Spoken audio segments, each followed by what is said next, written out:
Thank you. You may be seated. We are back on the record in file 24-21841-FC, People versus Dale Warner. To my understanding at this point, there are some additional records to make with respect to exhibits. Yes, Your Honor. Exhibits 194 through 198 are all admitted, subject to defense counsel's objections. The court ruled they were admissible. Same for People's Exhibit 267. Same for People's Exhibit 230, as well as People's 228. That's correct, Your Honor. The court previously ruled about Exhibits 194 to 198 and 267. Our objection on Exhibit 230 is that because there's no date in the report, it's more prejudicial than probative. And on 228 as well, we objected just on hearsay grounds, although I believe the court indicated that was for context, and the court overruled our objection on 230. I'm just placing that on the record. Thank you. Okay. So I think 230 is the only one that I haven't made a record of my ruling on with respect to the objection that it is more prejudicial than probative. I don't think the lack of a specific date makes it more prejudicial than probative. We do have a parameter for those dates. They would have occurred sometime after Mr. Hooper extracted data from that electronic device. I think it was the iPad. And the next time that data was extracted from that device, which was that May of 2022? That's correct, Your Honor. Okay. So sometime between Mr. Hooper's extraction in May of 2022, I think that is a sufficient understanding and does not make that information more prejudicial than probative, so I will overrule that objection. Anything else we need to address on the record before we bring the jury back? No, thank you, Your Honor. I just want to make sure that I'm good on the.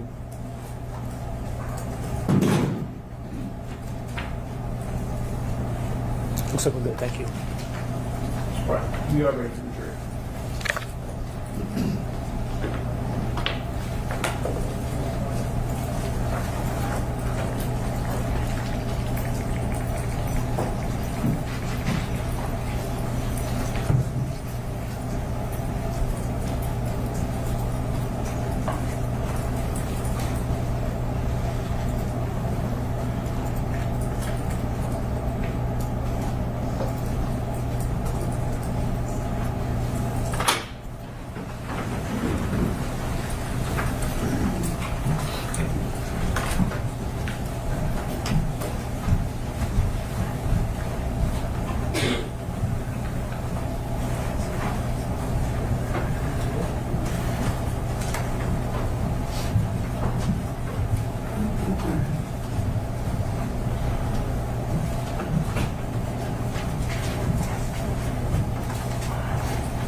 People may call their next witness. People call Michelle Ponchke.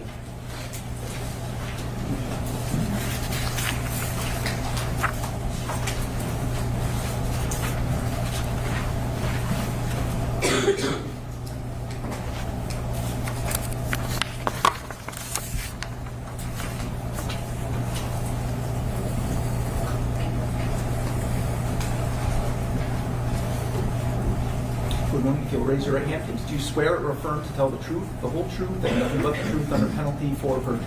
I do. Okay, you can go ahead and sit down.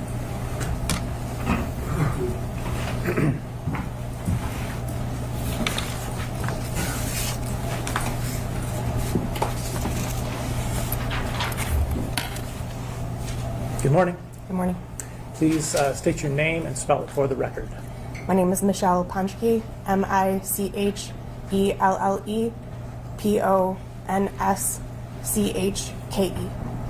And what do you do for a living?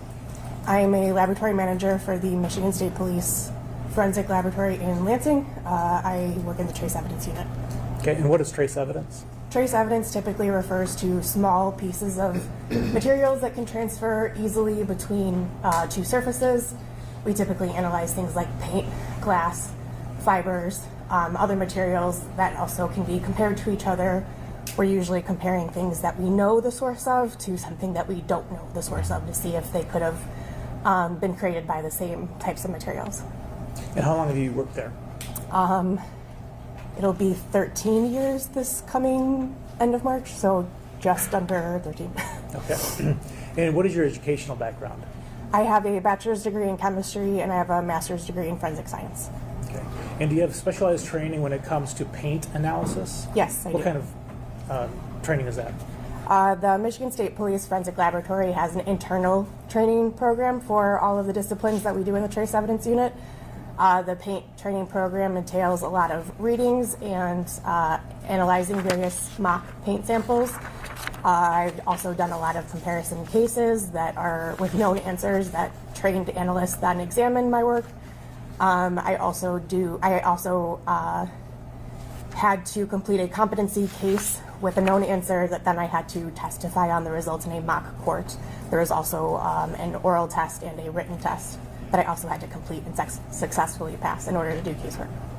So is that different from the annual testing that the outside company does? Yes, so in addition to that, once I got signed off to do paint casework, I also do proficiency testing. It is part of our laboratory system that we get proficiency tested in every type of exams that we do. So we have an outside company send us cases that they know the answer to, we do not know the answer to, and we analyze the samples and report our findings in terms of whether or not the samples came from a similar source or were made out of similar materials.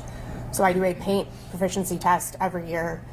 I think the first year I did one was 2015, and I have been doing one every year since then and have gotten the right answer every year. So, so you get the outside company knows the correct answer, they give you the test, and you compare the two samples. Is that how it works? Yes, that is correct. Okay, and either what are your options when you're comparing two samples? Usually the outside company provides one known sample and two unknown samples, so two question samples, and the goal is to report out whether either of the question samples could have been painted by the same paint source as the known paint sample. So it could be that both question paint samples were painted similarly to the known. It could be that one was and one was not. It could also be that neither of the question samples were similar to the known. So answers vary every year, and it rotates between architectural paint samples and automotive paint samples, so the paint samples vary every year as well. Okay, so there's a distinctive difference between those two types of paint? Yes, that is correct. Okay, and I think you say you've done this 15 years, this testing? No, my first test was in 2015, so it would be about 10 or 11 tests. Okay, and your rate of success there? 100%. Great.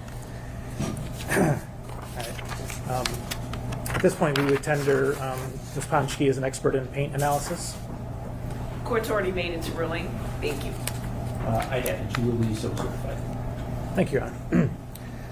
All right, I'm going to ask you some questions about paint. I mean, obviously, I think we all can know what paint is basically, but from your perspective as a chemist and a paint analyst, what do you know about paint that the general public doesn't know, generally speaking?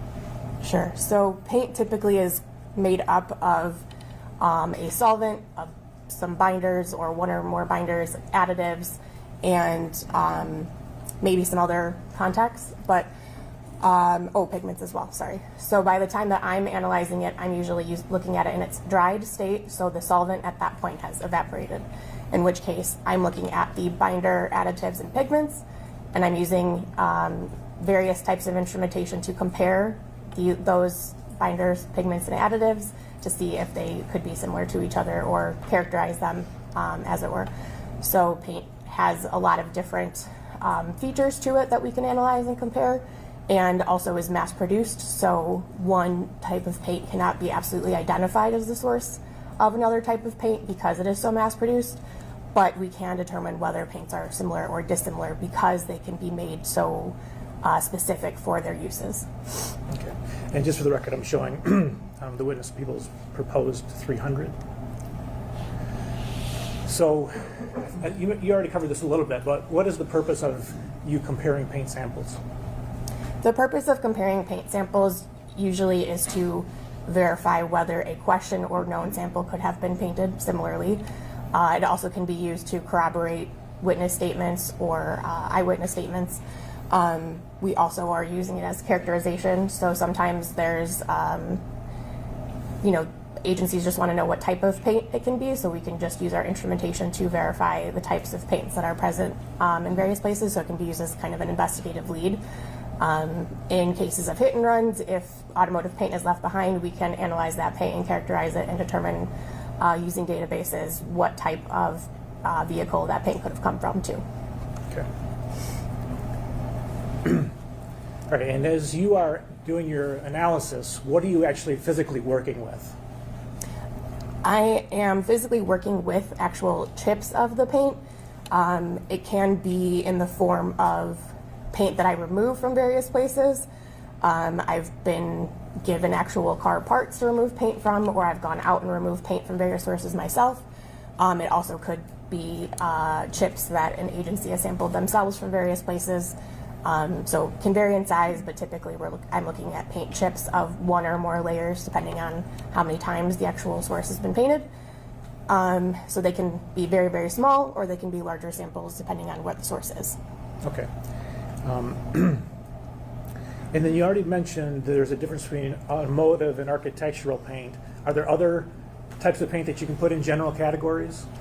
Yes, there's also types of paint that we can talk about in terms of like mechanical paint, so tools. Think about your pry bars or other tools that you would have in your garage or your barn. Those can be painted and have a different type of paint. Another type could be non-automotive, so paint that's on boats or scooters or other types of forms of transport, bicycles. That's another type of paint. When I'm looking at paint, I usually categorize it as automotive or non-automotive because that's the easiest, because other types of paint can be used in other forms, and original finish automotive paint typically is only found on automotives. All right, so you said that you are physically looking at chips of paint. How do you get those samples? They can be delivered to me by an agency submitting evidence. Like I said, I also can go retrieve some of that evidence, either by going to a vehicle or going to a scene of a crime or other places and obtaining that paint myself. Additionally, I received clothing from victims of hit and runs, and their clothing can be scraped down to determine if there's any paint chips on their clothing that we can then use for analysis. Okay. All right, so let's talk about the chips themselves. Is this slide indicating the size of the chips that you might be looking at?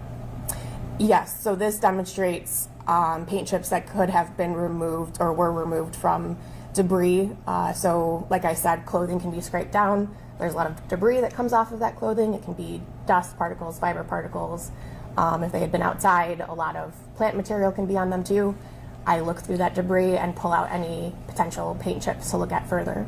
So this slide demonstrates various paint chips that were removed and placed on a glass slide, kind of to give you an idea of how small some of those paint chips can be. Okay. And again, is this further blown up? Yeah, so that's those same paint chips on that slide, but further zoomed in. Okay, and again, you just zoom in a little bit more? That is correct, yes. Okay. All right, so how do you go about, once you have your samples, how do you go about actually doing the comparison? So a comparison involves a lot of various steps. The first step is usually microscopy or visual examination that can be done with the aid of microscopy, because like you saw, most times I'm looking at paint chips that can be very, very small. So while I can see them with my naked eye, a microscope can help a lot. So usually doing a microscope or a visual examination via microscope first. It can be using an individual microscope or a comparison microscope. A comparison microscope is basically two microscopes with a bridge across, so I can see two different stages of a microscope at the same time and compare qualities of paint chips to each other. Then moving on, if all of these samples look similar to each other, I don't see any differences, I move on to other steps of visual examinations. One step involves fluorescence, so looking at the fluorescence properties of the paint samples. Do they fluoresce? Do they not fluoresce? Are they fluorescing similarly to each other? Again, looking for any differences. If I don't see any differences, I move on and continue moving on through my analytical scheme that then includes instrumentation, that then looks at chemical components of the paint, actually looking at chemical bonds, elemental data, and every step I'm looking for differences in ways that I can rule out whether or not these paints could be similar or dissimilar. As long as I don't see any differences, I continue moving on with my analytical scheme until I run out of instrumentation to use. Okay. All right, let's go over some of those in a little bit more depth. You talked about microscopy. Can you explain with this slide what we're looking at? So this is a paint chip that was photographed with the use of microscopy. So on the top, you can see this is an automotive paint chip. So you see all that decorative flake, which is used to give your car that shine and impart color to it. So at the top, that K1 image shows the top-down view of a paint chip, and the image on the right, the K1 with the 4 layers exposed, shows what I am actually looking at when I do a comparison, which is exposing all of the layers of the paint chip and then comparing that to another paint chip if possible. If this was the only paint chip I had, or an agency just wanted to know what kind of year, make, model this could have come from, I would only be looking at this and assessing the various layers and analyzing each individual layer to characterize them. In terms of a comparison, I would probably have another chip that hopefully is similar in color and similar in layer sequence, and I would be comparing and looking at each individual layer of that sample as well. Okay, so first step, visual microscopy. And if you're trying to compare a known and an unknown sample, and you saw differences between the two, what would you conclude, if anything? I would conclude that they did not originate from the same source, at least as represented by the known, because all I know usually about the known is the paint sample given to me. So I can't assess the entire known, but I can assess the known as the paint chip is given to me. So as represented by that paint chip, the question could not have originated from that known. Okay. And at that point, if you say these can't be from the same source, what do you do? I would stop my analyses, and that would be the end of it. Okay. And if you can't distinguish, what do you do at that point? If I could not distinguish differences between them, I would continue on with my analysis. So when I had said hopefully they're similar, that means I just meant that hopefully if I've got 2 paint chips, I like doing my work, so I like keep going. But if they are different at that point, I would cease, and that would be the end of my analysis. If they are similar in all layers, in layer sequence, color, thickness, things like that, then I would keep going. Okay. And what do we have here? So this is an example of a microscope that I use in the lab. It's called a stereo microscope. So it provides a high power magnification to look at paint chips under, with a camera on top to take photos as needed. So at this stage of my analysis, I'm looking at various qualities of the paint chip. How thick is it? How many layers does it have? What colors are the layers? Things like that. All right, so if we're past step 1, what is step 2? So step 2 would be additional microscopy, but on a higher magnification scale, so I could see more details.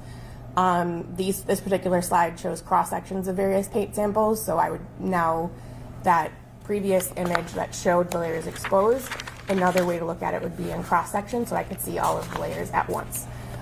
So these images show an example of an automotive sample and an architectural sample of paint, so you can see all of the various layers that I would be looking at and potentially comparing to another paint chip if I had another paint chip to compare to. Okay. Is this an example of a comparison? Yes, so at this stage, this would be looking under a stereo microscope. There's a K or known sample, as we previously saw, and then there are 2 Q or question paint samples that we don't know the source of, so the goal is to determine could they be similar to the known. Visually looking top down, they do indeed look similar because of the color, because of the flake distribution, because of the colors of the flake within that color layer. So at this point, I would not be able to tell the difference between those samples. However, when exposing the layers, the known paint sample has a medium gray layer in the middle. The Q1 sample also has that layer and has a similar set of layers. The clear, that decorative flake layer, and this medium gray, as well as that dark gray layer. The Q2 sample, however, has a much lighter gray layer there, which is dissimilar in color. So at that point, I would say that Q2 is not similar to K1, and I would not be examining Q2 any further.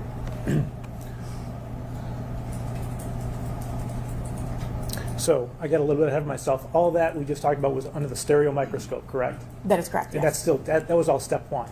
Correct. Okay, so you get through the end of that process, you can't distinguish, now we go on to step two. Correct. Okay, great. Describe what step two is.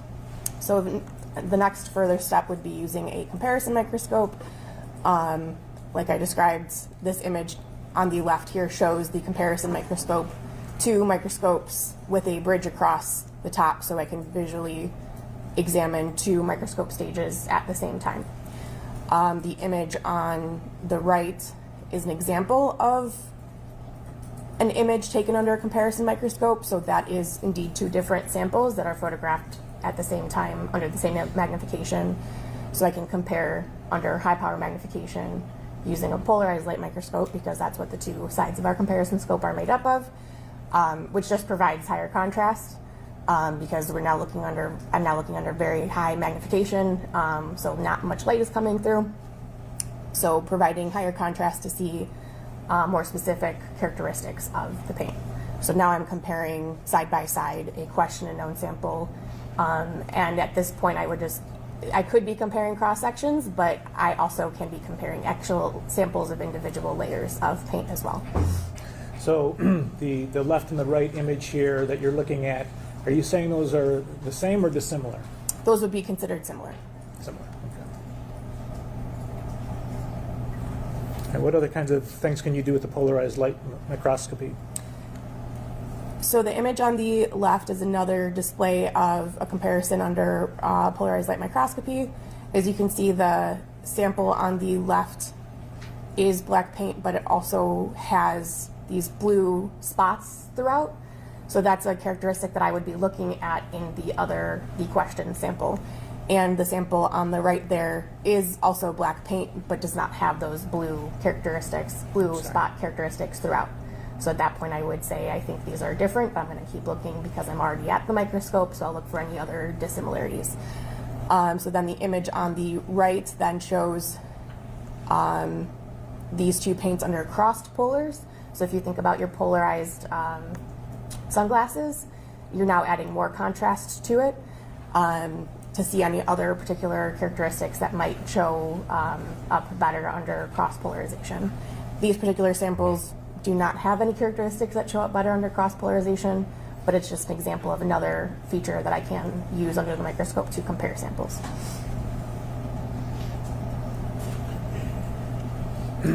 I can also do fluorescence. So these are the exact same two black paints examined under various fluorescent lighting conditions. So I'm looking at the color of the fluorescence and the strength of the fluorescence to see, do they fluoresce similarly, similar in color, or similar in brightness. These fluoresce slightly differently.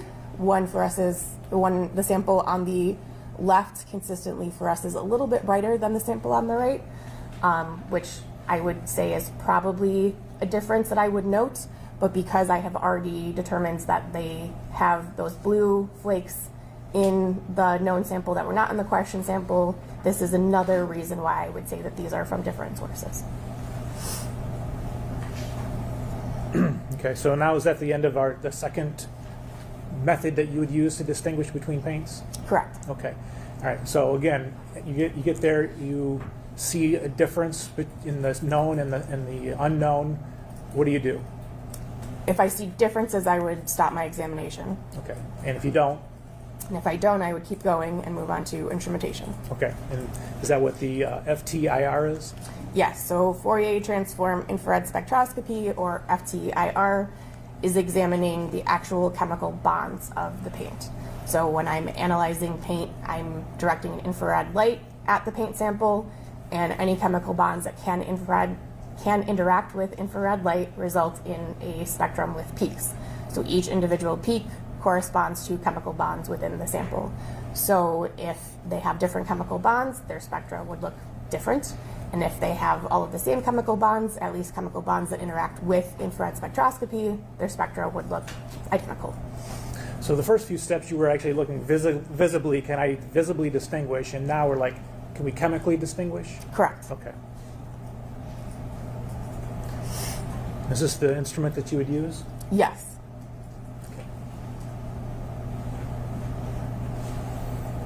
And could you explain the graph? Yeah, so this is an infrared spectrum of a sample of yellow paint from a pry bar. So this is an example of the peaks that I was referring to. All of the peaks are pointing down, and each peak corresponds to a wave number or a specific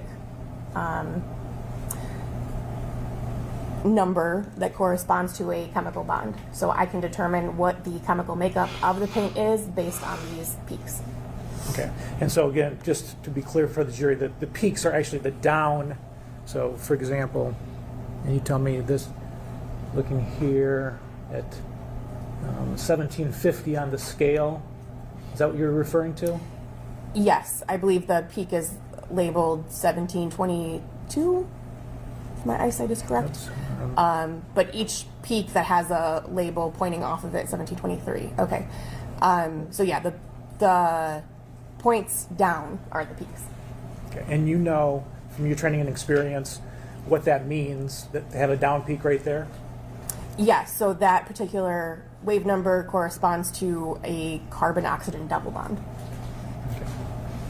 And the same with all the other downward peaks? I couldn't say for sure for every single individual peak. I know some characteristic ones, and in certain areas what peaks correspond with what. The 17 one is a very common one, so I know that one very well. But I couldn't tell you exactly which chemical bonds react or correspond with each individual one, but I do know many of them. Okay, thank you. All right, and what do the circles represent here? The ovals, I guess? So these are calling out the individual peaks that I use to help me determine that this paint is made up of a terephthalic alkyd that has urethane modification. Yeah, so that's the binder of this particular paint sample. Okay.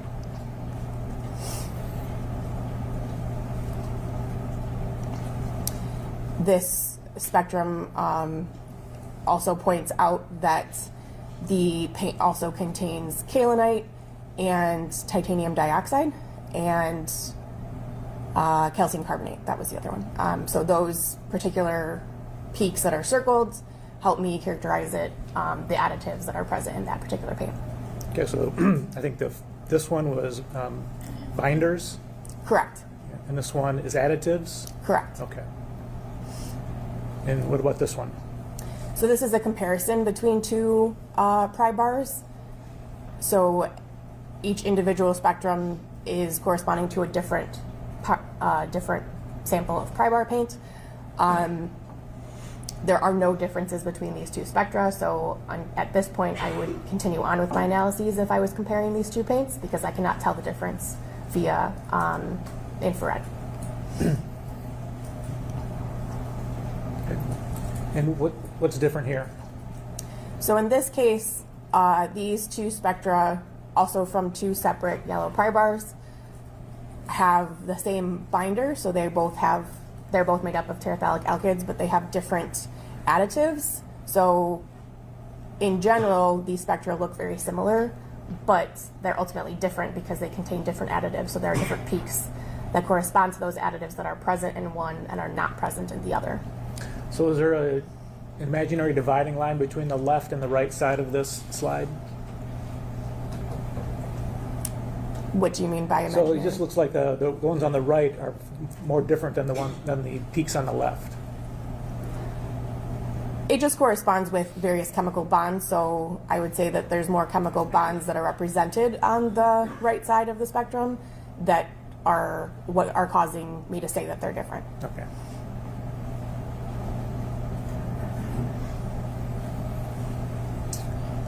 And what do the circles and the oval represent here? So as previously discussed, one of the spectrum contain kaolinite, which are those two peaks off to the left that are in one sample and are not present in the other, so that's a difference. This also shows that one of the samples contains barium sulfate, which are those two peaks off to the right that are present again in one sample and not the other. And because these are both two different types of additives that are present in one sample and not present in the opposite, that means these two paint samples are different. Okay, and what about this slide? This slide shows again two paint samples. One is from a pry bar and one is a sample of questioned yellow paint, so paint we don't know the origin of. And in a comparison between these two, I would say they are different because they have different binders and additives, so nothing about these paints are similar except for maybe their color.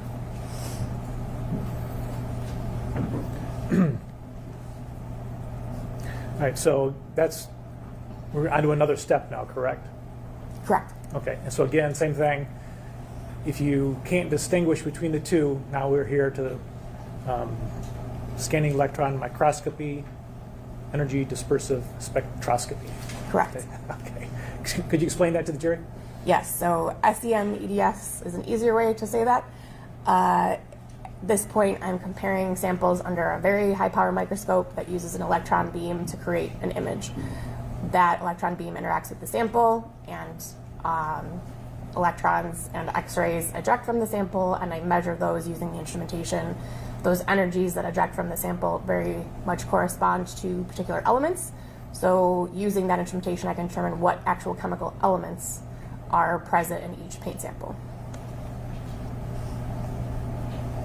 Okay. And is this the SEM EDS here? Yes. Okay. And then the image on the right, what is that? That is a cross-section of an automotive paint sample that was generated by the scanning electron microscope. As you can see, it's all black and white or grayscale because the image is generated by electrons. So if you've seen an image of a very zoomed in fly head, that was probably an image taken under an SEM. However, if you've seen it in color, that color is imparted later because the image itself generated by the microscope is in grayscale. And is this a readout from that instrument? Yes, so this is the energy dispersive spectrum of a layer of paint. So now the peaks are pointing upwards, but each peak corresponds to a specific element on the periodic table. Okay. So what elements are present here? Looks like carbon, nitrogen, oxygen, sodium, aluminum, silicon, sulfur, titanium, barium, and iron. And those are represented by the peaks? That is correct, yes. Okay. All right, and so is this a comparison then? Yeah, so I would analyze both paints and compare their spectra and overlay them, as you can see here, to show that these paints are either similar or dissimilar, and in this case, these paints are similar. They have the same elemental content, and the peaks are of similar ratios, indicating that the same elements are present in likely the same amounts. Okay. And tell us how this is optimized for discrimination. So each step of my analytical scheme is used to determine are there differences.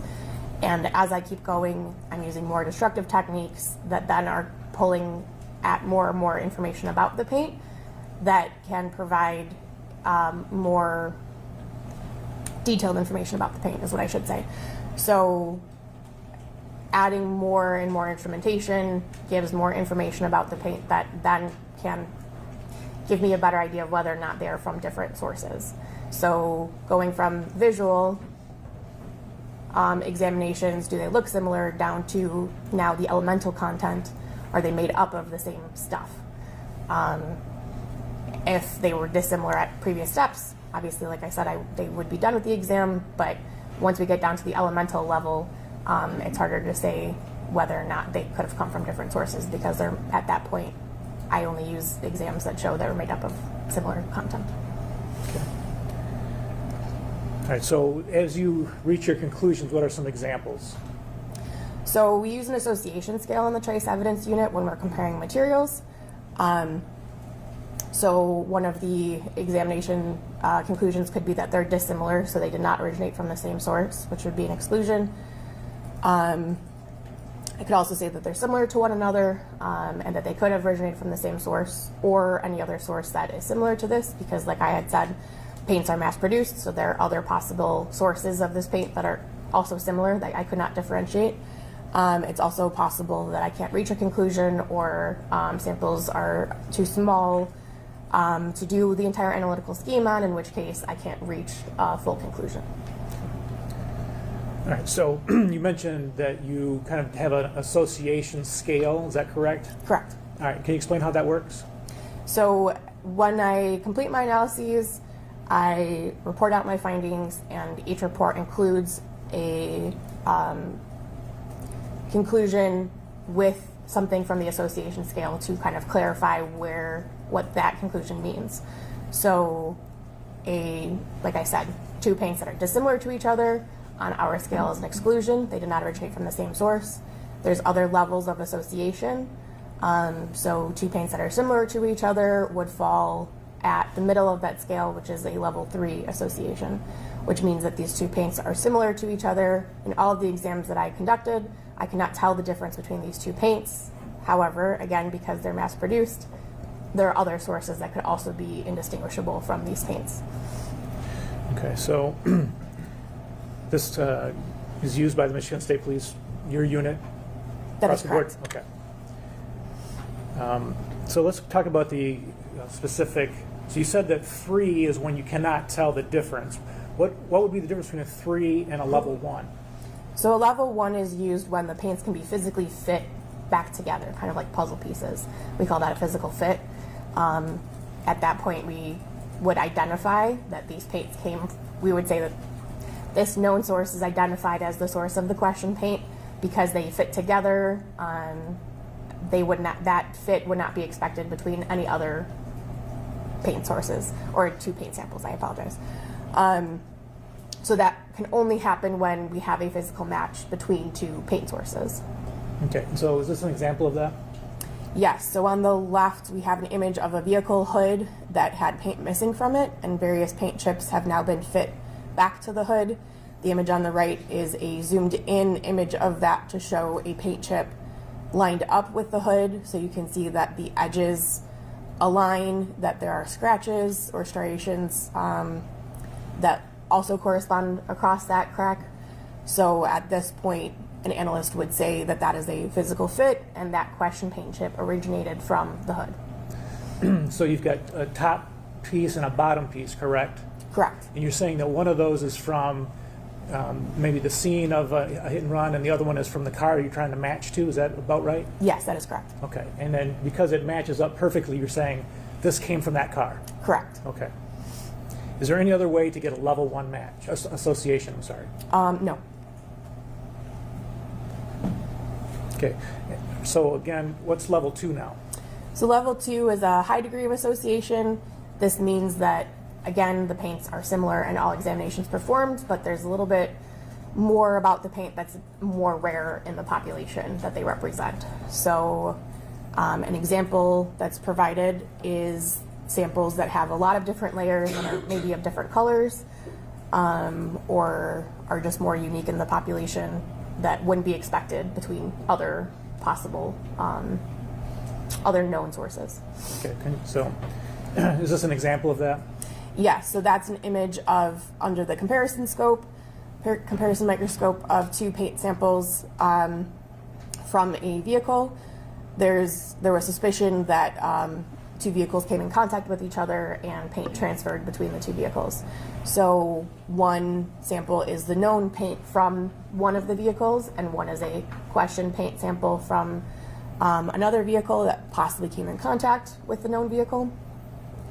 And the clear layer is hard to see under these lighting conditions, but that sample, both samples actually are made up of 9 layers of paint, which is not common in automotive paint.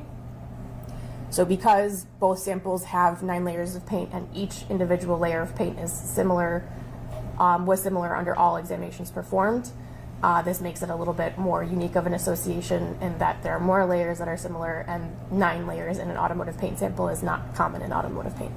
Okay, and so just so we're clear, this what looks like a space between different paint samples. You're saying that is not air?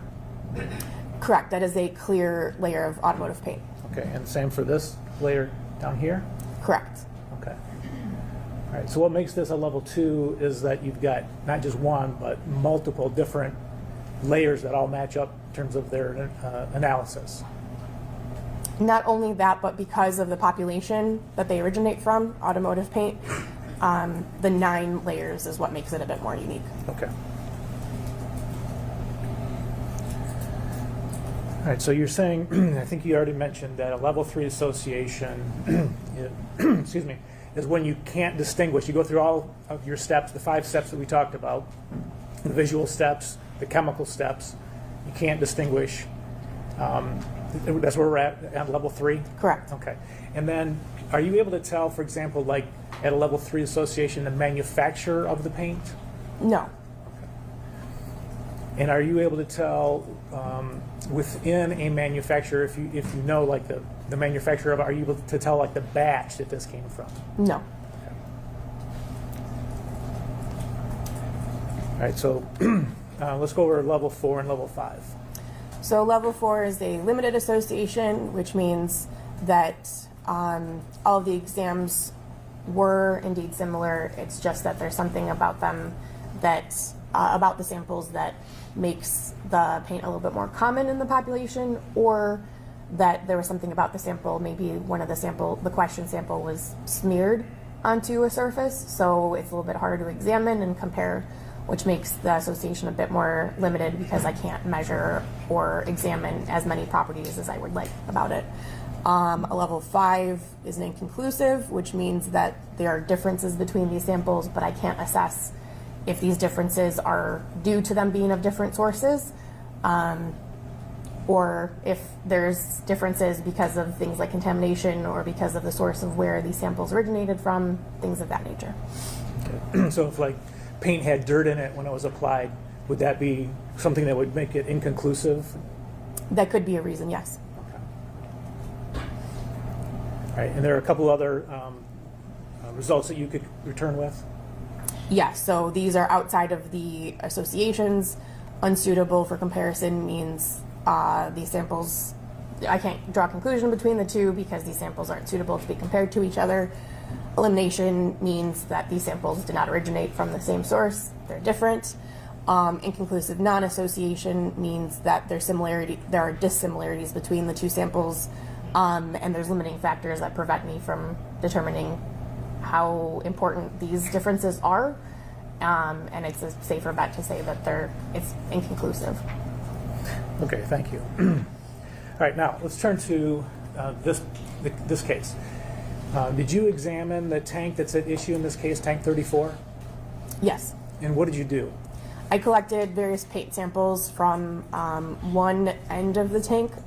I was informed that one end of the tank had been suspected of being welded and painted, so I collected paint samples from that particular end of the tank and along the length of the tank. I believe I collected 6 or 7 samples in total. Okay. Secretary, could you get Exhibit 237, please? Not 237, 301. And hand it to the witness, please. Sure. If you could open it for her.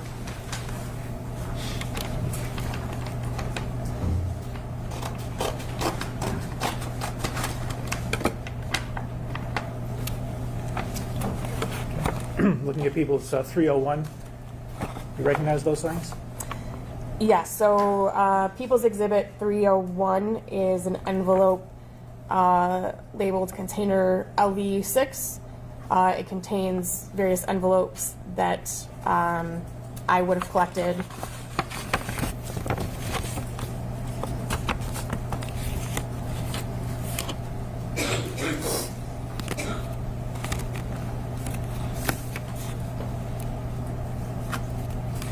So I have LV6A through G, which are all samples that were collected from the tank.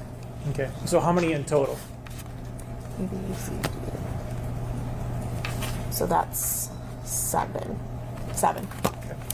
And you said that you had been informed that there was a weld that was in question, is that right? That is correct. Okay, did you take any very close to that weld, any of those samples? Yes, there are 2 samples that were each taken within an inch or 2 of the weld on either side. Okay, and do you know which ones those are? LV6B and LV6E were both from the weld, Okay. or near the weld. All right, and did you look at how did you get the paint off of the tank to those samples? I use a scalpel, basically trying to collect all the way down to the surface of the tank if possible. Different scalpel for every paint sample, trying to get down to the surface, collecting all of the layers and scraping it into these individual paper packets. Okay. And were there multiple layers when you scraped with the scalpel? I couldn't tell when I was actually scraping, but in my exams later, I could determine that yes, there were multiple layers in several of these samples, yes. Okay. And just referring to the top layer, did you compare the top layers of the samples? Yes, I analyzed the top layer of the white paint on each of these samples. And what did you find?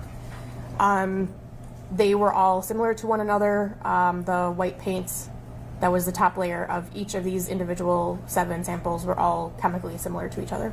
Okay. And then B and E, was there any difference between those samples, the ones next to the weld, and the other 5? Items LV6B and LV6E had an additional layer that I did not see present in the other samples. There were multiple layers of white paint on most of these samples. However, there was a layer of like a light gray layer that was intermixed within the other layers of paint on items LV6B and E. Okay, and you say light gray, is that, you observe that color under the microscope? Yes, so to the naked eye it would probably look white, but under the microscope it looked gray when compared to other white layers. Okay, and just on those 2, not on the other 5? Correct. Okay. Did you compare those samples to some paint sticks? Yes. Okay. Detective Drewer, if you could give her 239, 296, 297, and 298.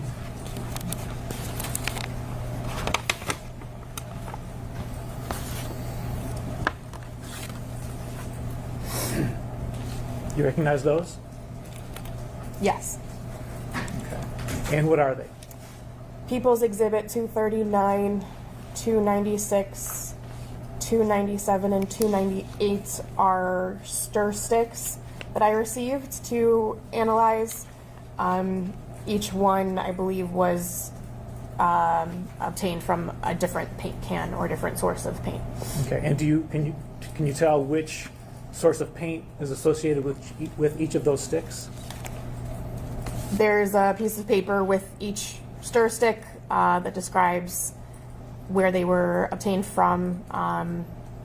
People's Exhibit 239, the paper involved says sample number 1 taken from item number 163, paint can number 1. Okay, and what about 296? 296 says sample number 2 taken from item number 163, paint can number 2. And 297? Sample number 3 taken from item 163, paint can number 3.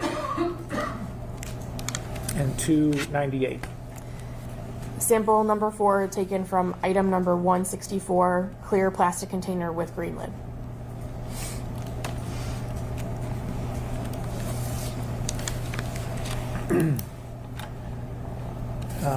Did you also examine excuse me, a lid from a trash can? Yes, I did. Okay. Detective Dreer, could you give her 237? Yeah, go ahead. Okay. Yes.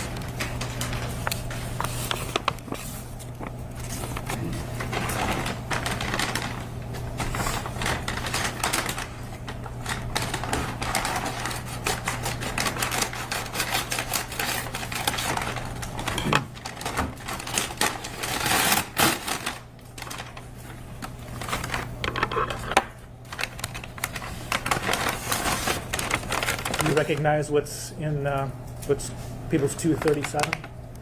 Yes, People's Exhibit 237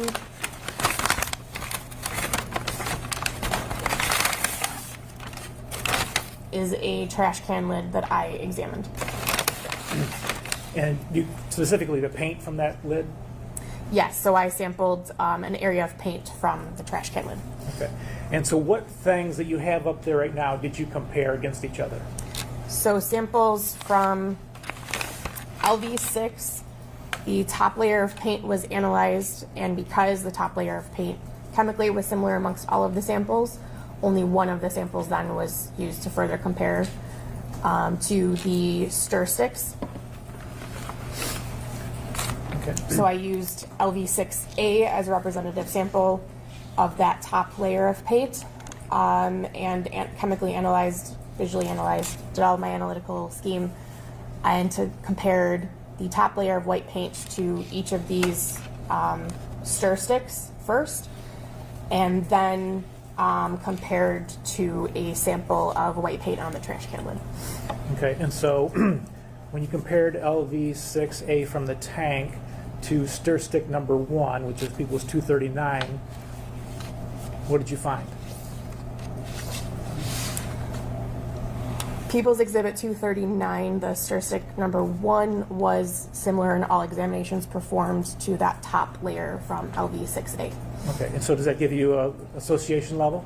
Yeah, so that corresponds to a level 3 association. Okay. So now comparing the tank sample, LV6A, to stir stick number 2.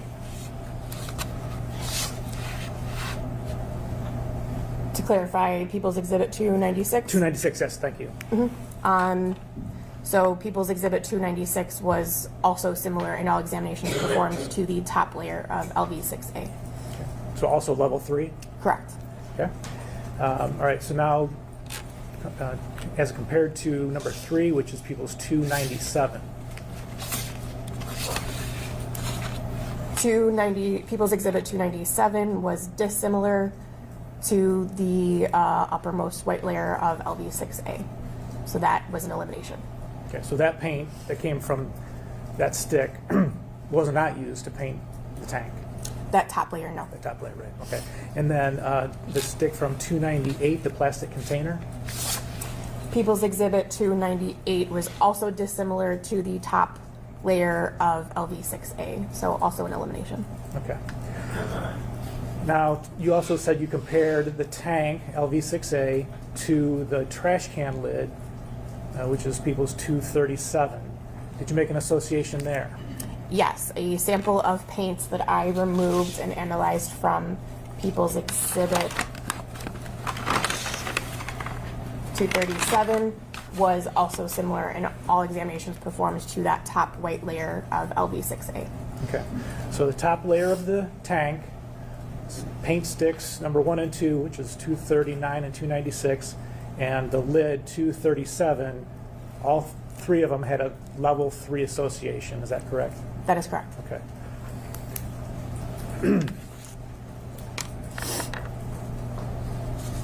Now, again, I just want to get your opinion on, do you know, does that mean for sure that the paint can that those sticks are samples of, is that a match to the tank or something else? No, that's not a match, because the match would be that these samples physically fit together. These samples are similar to one another, so they have the same chemistry, they have the same binders, pigments, and additives. However, there are other samples, other paint sources that could also be similar. So the paint from the can that matches stick number 1, you're saying it could have been used to paint the tank? Yes, Okay, but it could have been some other paint that was similar in visual inspection and all the chemical properties. that is correct, yes. And do you know how many other paints there are in the world that would meet that criteria? No, I do not. Okay. Do you know if it's if can number 1 is a Rust-Oleum? Do you know how many cans of Rust-Oleum paint were made that match that can number 1? No, I do not. Okay. And do you know whether there's another manufacturer that uses a similar enough process to make a paint that would be indistinguishable from the Rust-Oleum can? I do not know. Okay. So you're saying that it could have been used, that can of paint, but you don't know for sure there could be some other paint? Correct. Okay. Did you make any reports in this case? Yes, I did.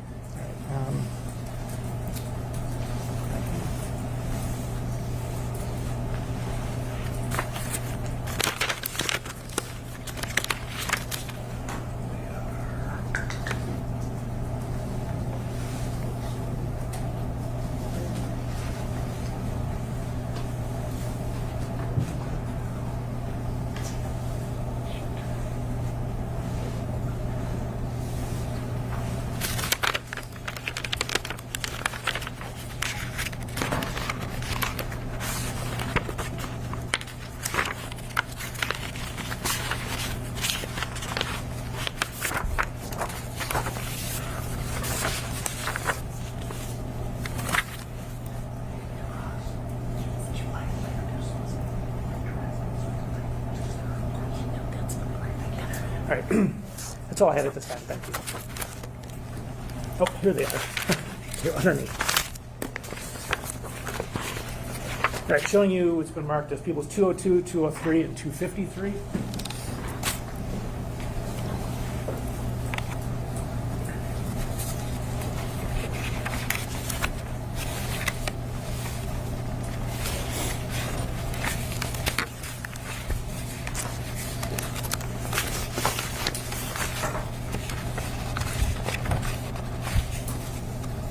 People's Exhibit 202, 203, and 253 are all reports I authored in this case. Okay. And we would move for admission of those at this time. Oh, we already did. Thank you. All right. That's all I have. Thank you.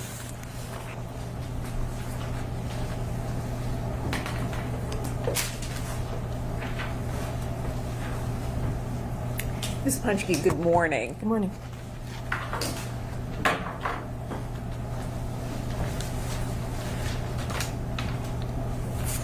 So I want to take you to a report that is not in evidence, I believe, and that's the report that you used when you went to the scene.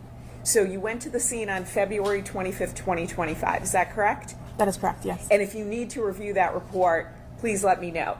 And then that's when you sampled some of the paint, correct? Yes, And you chose the places to use your scalpel to take the paint off. correct. Ms. Saylor, would you pull up Exhibit 100, which is our page 105, please? And I'm going to ask you to show us where you pulled the paint samples from.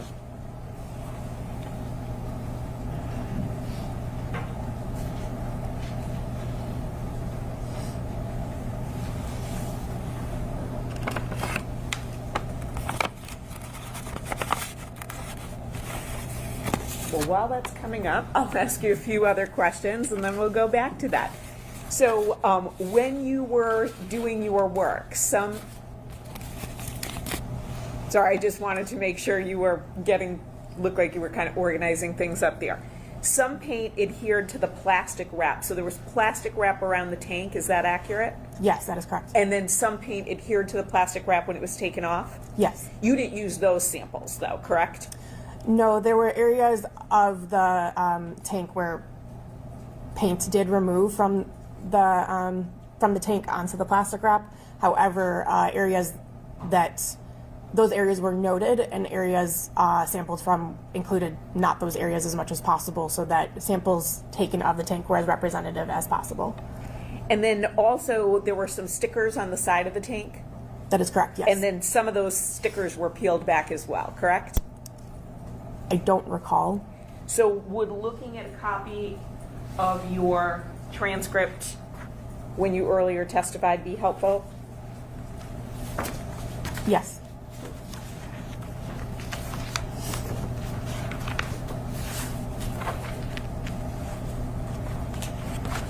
And I apologize, Ms. Saylor, I believe that you took up the transcript, but I should ask you to take up the report. So if you want, there you go.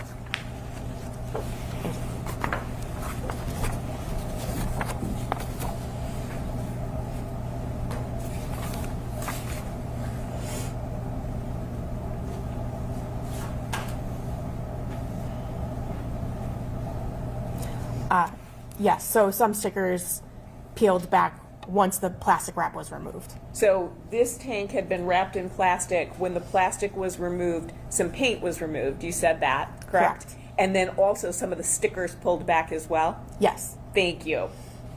Would you mind retrieving that? Thank you. Now, Ms. Saylor has pulled up the tank. Thank you. In the back is where, up against the wall, is where that repair weld was. So can you recall from looking at this where you took your samples?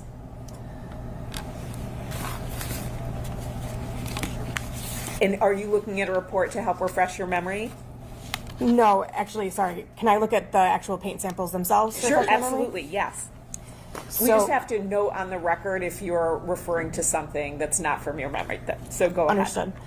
So items LV6A, LV6B,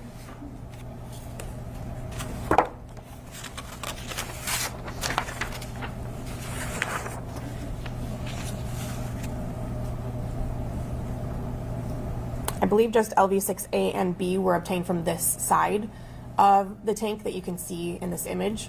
LV6B would have been taken from closer to the weld above that War Ag sticker, and LV6A says it was taken directly above the sticker, the War Ag sticker. So those were on this side of the tank. And then, so that's A and B. Correct. Then we have C, D, E, and F and G. So you took 7 total. Yes. So those were from the other side of the tank? They were either from that end cap of the tank or on the other side of the tank, yes. So when you say end cap, are you talking about the end cap that's closer to 34? Would you zoom in on that, Ms. Saylor? Are you talking about that end cap? No, I apologize. I'm talking about the other end cap where it was suspected of being welded. So which one was taken from that end cap?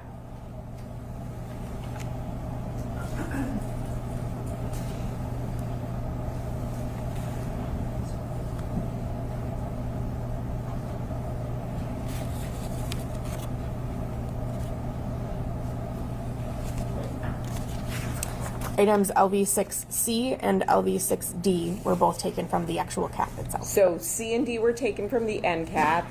A and B were taken from above that War Ag sticker.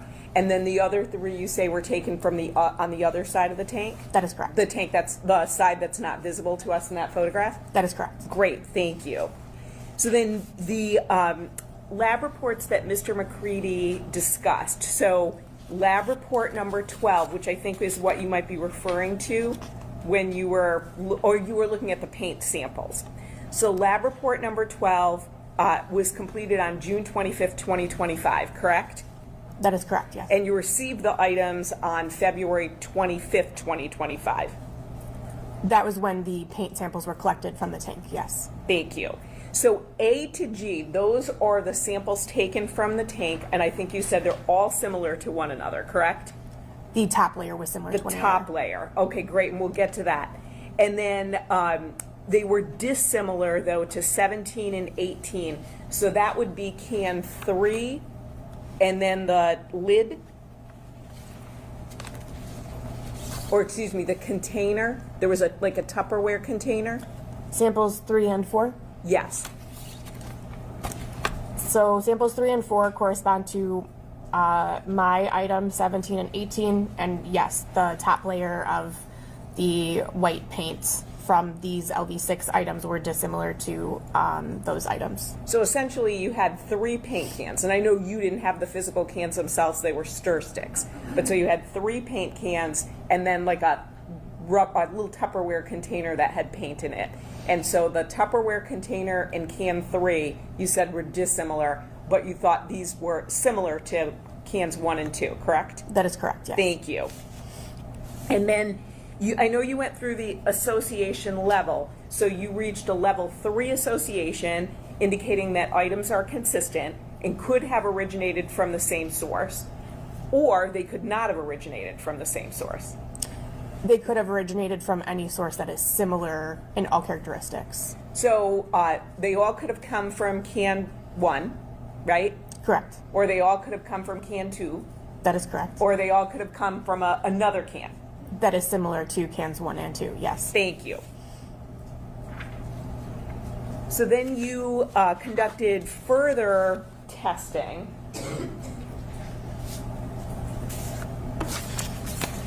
And that would be report 13.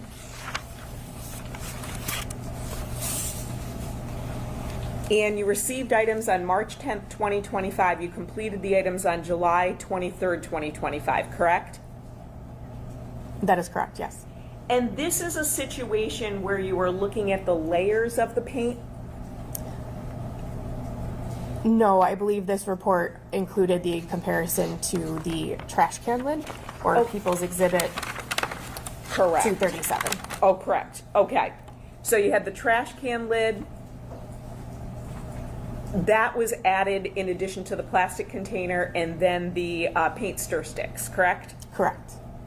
And then you did this analysis and again came up with a level 3 association, correct? That is correct. And then we move on to lab report 14. That's the one where you were looking at the layers, correct? That is correct. And that's the one you received items on October 7th, 2025. You did your analysis on January 22nd, 2026, correct? Yes, that is correct. And that's the one where they had different, there were different layers, right? Yes, in this examination, I was looking at the actual layers of items LV6B and E. So B and E, which are the ones that you would say were probably closest to the repair weld, right? Correct. B had a layer of white and gray, That is correct, yes. and E had a layer of white, gray, white, and white. That is correct, yes. And then you did lots of testing, but at the end, the results were, you came up with 5 different results for your testing: elimination, elimination, inconclusive association, elimination, and elimination, correct? That is correct, yes. And you were comparing those various layers to 15 and 16, which are the sticks. Is that accurate? I was comparing to all of the stir sticks. All of the stir sticks. Okay, thank you. And that additional testing, did you decide to do that or did somebody ask you to do that?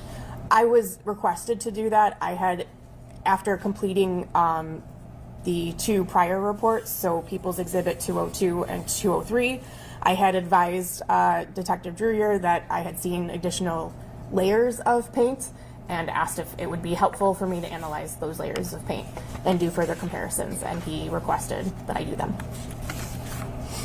Thank you.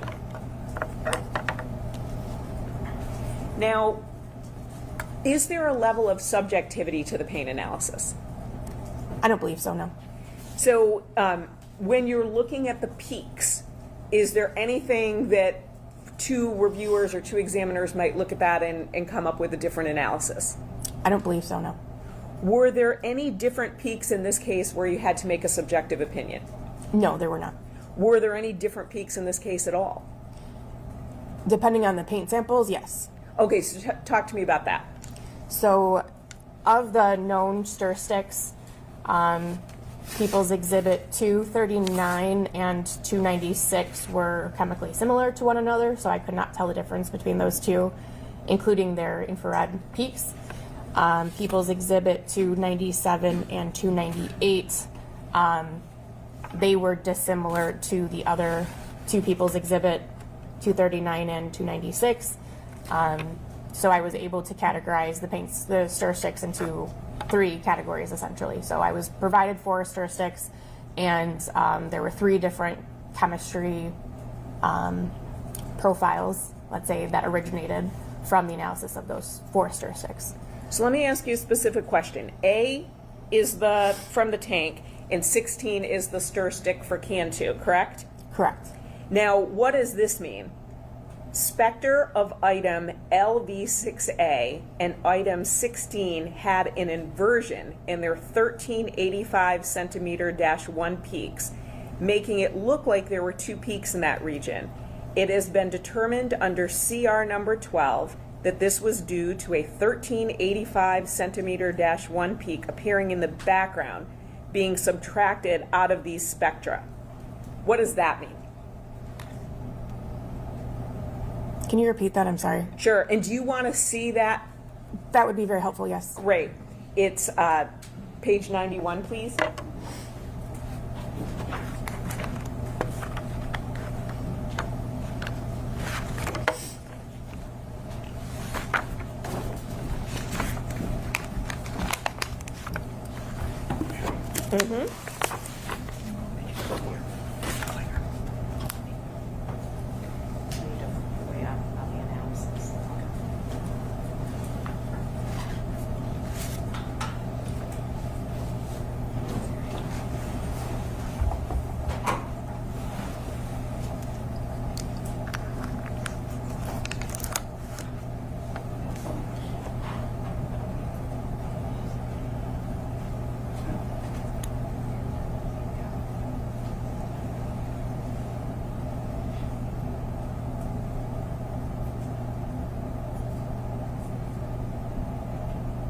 Okay.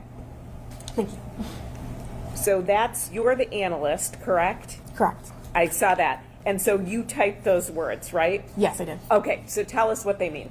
So an inversion means that instead of the peaks going down, there's peaks going up, which is not something that happens frequently, but can happen.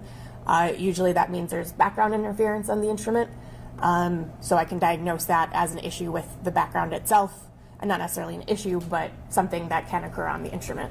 And because I can see that it happened in the background, and I can see that there are peaks that are inverting in both spectra, or even in one spectra, I can figure out that it came from the actual background that I collect prior to analyzing samples.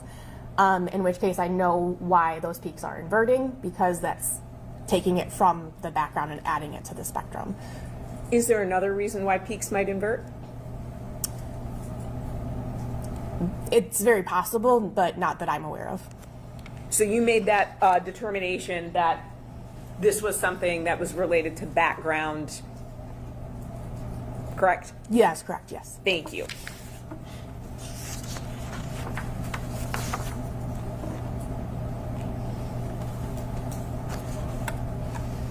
Now, when we're talking about your analysis, you'd agree with me that you cannot come up with an error rate because you don't know the universe of paint cans that could be similar to the samples that you took from the tank, correct? That is correct.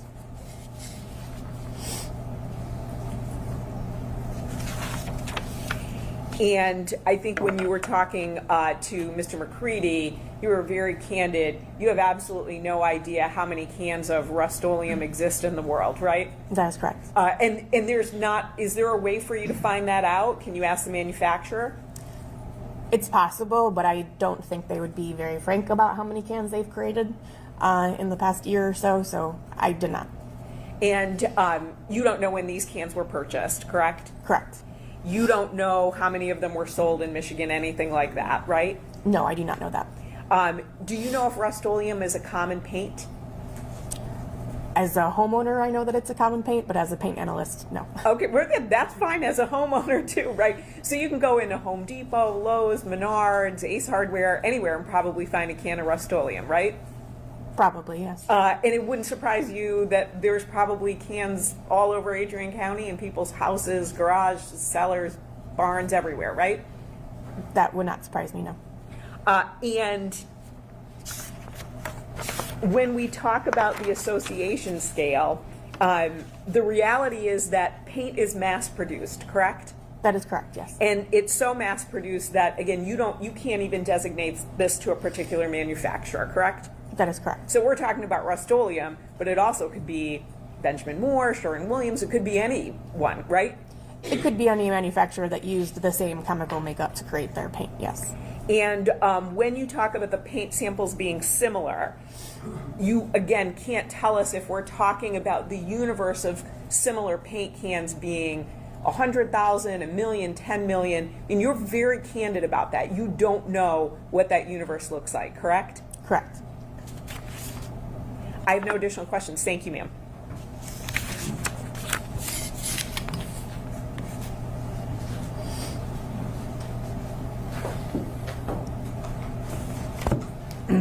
Does your unit practice peer review?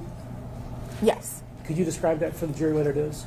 So a peer review is another trained paint analyst, reviews all of my work, reads through my notes, looks at my data, and determines if my data supports my conclusions.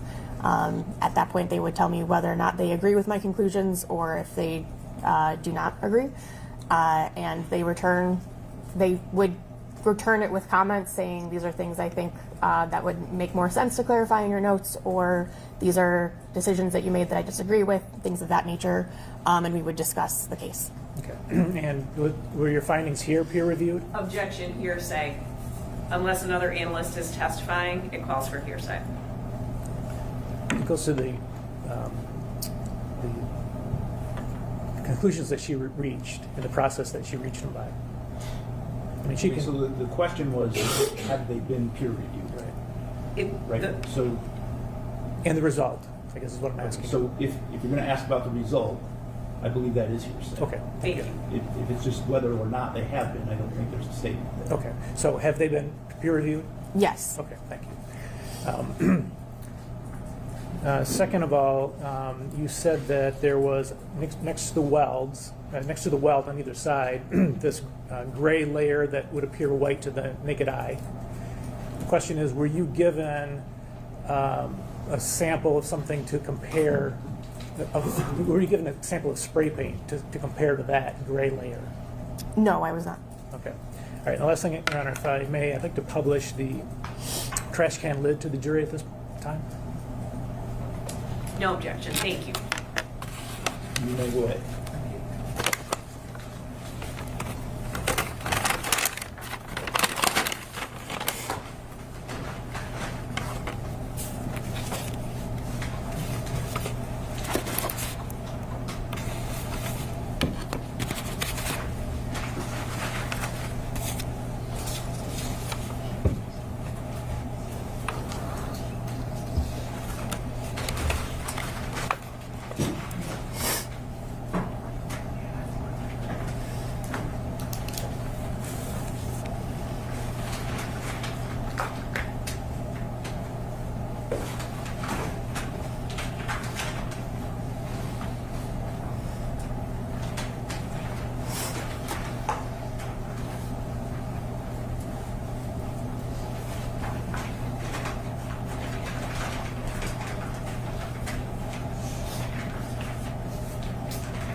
That's all I had at this point, Your Honor. Thank you.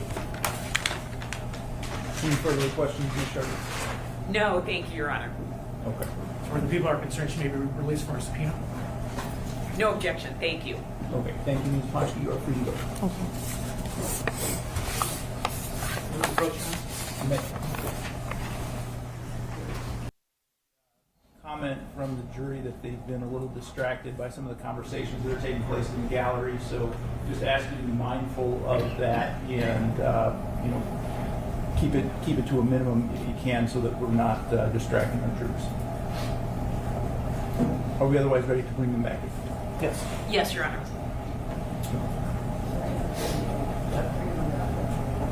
Oh, shoot. I may not be hooked up. Let me make sure. Yep.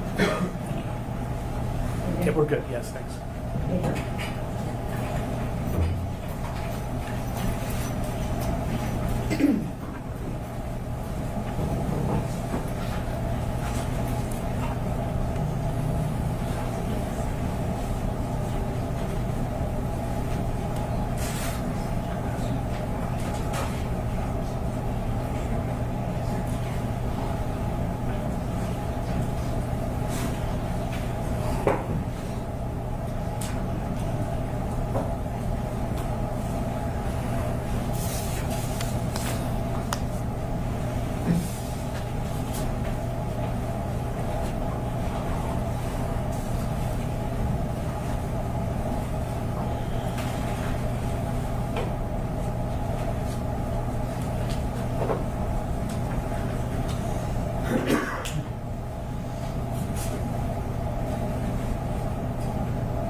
All right, Mr. Ernie, people may call their next witness. Thank you, Your Honor.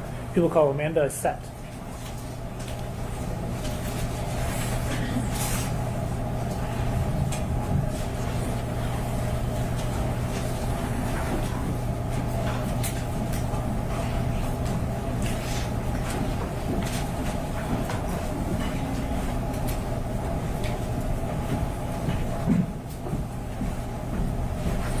Before you stop, can I ask you to raise your right hand? Do you swear or affirm to tell the truth, the whole truth, and nothing but the truth under penalty for perjury? Okay, nice.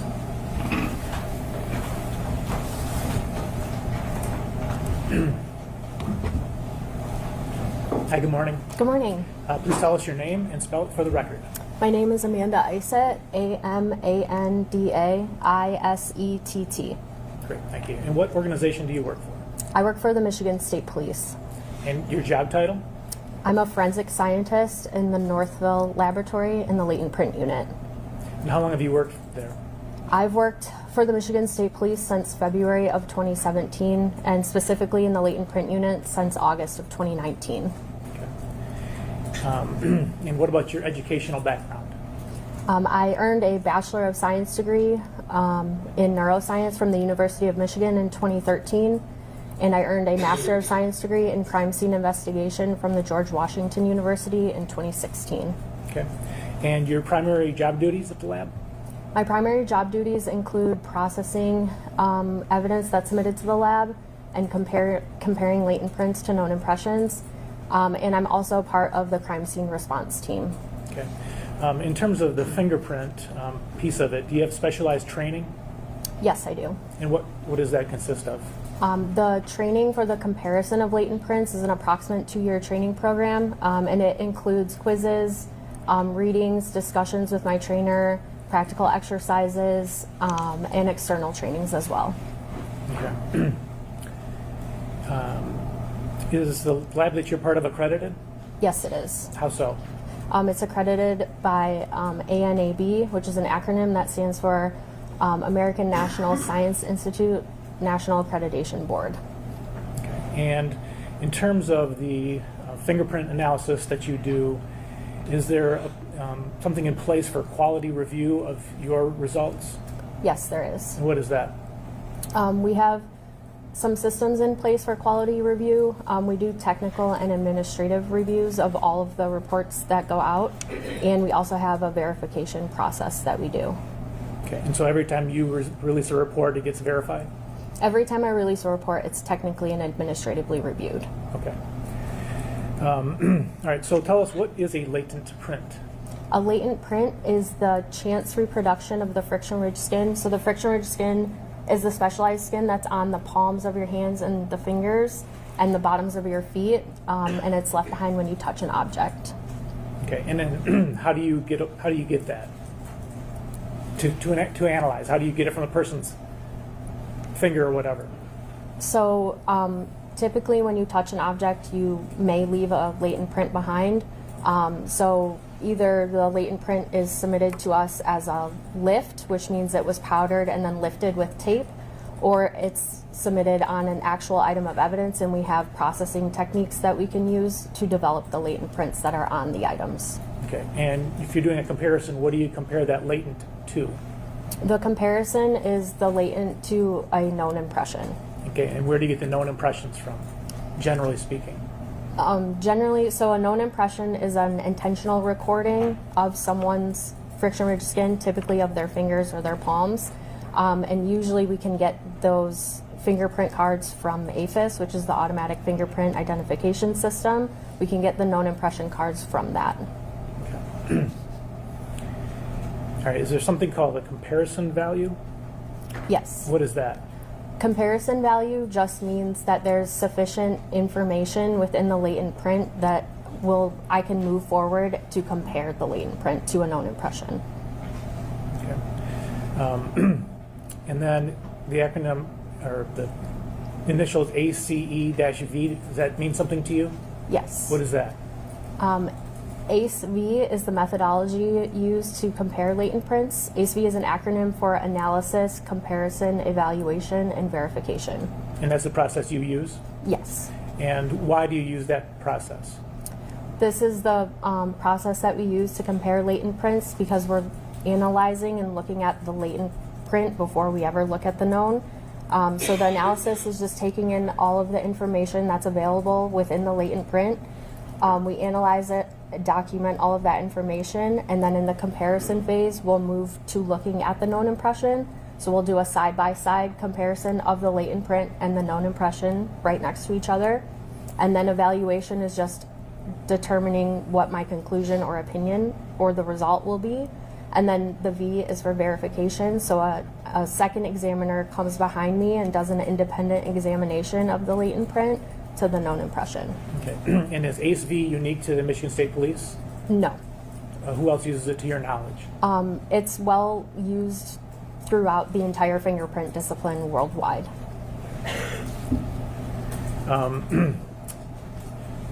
Do fingerprints change over time, or how are they generated, I guess is the question. So you are born with your fingerprints. Your fingerprints form in utero. They are highly variable and discriminating, and they are persistent, which means they do not typically change over time unless some injury or scarring occurs. And you said variable and discriminating. What does that mean? Highly variable and discriminating just means that the friction ridge skin and the features within the friction ridge skin is variable between not only yourself but also people around you. At this point, we would tender Ms. Isett, is that right? As an expert in fingerprint analysis. We'll leave it in the discussion of the board. I will so certify you guys. Thank you. All right, so turn to this case. Did you examine the tank 34 that's at issue in this case? Yes, I did. Okay, and tell us what you did. So I received a telephone call on August 16th to process the tender tank. It was in the back parking lot of the Northville Forensic Laboratory. So I arrived and started processing around 7:30, 7:45 on August 16th. And I processed the exterior of the tank along with a coworker. We powdered the outside of the tank, and then I collected 4 stickers from the tank. Okay, you said you powdered the tank. Certain section or the whole thing? So I powdered the entirety of the tank except for the top portion because it was covered in like dust and dirt and debris, and that portion wasn't suitable for processing. So I only powdered the entirety of the like bottom portion exterior all the way around the tank. And you mentioned something about stickers. Yes. What did you do with stickers? So I collected the stickers from the tank. I took them off of the tank and packaged them and took them back to the lab to process them. Okay, and do you know whether that was before or after Ms. Ponchke took the paint samples? It was before she took the paint samples. And I'm going to show you people's 262. Do you recognize this picture? Yes, I do. What is it? It's what I refer to as the back end of the tender tank. Okay, and why did you take this picture? We typically do general overall photos of anything that we're processing for crime scenes. So we took multiple photos of the tank before we did anything to it. Okay, and is this an example of the stickers that you took? Yes, it is. And do you know which one or both of those that you took? I took both of those. Okay. I'm sorry. I took the bottom sticker, that ammonia sticker, and then on the other side of the tank, there was 2 stickers just like that, and I was able to remove the 2 stickers from the other side of the tank. Okay. I'm going to show you what's been marked as, or what is people's 232. Detective Druyer, please. 232.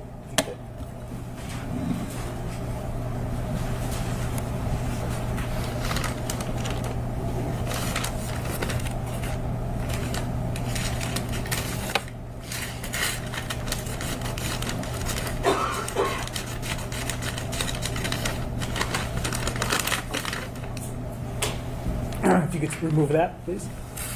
Can I put my gloves on first? Sure.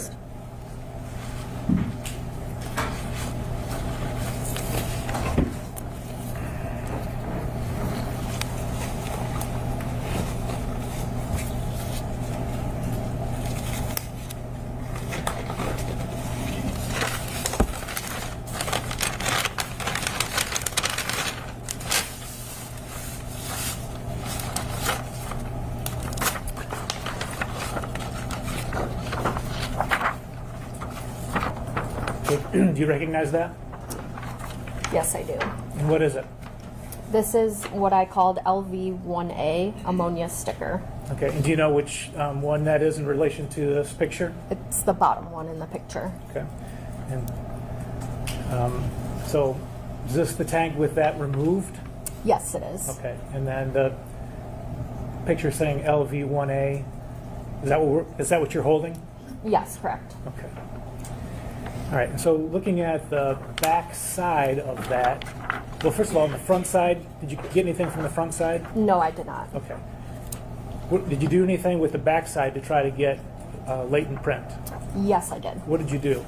I used a processing technique called black wet wop, and wet wop is just like a name brand for something that is a wet processing technique. It's basically just black powder suspended in a liquid.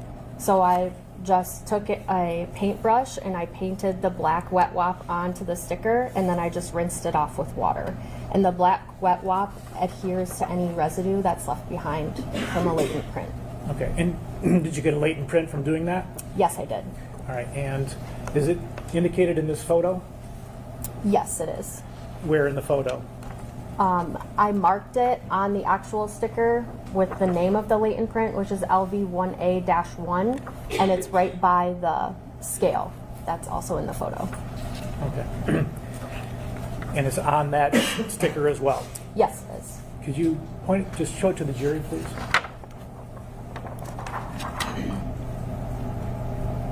Okay. All right, did you do anything at that point to help you in your analysis, once you had the latent? So once I collected the latent print, I took a close-up photo of it. And so after I take my close-up photo, I put it into our software, like a digital asset management system, which keeps the chain of custody of all of our images and anything that's done to the image.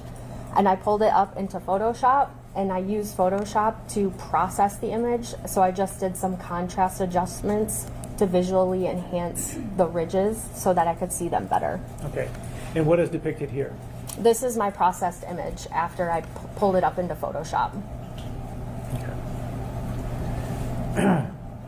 Can you tell the jury, do you see the print in this picture? Yes. And how would they know which part is the print? Can you explain to the jury what to look for? Oh, yes. So when I'm looking, so this part is the analysis part of the latent print.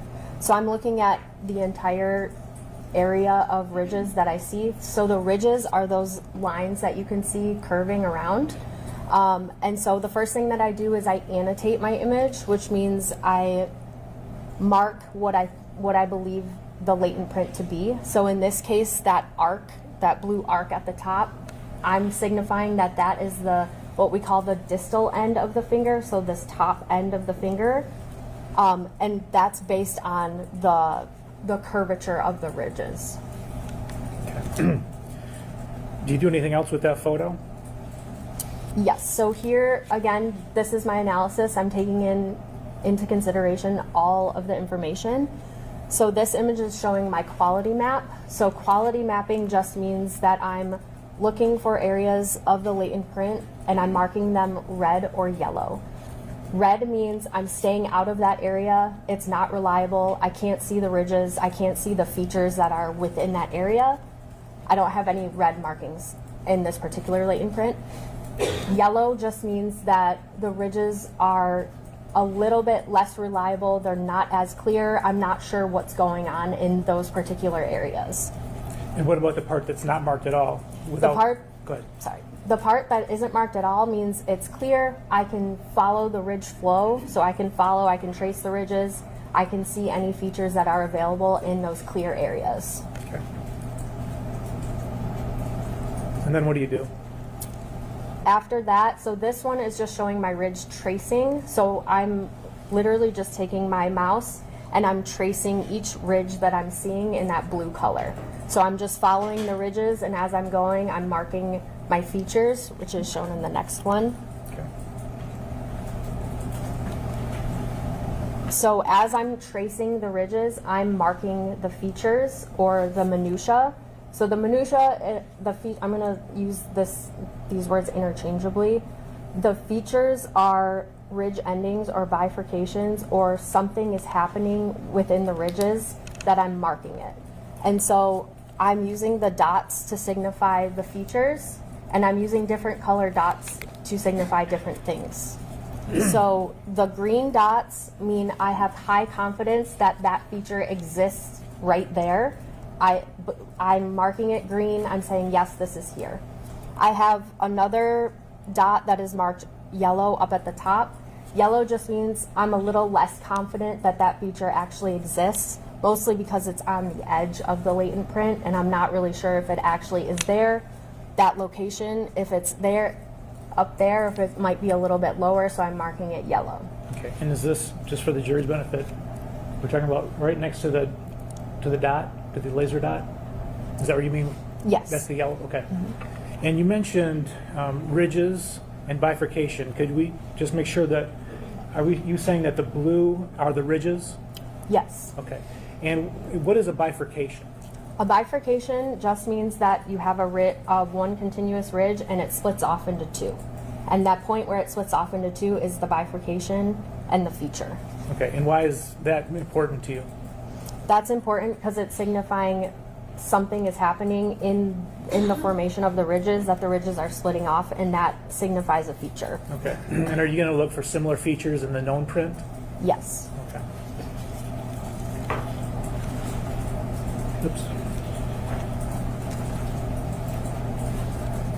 Okay, and what is this? So after I've completed my analysis of the latent print, I'm only looking at the latent print. I haven't looked at the known yet. I do all of my markup, my documentation of the latent print first. Then I will go and bring up the known impressions. And so the first thing I do when I'm doing my comparison, the side-by-side comparison, I'm picking a target group within my latent print. So that just means I'm picking a cluster of 3 or 4 of those dots or those features, and I'm trying to locate those 3 or 4 in the known impressions. So, for example, I think there was something, it looks like a longer ridge. I have 2 green minutia on each end, and then,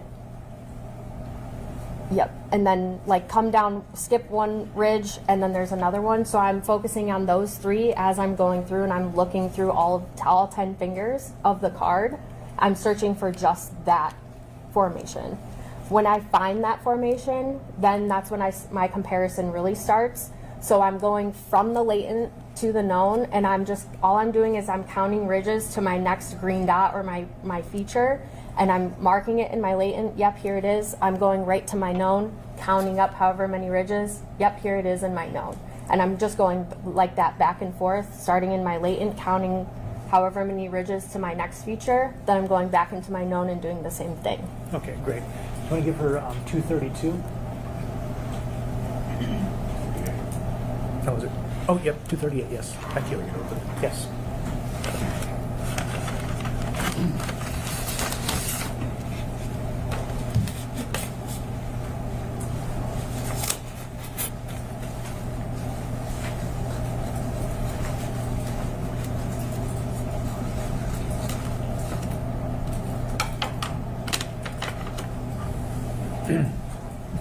Okay, could you tell us what people's 238 is?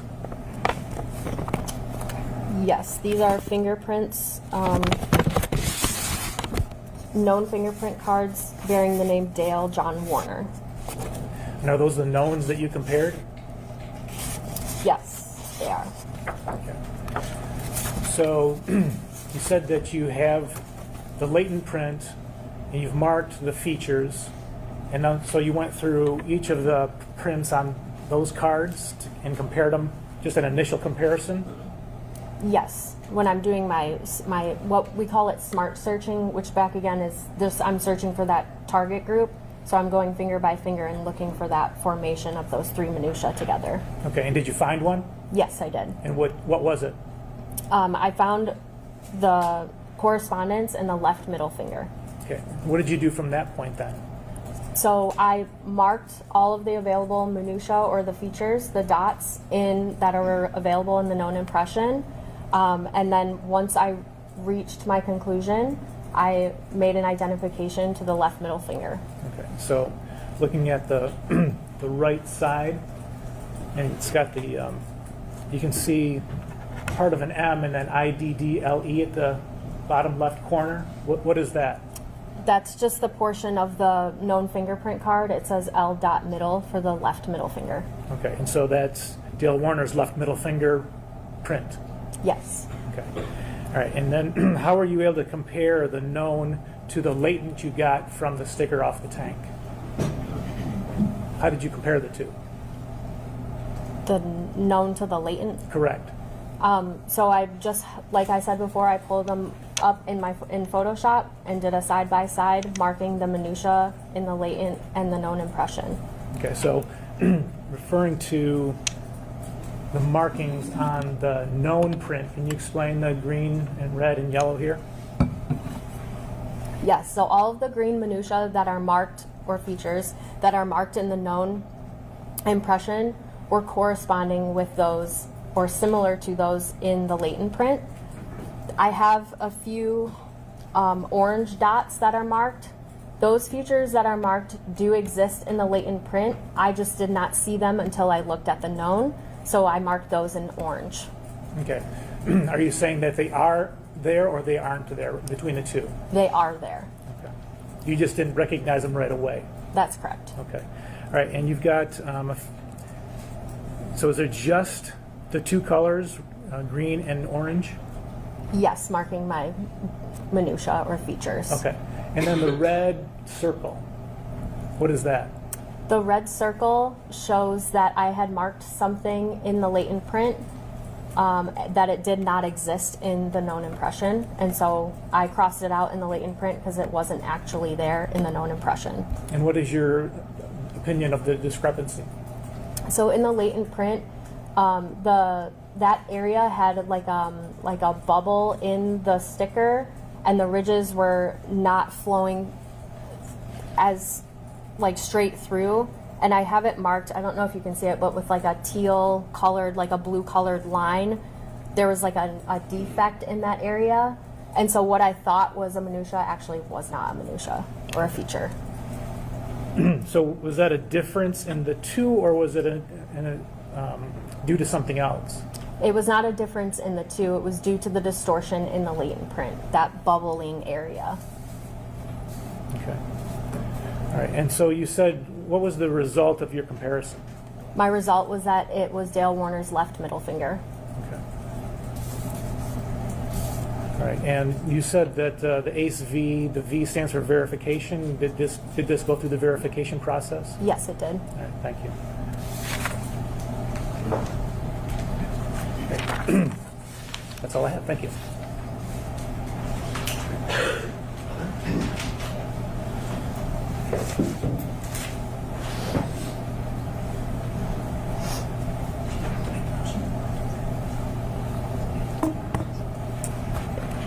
Good morning, Ms. Isett. My name is Marissa Vinsky. I represent Dale Warner. I have some questions for you. I want to start with, you talked about your process. One of the steps was you enhance the photo in Photoshop. Is that correct? Yes. What goes into enhancing the photo? So in Photoshop, we use I'm sorry. I just did exactly what Mr. McCready was worried about. I'm not as clean as Miss Chartier. My apologies. I'm sorry. No, that's okay. You hit it too well. Yeah. Do you mind if I? You know what? That's good. I'm just putting that right Okay, here. perfect. I will just leave it on the podium. That's awesome. Sorry again. No more water for you, Mr. McCready. My apologies. What goes into enhancing the photo? So in Photoshop, we're only allowed to use certain tools within Photoshop, and we do contrast adjustments. So I'm making the picture brighter or darker, just to my eye, what I need to see in the latent print. Is there a standard? Do you always do these steps to enhance, or what is just helpful to you? What I typically do, it's different for every examiner. We do have a set of tools, like only a specific set of tools that we can use, because some of the tools that are available in Photoshop can erase pixels or change them, and so we're not allowed to use those tools.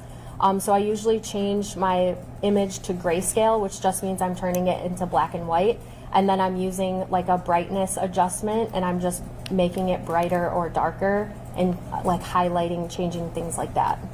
Are there other tools aside from the brightness and the darkness, grayscale, that you are allowed to use? Yes. What are those tools?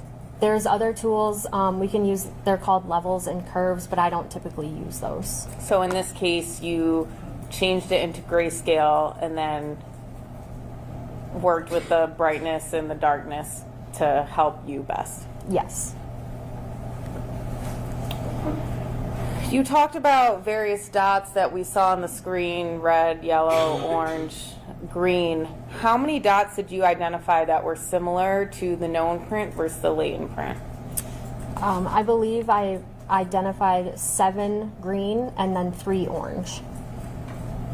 Were there any points where it was maybe yellow or something you had to think about that you had to make a subjective opinion during your process?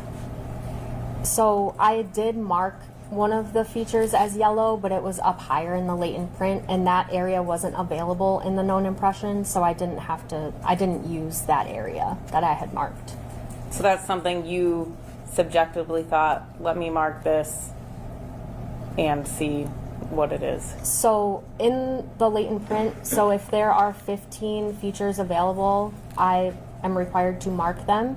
So that is what I did. I marked 15 features in the latent print. The green and the yellow were the 15 that I had marked originally. Is there a standard that the Michigan State Police uses for the number of dots? We don't have a minimum number standard to determine comparison value, but we use subjective decisions. It's not just based on the quantity of the features, it's based on the quality of the information within the latent print. If you know, do other agencies have a standard number of dots? Other agencies do, but I don't know what they are.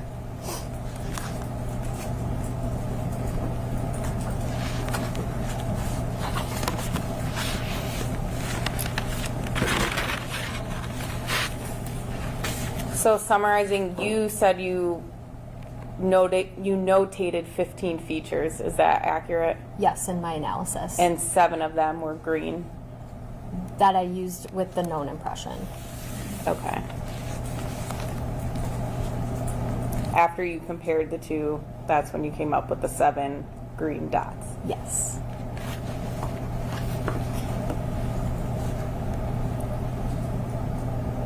You testified about 15 being how many found. Is that the number you automatically stop at, or do you go above if there are more?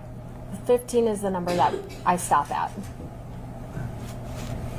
So going specifically to what you did with the tank, you testified that you processed the exterior of the tank. Is that correct? Yes. And you didn't find any latent prints?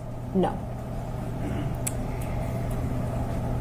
And then you took the ammonia sticker from the back end of the tank, what you classify as the back end? Yes. And did you also take a placard sticker that was towards that back end as well? I took a portion of a placard sticker, yes. Okay, Ms. Saylor, will you please pull up the government's exhibit 100, which is our page 105.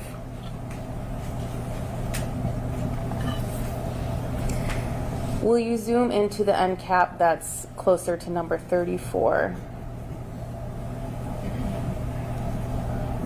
The bottom sticker, is that the ammonia sticker that you removed from the tank?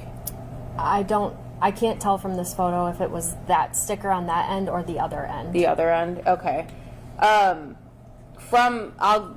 move on to the other picture that you were shown, but from this picture specifically, are you able to tell where you took the stickers from?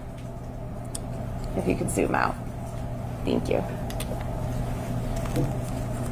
Yes. Okay, can you tell the jury where you took the stickers from? So on one end of the tank, I took the bottom ammonia sticker and then a portion of the green square sticker, that placard sticker. I was only able to get a small portion of it off. And then on the other end, I took the anhydrous sticker and the ammonia sticker. So the green placard, is that the one that says 1005? Yes. And that's in the center of the tank? Yes. And these items were collected on August 16th, 2024? That's correct.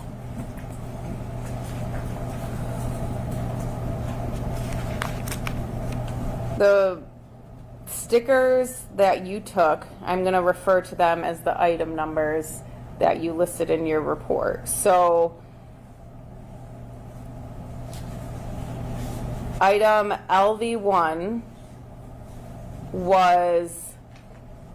there was 1A and 1B. So item LV1A is the ammonia sticker that you took from what you call the back end of the tank, correct? Correct. And this is the end that's actually furthest away from the weld that is described as non-manufactured. That's correct. And then the placard, you said you took a portion that was LV1B. Yes. And then the 2 stickers that you took from the side that was closest to the tank, or closest to the weld, were LV2. Yes. And the item that you claim you were able to develop the latent print from, excuse me, was the ammonia sticker that's classified as LV1A. Yes.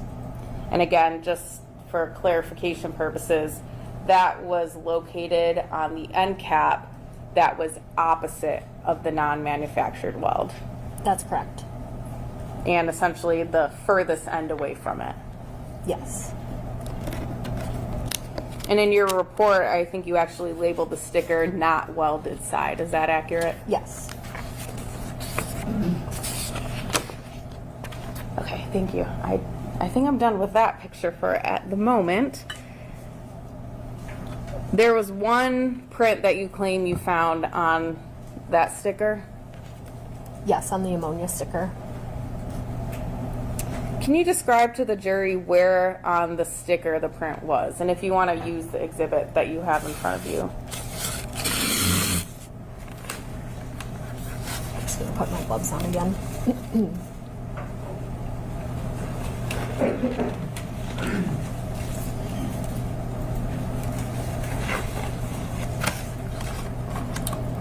The print was developed right here on the sticky side.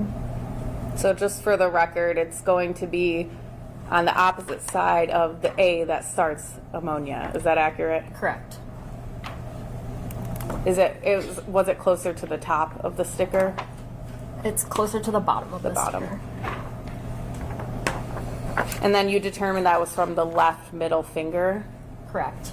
Can you tell what direction the fingerprint is pointed?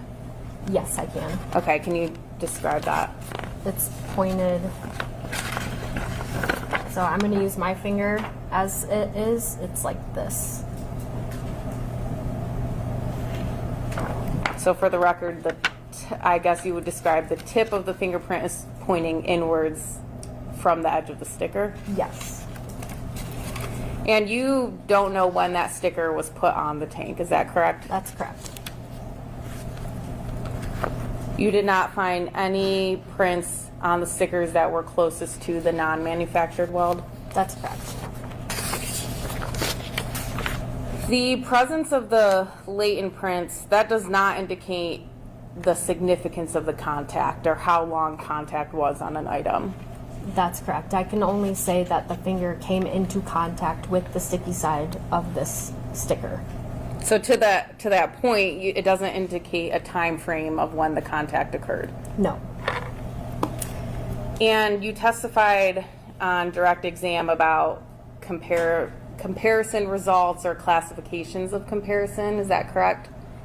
Can you describe classifications? So I believe there's one that's identification, one I can pull out the specific language. I believe there's 3 classifications. So from lab report number 9, there is identification, there's exclusion, there's inconclusive. Those are all different comparison results. Is that accurate? That's correct. When the comparison result is deemed identification, that does not mean that there is an exclusion of all other people, correct? That's correct.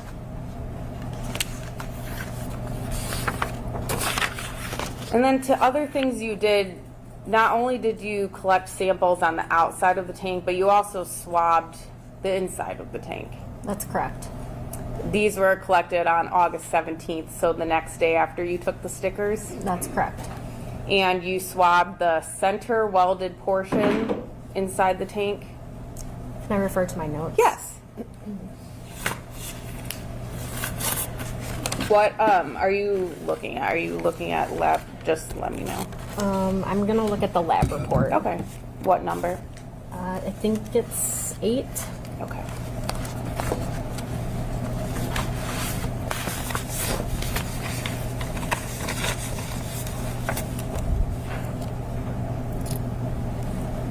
Yes, it's record number 8.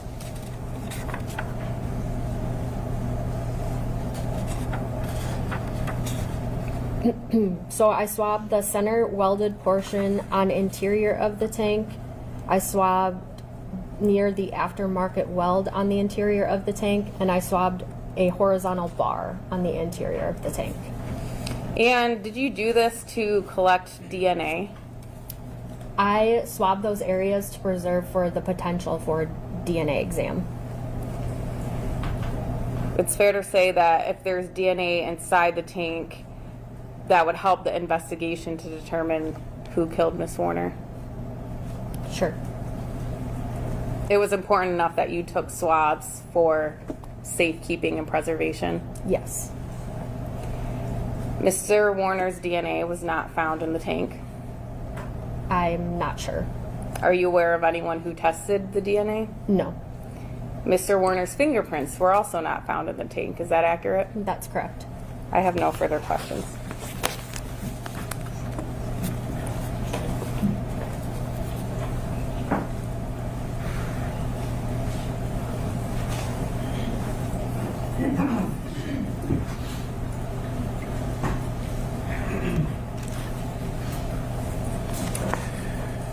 So, when you were there processing the tank, did you make an independent decision on your own to swab the inside? No, I did not. Did you think at that time, or why didn't you want to do it yourself? The interior of the tank was extremely rusted and very textured. So when I entered the tank, I was searching to see if I could process the inside of the tank for latent prints. And the interior of the tank was so rusted and textured that I did not process it for latent prints. And I was not going to swab for DNA preservation either. Okay, for the same reason, because it was so rough? Yes. Okay, and why did you if you didn't think it was worth doing? It was at the request of our investigating officer. And who is that? At the time it was Sergeant Drewier. Okay.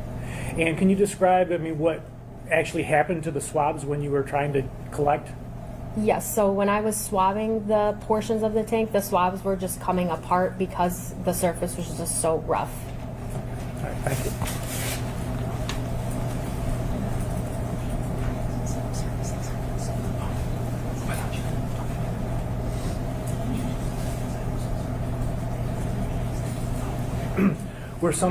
Were some surfaces on the outside of the tank not suitable for latent prints?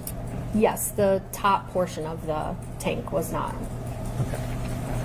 Thank you. I have no other questions, Your Honor.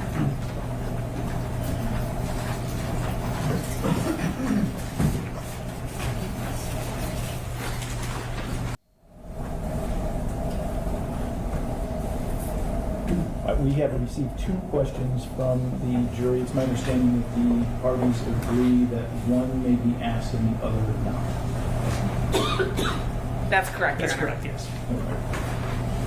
Would rust inside the tank affect the ability to retrieve a latent print? Yes, it would. Because the rust can degrade the surface of the latent print, the surface that the latent print would be able to come into contact with, the roughness of it doesn't allow for a latent print to be left behind. Mr. McCready? I have no follow-up. Ms. No follow-up. Okay. And may the witness be released from her speech? Yes. Yes, Your Honor. Thank you. You are free to go. Thank you.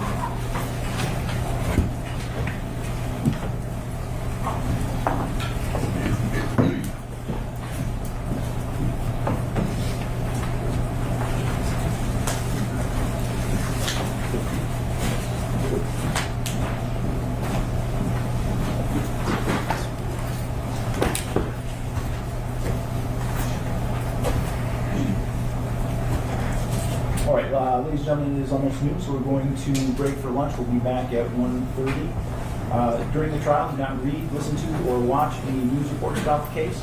Under the law, the evidence you consider to decide the case must meet certain standards. For example, witnesses must swear to tell the truth, and the lawyers must have the ability to cross-examine them.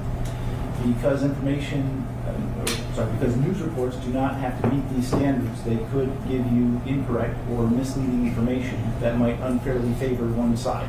So to be fair to both sides, you must follow this instruction. Thank you. We'll see you at 1:30.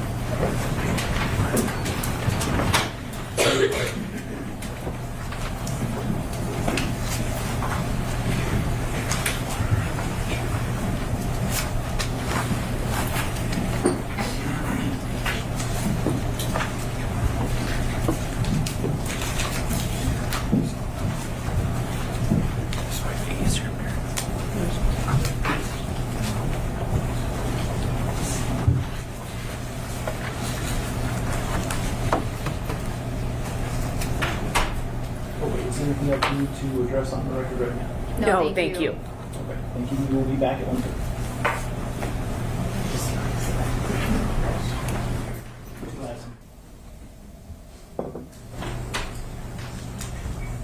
Thank you. Can you be seated? We are back on record in file 2041-FC, People versus Dale Warner. Are we ready to have our third trial? Just very briefly, Your Honor, I just want to put on the record, I'm not sure if we have already, but People's proposed 266 is going to be displayed. I think we have an agreement. It's going to be displayed but not introduced.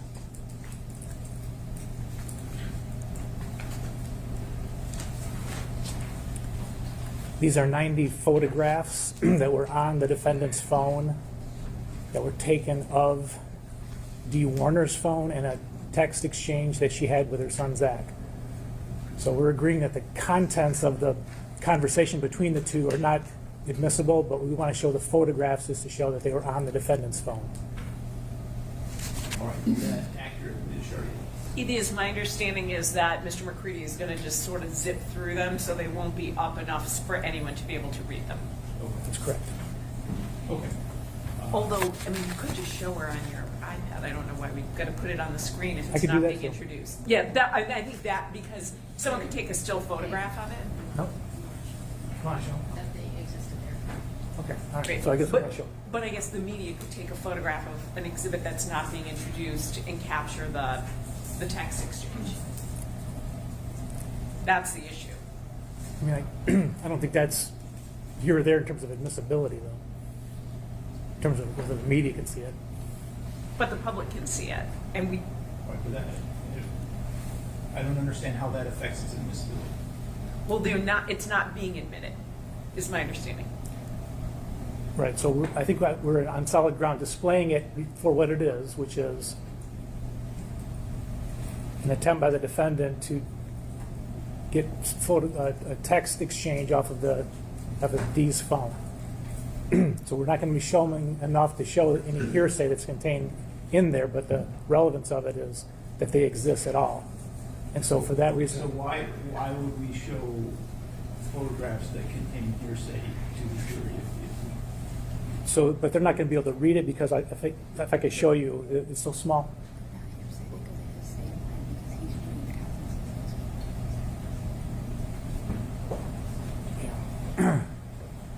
So, a couple things. If I could show them up there just so Your Honor can see, it's going to be almost impossible to read them. But also, whether or not the statements themselves are hearsay, they're not being admitted for. Even if they were being admitted, they would not be admitted for the truth of the matter. They'd be admitted for the defendant's access to them and his state of mind, his intent. But the question of the witness would be, did you find screenshots on Mr. Warner's phone? Yes. Approximately how many? 90. Right? I mean, we're not going to say they don't exist. So to show them to the jury to prove that they exist, that's what the witness's testimony is going to be. So if they're not being admitted, which they're not, putting them on the screen to show, I mean, I think is irrelevant. It's unfairly prejudicial. I don't even see why we would be putting something up on the screen that's not being admitted as an exhibit or as a demonstrative aid. This isn't a demonstrative aid. It's just, did you find things on the phone? The answer is yes.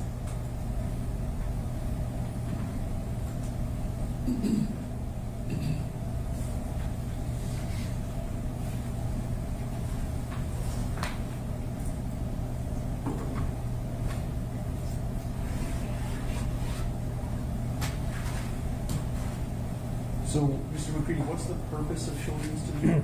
So we've established a pattern here of what we call, generally speaking, stalking, tracking her whereabouts, etc. And so, and trying to clone her phone was another piece of evidence. This is along those same lines. Where I mean, the testimony was also she had her phone with her all the time. She was very secretive. And the inference is clearly that she would not have wanted him to be in her phone, taking 90 or 91 screenshots of her conversation with Zach.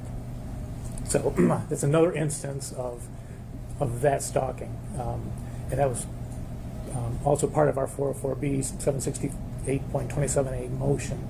So the import of them is that he did this at all. I mean, if it's whether we can show them or not, I mean, we would then seek to admit them under the theory that it's not for the hearsay that's in the text at all. It's for the fact that they exist. The court All right, time. so I'm just trying to make sure I'm staying on the same page. I think the goalpost just shifted from we want to show them but not admit them to we want to admit them. No, I'm saying that if there's a problem with just showing them, then we would seek to admit them. But I'm fine with just showing them. But the alternative shouldn't be not to show them at all. It should be to admit them. We're trying to find a common ground, happy medium. All right, Ms. Shardy, you want to respond to that? Sure. So the court already ruled that evidence of this sort is admissible. So we've heard testimony about the attempted cloning of the phone and other things along those lines. The question, what did you find on the phone? I found 90-some photographs of text messages between Ms. Warner and her son. All of that the court's already ruled is admissible. I am struggling to see why we have to show it on the screen. I mean, the witness is going to say that's what she found. We're not disputing that's what she found. So what's the point of showing it? I mean, and I really don't understand the relevance of it. If anything, it's cumulative and it's not coming in as an exhibit. And if the point is, well, they can't read it, so it doesn't matter, well, then why are you even putting it up on the screen? I mean, to show that it existed, there's literally no dispute. The witness is going to testify it existed. I don't think that prevents them from presenting the evidence they want to present. The fact that a witness can testify about something doesn't preclude them from introducing other evidence of the same thing. So can I see some of these? I don't think I've seen these before.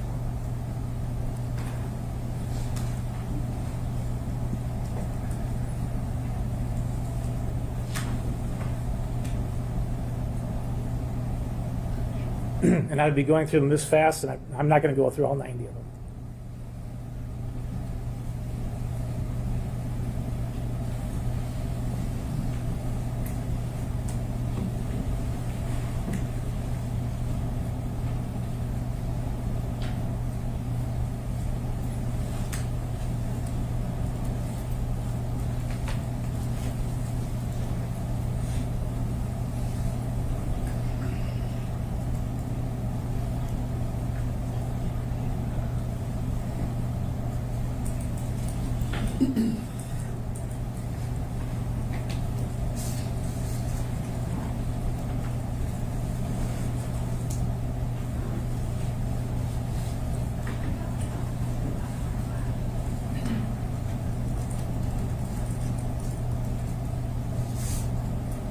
And I can stop anytime you're on. That's sufficient. Okay.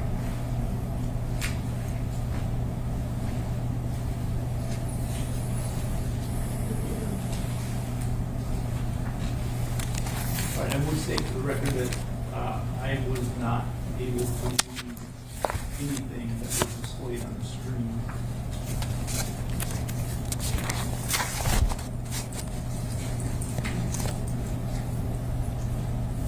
I would like to step out for a moment before I make this. Thank you, Anna.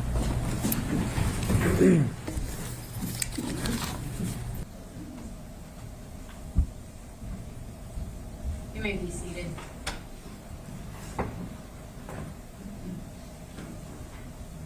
As I see this issue, if something is going to be shown to the jury, unless it's a demonstrative exhibit, which I don't think this qualifies as, it needs to be either admitted into evidence, or if it is not going to be admitted into evidence, then it should not be shown to the jury because of the likelihood, in my opinion, that it will cause confusion to the jury. Because if we show it to them, they will, I think, presume that they are allowed to use that as evidence and consider it as evidence as they're going through their deliberations. When, in fact, they are not, because it is not evidence. So they should not be considering those photos that you're showing to them. So if they're not going to be admitted into evidence, I do not think that they should be shown to the jury. Can I show them to the witness? Well, I guess it doesn't matter at that point. She can just testify that there's 90 photos on the iPhone or the iPad. Yeah.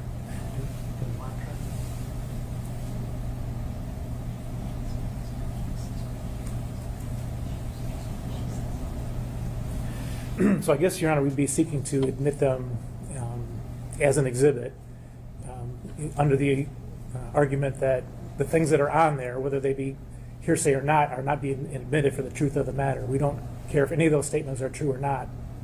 We'll be arguing that they're true, just that they exist at all, that they were on the defendant's phone, and that they're photographs that were taken, not screenshots. So yeah, we would be seeking to admit them then at this point. Do we know anything about the content of the messages? I mean, I have looked at them obviously, but can I tell you right now what it's all kinds, it's 90 pages of just everyday conversation between Dee and her son Zach over business matters, personal matters, everything in between. All right, Ms. Chartier. Thank you. So the conversations are hearsay. There are private conversations between Ms. Warner and her son, as Mr. McCready said, about business, about their feelings about certain people, about their feelings about Mr. Warner, about all kinds of things. Even if the photographs themselves are relevant, the content of the messages is unfairly prejudicial. It's extremely distracting to the jury to wade through 90 pages of private messages between two people. And so for that matter, because I think it's unfairly prejudicial and distracts from the key matter in this case, they should not be admitted. Thank you. What is the content of the messages that is prejudicial to Mr. Warner? So the fact that the jury is going to have 90 pages of messages, that is distracting to them and a waste of time. So there are conversations about the business, there are conversations about Ms. Warner's feelings about Mr. Warner, I believe, and it's been easily a week and a half to 2 weeks since I've looked at all of them. But I think that Mr. Bach may also indicate some of his feelings about Mr. Warner, although I think that might be fairly minimal. But there's just a lot of irrelevant information in there. So again, while the photographs, the fact that there were photographs may indeed be relevant, which I believe the witness is going to be testifying to, and that certainly is evidence, the content of the messages, which is in the photographs, is irrelevant.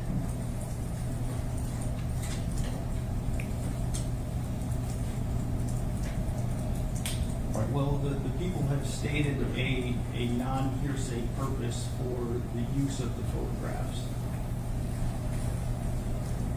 And so to the extent that the conversations in them are irrelevant or that they constitute hearsay,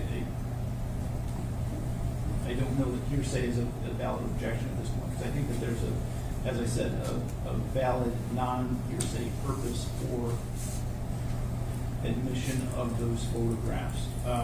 What I'm unclear on at this point is whether or not there is content in those that would be potentially prejudicial.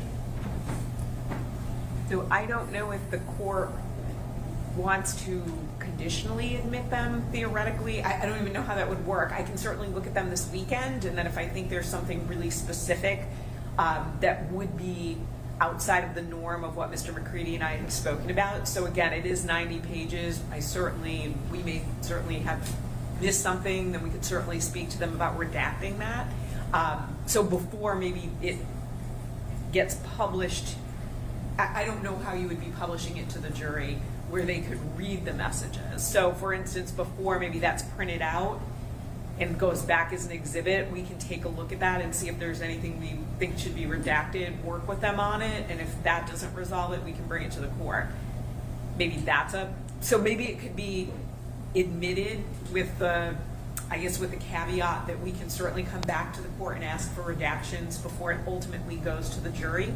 Just trying to think out loud of how the best way to handle this would be. Okay, Mr. McCready, do you want any input on that? I would be fine with that, especially as Your Honor has indicated. So you're sitting twice as close as the jury. I couldn't read them. So they're not going to be able to read them today. All we really wanted to do, back where we started, was show them today. If we can look through them more carefully over the weekend and come to some agreement about some that should be redacted before we actually submit them as an exhibit, we're fine with that. I mean, to be clear, nothing stands out to me and I've looked at these multiple times, so the last time again was maybe a week and a half or 2 weeks ago, but nothing about them stands out to me right now where I think that would need to be redacted, but I do want the opportunity, if the court would allow it, to go through them again just to make sure. No, I think that's wise, particularly since I haven't had a chance to review the content of those messages. So I think that sounds like an appropriate way to proceed. So I will admit those, however, require that they not be published to the jury other than in the manner that Mr. McCready just demonstrated until you've had a chance to go through the content of the messages and redact anything that might be prejudicial if the jury were to see it. Thank you, Your Honor. Anything else we need to address before we bring on jurors? No. No, thank you, Your Honor. Okay.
Thank you, Your Honor.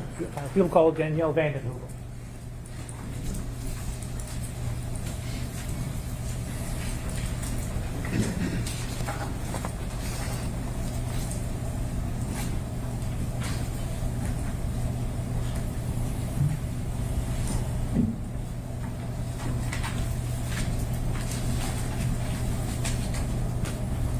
Raise your hand. You swear or affirm to tell the truth, the whole truth, and nothing but the truth under penalty for perjury. Go ahead and sit down.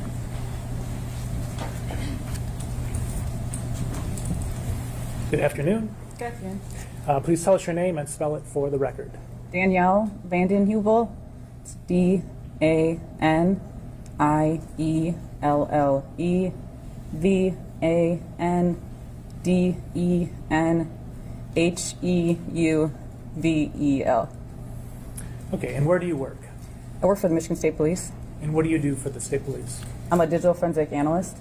And what does that mean? What do you do? A digital forensic analyst, we preserve, extract, and analyze data from various forms of technology. And to do that, we create the best possible copy of data from that device. We can then analyze it and provide reports to investigators to review. Okay, so like iPhones, iPads, things like that? Yes. Okay, did you review an iPhone 12 Pro Max in this case? Yes. Okay, and showing you what's been admitted as People's 228. Do you recognize this cover page? Yes. And what is this? This is a device information page that is provided once a device is extracted. Okay, and what is this device specific to? This is an iPhone 12 Pro Max. Okay, and do you see the device name? Yes, Dale's iPhone.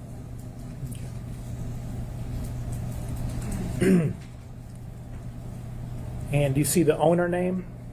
Yes, Dale Warner. And the account that's associated with the phone? warag@me.com. Right. And then the phone number? 517-817-6796. And do you know when this phone was placed into service? After reviewing the phone, it was set up in March of 2021. Okay. And when was the extraction done from that phone? It was done on May 10th, 2022.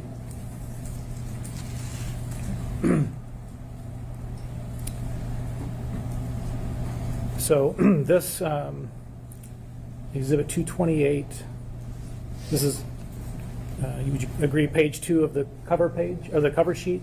Yes. Okay. And then it's got, so were there also on that phone, did you look and see some screenshot, or not some screenshots, some photographs that were on this phone that were from another phone? Yes. Okay, and what were the pictures taken of? The photos depicted images taken of a different device of messages that were displayed. Okay, and this is people's 266. Do you recognize that? Yes. Okay, and what is that? That is the photo found on the iPhone depicting another individual's device. Okay, and could you read at the top of the page who the texts were between? Can you zoom in at all? No. No. I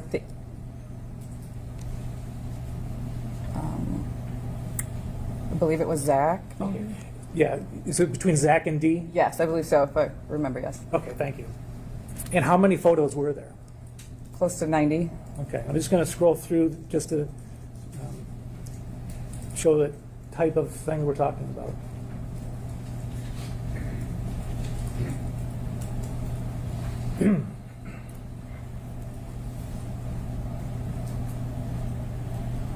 And does the iPhone have a section for photos? Yes. And is that where these were found?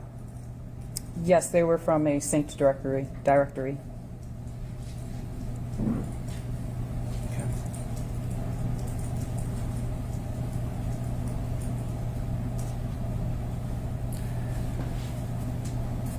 Were there also on that phone texts between Dee and Dale? Yes.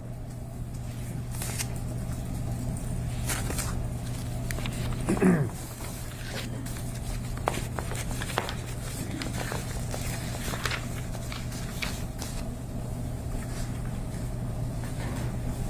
at those.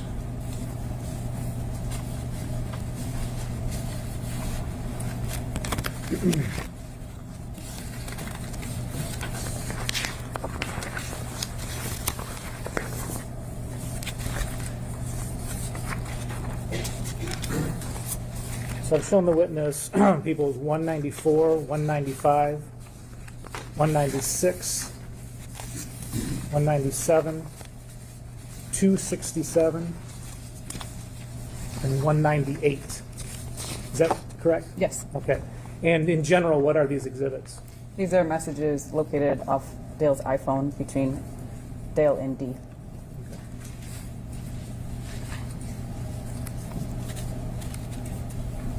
If you look at 194, the message from Dee to Dale, what is the date of that message? 8/6/2020. Okay. And 195, what's the date of the message from Dee to Dale? 2/18/2021. Okay. 196, the message, the text in the middle of the page, what is that date? 2/23/2021. 2/23/21? Yes. And again, that's from Dee to Dale? Yes. Okay. 197, what's the date of that text? 2/25/21. Okay. 267, 3/1/21. 198, 3/5/21. if you look at the top of the first message. 3/3/21.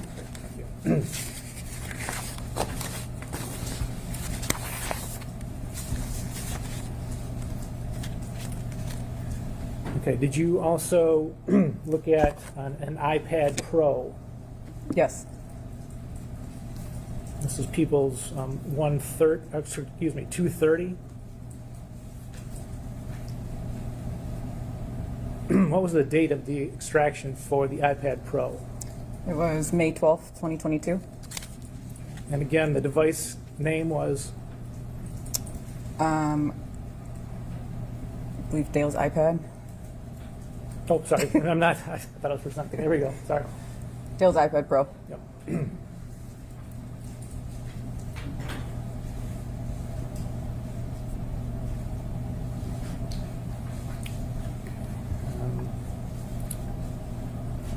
were there some internet searches on the iPad Pro? Yes.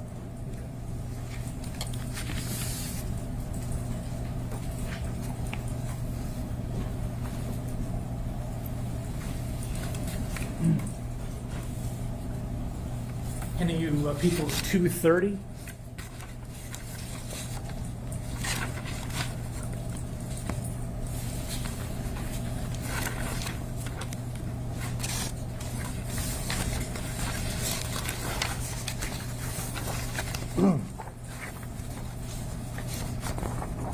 Do these searches have a date associated with them when they were searched? No. Looking at the first, but we know that they were on there when it was extracted on May 12th, 2022, though, correct? Yes, they had to be previously. And looking at the first search, can you indicate what browser or what search engine was used? Google. All right, and what was the thing that was searched for? Search chemical cremation. And the next search?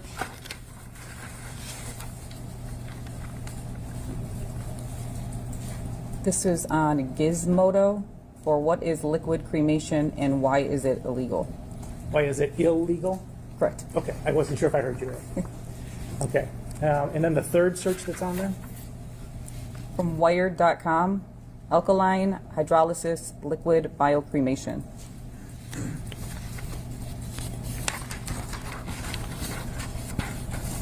The fourth search? This is from Google, what to do with 1,000 gallon propane tank.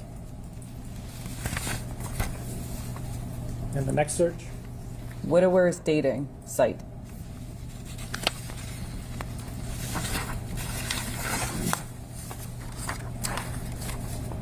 Okay, the next one? 10 widow dating sites for widows, widowers, and divorced people.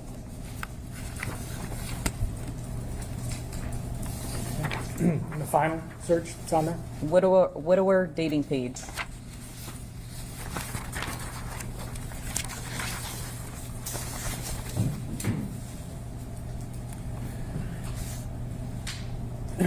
Was there also an iPhone 6? Yes. Showing you, it's been marked as people's 302.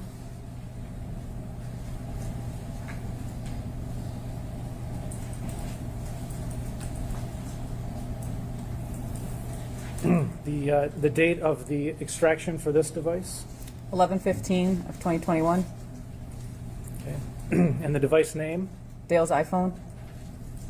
And again, it's a model iPhone 6. Yes. What's the phone number associated with this device? 517-605-6961.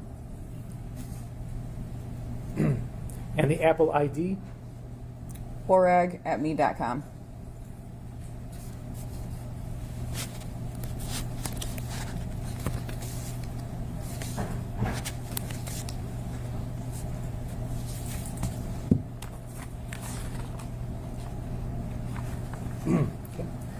Showing you printout of 302.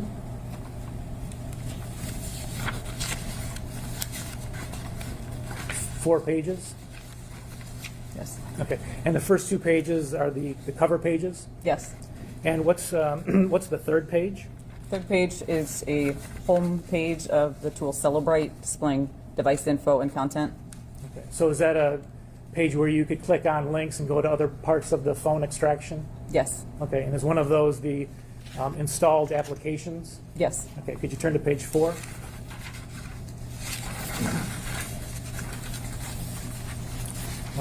Do you see My Cadillac app installed? Yes. Okay. And do you see an app called Vyncs, V-Y-N-C-S? Yes. Does that say when, if that was purchased? Yes. When was that purchased? 1/11/2020. Okay. And is that installed? No. It is not. Okay.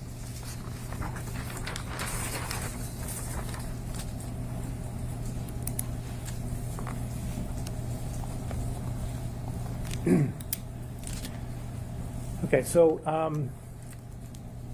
did you also look at a backup? Well, first of all, did you ever have Dee's phone that she actually had on April 25th, 2021? No, not her actual device. Okay.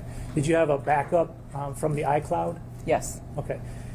Did you look on that to see whether she had My Cadillac app loaded on her phone? I did look and it was not on the device. Okay. And what about the Vinx app? No. And the email address, the Apple ID warag@me.com, was that on her phone? No. If I could have my exhibits.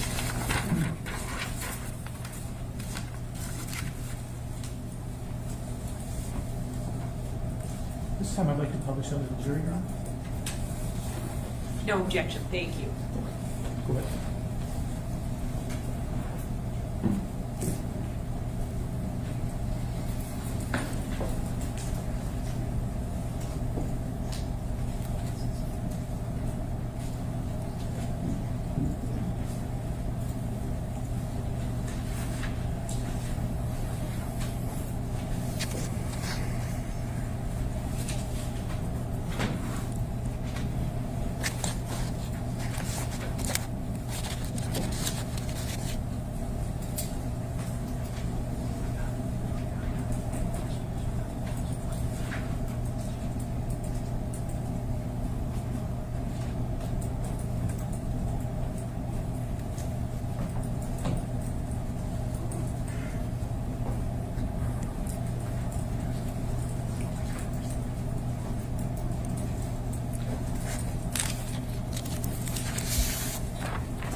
All right, Mr. McCready, did you have anything further?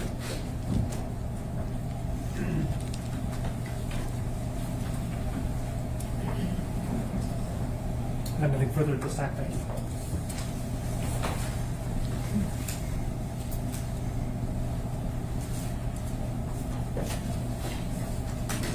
Good afternoon, Ms. Vanden Heuvel. How are you? Good. Good afternoon. Good, after you just sat there for so long. When lawyers say they only have a few questions for you, we're usually lying, but I really do only have a few questions for you. Sounds good. So you did work additional to what you testified to earlier this afternoon, correct? Yes. So one of the things that you did was you looked at one of Mr. Warner's devices, and he was using Find My iPhone on April 25th, 2021, correct? There was data usage, yes. Beg your pardon? Yes, data usage Yes. from that application. And so he had looked 3 times, and if you need to refresh your memory on the times, because I know we're going back a ways, feel free to let me know and Ms. Saylor can help you out. So does this sound correct? 8:48, 42 a.m.? I would like to refresh my memory if possible. Sure.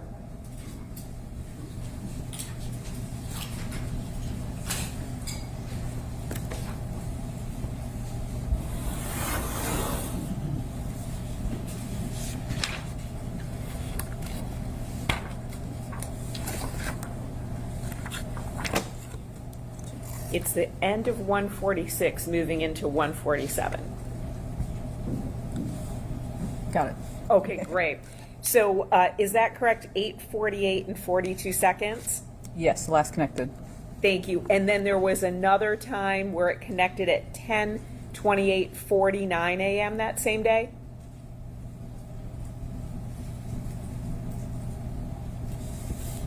That's on the next page. Yes, correct. And then another time, 2:30:56 p.m., correct? Yes. And then, just to clarify, when you were talking about the internet searches that you saw, there's no way to put a specific date on those, correct? Correct. We're talking about a fairly large time period? Correct. Great, thank you, ma'am. Nothing additional.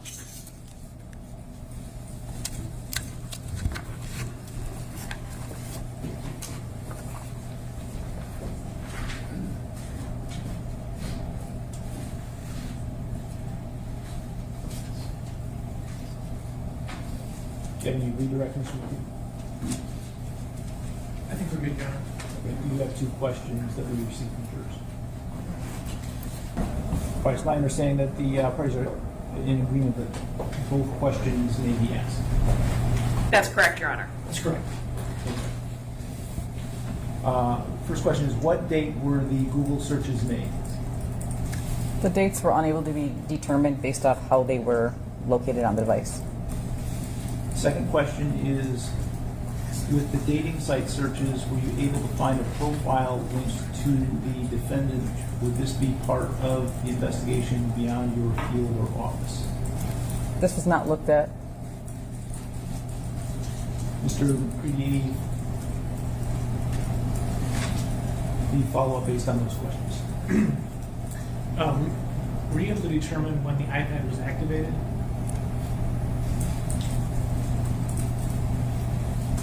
I can't recall exactly. I believe it was in 2020.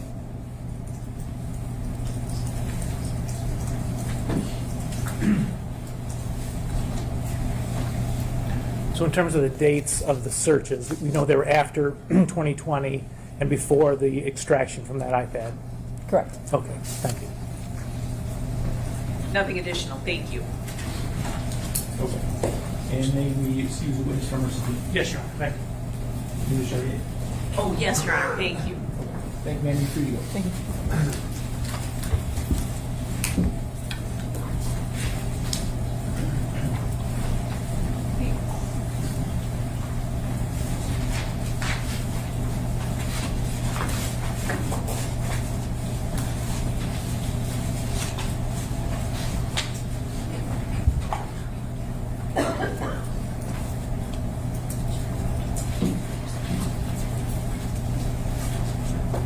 Do we want to take a break now? That's just what we were discussing. I didn't know how long the next witness was, so I think we're in agreement that might be a good time. Yes. All right, why don't we take a 10-minute break? We'll come back and...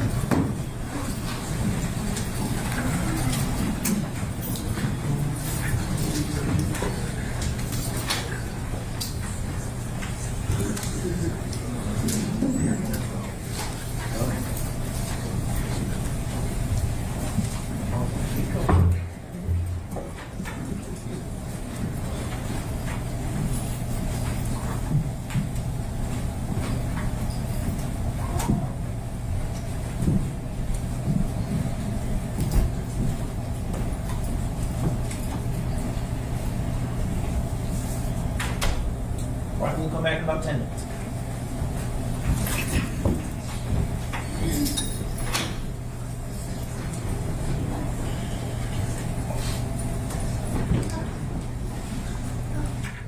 You can be seated.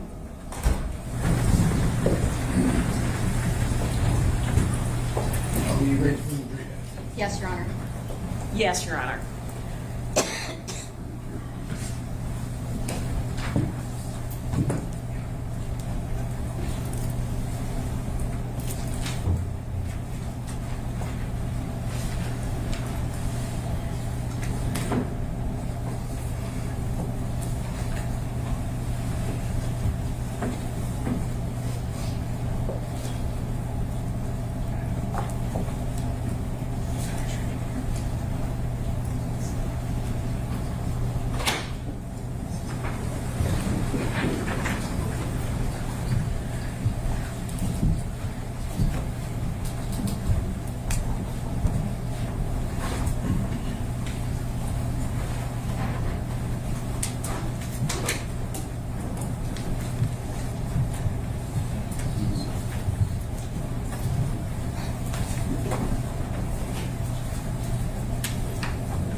All right, we are back on the record in People versus Warner. The people may call the next witness. The people would call Kevin Greca.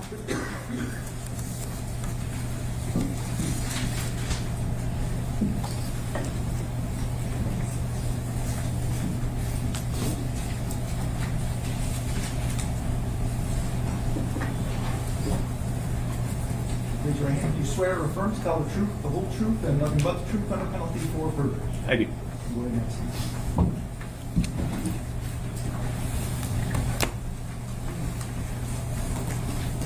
Good afternoon. Can you please state your full name and spell it for the record? Kevin, Kevin, Greca, Greca.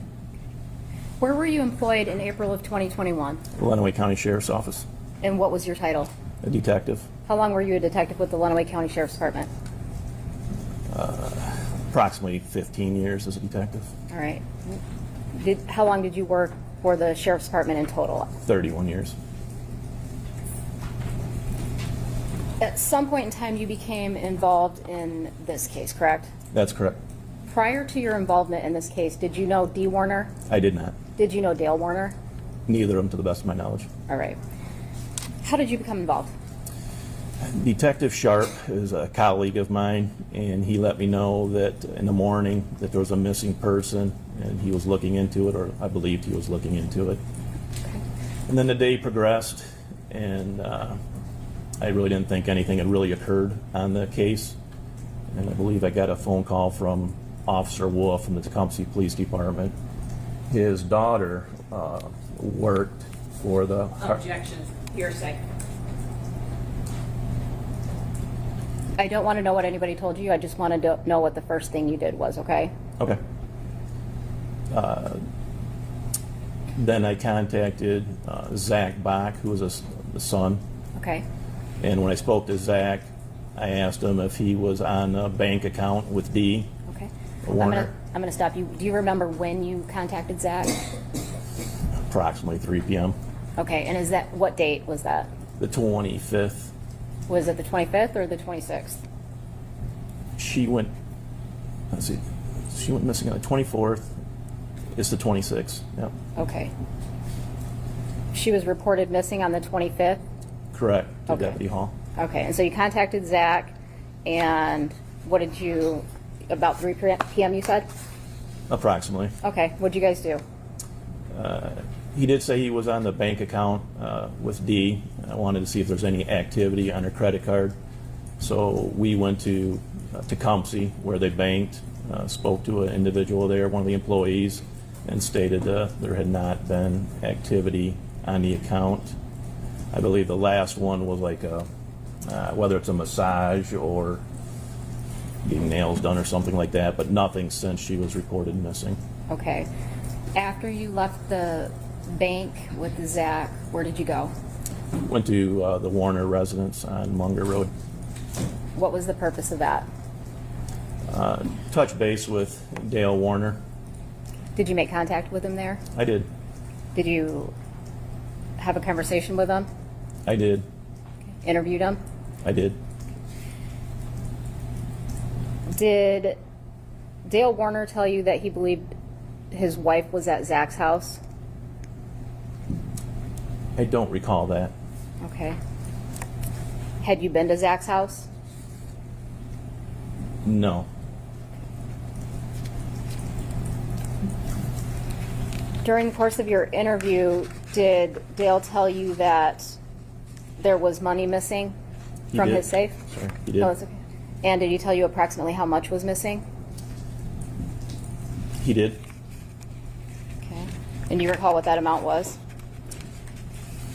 I want to say in the $50,000 range. He did give two numbers. I don't recall what they exactly were, but Okay. Do you remember if it was 50 to 100,000? that does sound accurate. Okay. Did you count the money in the safe to confirm how much money was there? I did not. Okay, but there was some amount of money left, correct? I don't recall seeing any money. I asked about a gun. I'm not sure it was that day or the next day, but I believe it might have been that day. Okay. If she has any firearms and if the firearm was there. So the defendant never showed you any sum of money at all that day, or any day? There was money everywhere throughout the house, in the vehicle. Okay. As far as him actually bringing it to me, I don't recall him ever bringing me money to see it or count it. Okay. And you discussed going to the safe to look for a firearm? We were in a room just off the bedroom, and he spoke of a firearm, and he said she does have one, because I asked if she has a firearm, whether it's suicide or something like that, was kind of where I was going with it. And he said, yes, she does. And he goes, it's right here. But it was just the safe. It wasn't, I said, well, could you please open up so I can confirm it? And he did. And there was a firearm there. Okay, and you confirmed with him at that time that he hadn't yet checked for the gun before you got there? My perception of it was that. That's correct. Okay. Objection, then move to strike if that was his perception of it. It would be what he knows, not what he's perceiving or speculating. Your Honor, we can play the interview from the 26th again if we want to, where Mr. Warner tells him he hadn't checked the safe yet. So. Okay. Well, I would agree with Ms. Sherry at this point that he's required to testify from his personal knowledge, and I don't think that a perception of something constitutes personal knowledge. Okay. How many guns did Mr. Warner show you that day? Do you remember? My recollection of the events, I was there on multiple days. I would say a minimum of 7 days. I had been to Mr. Warner's residence. So for me to differentiate what day from 4 years ago, I apologize. I don't recall. If you certainly, my body cams would be on, they'd be there. But Okay. I recall seeing several long guns in the basement, kind of up on a wall, nicely displayed. Underneath the stairwell, I think was another section of firearms. And then in the closet, if you will, walk-in closet, which is where the safe for the money allegedly was that handgun. Now that I think about it, alongside the bed, I think is another safe, smaller individual handgun safe, maybe with like a finger combination or recognition Okay. lock. And at that point, did the defendant express any concern to you that any of the firearms were missing? He did not.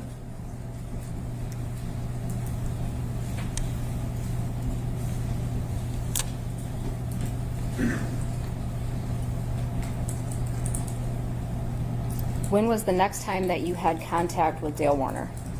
Would have been the next day. Okay. Do you know approximately what time? I don't. Okay, and that would have been, well, let me ask you this. You've since retired from the Sheriff's Department, is that accurate? That's correct. Okay, and so do you have access to any of your police reports or anything like that? I don't. Okay. So, can you tell me again approximately what time you believe you don't know? I don't know. Okay. You think it was early in the day? It could have been. All right. Do you remember doing a search of the Warner property where you walked the outside of the property? I did the inside first, and then started the outside. Okay.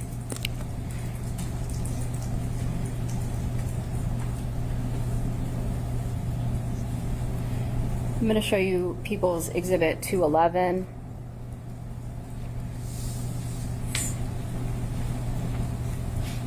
This is your body cam dated April 27th, 2021 at 12:28. Is this you doing the search? Walking?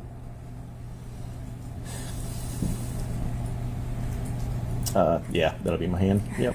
Yes. All right.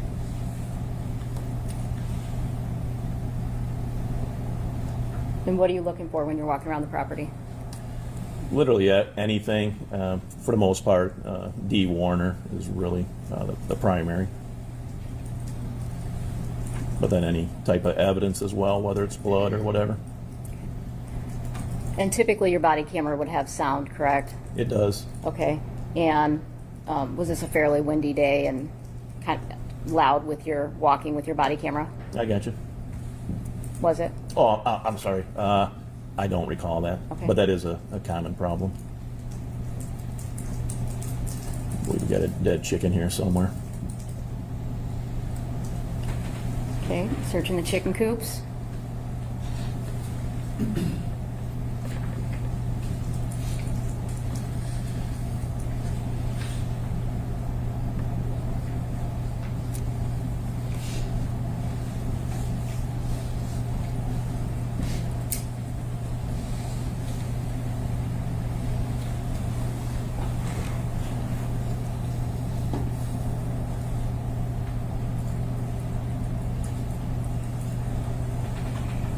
And at this point in time, do you know there's a couple businesses on the property? Total of 3.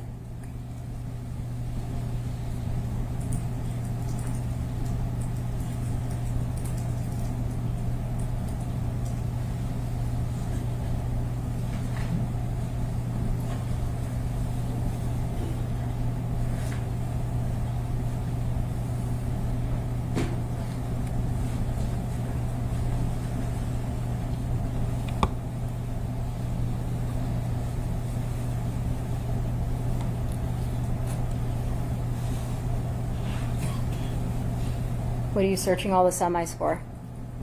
Dee Warner.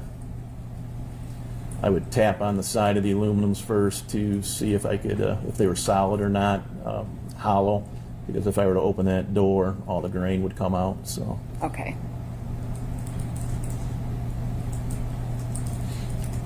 Check the cabs as well.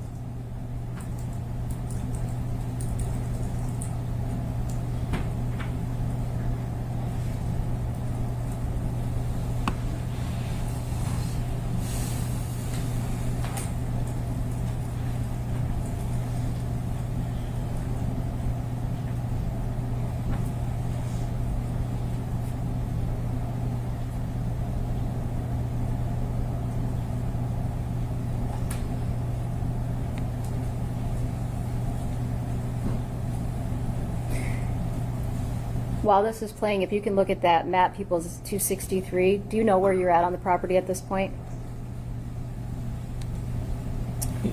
Yes. Oh, here's where the semis are parked, so we're in that area. West side of the property.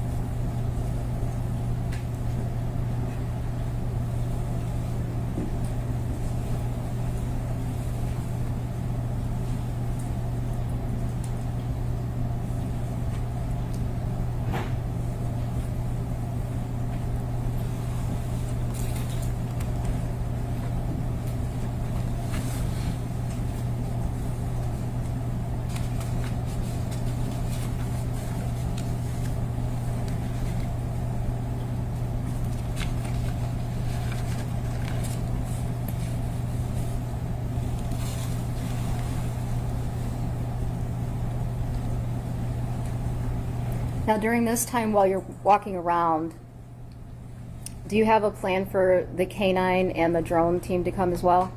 I did. Mr. Warner was not aware of that at that point, but I did. At this point, he wasn't aware?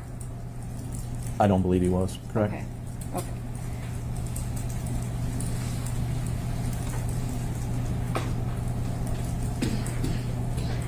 What was the purpose of calling the drone team and the canine? To search for Dee Warner.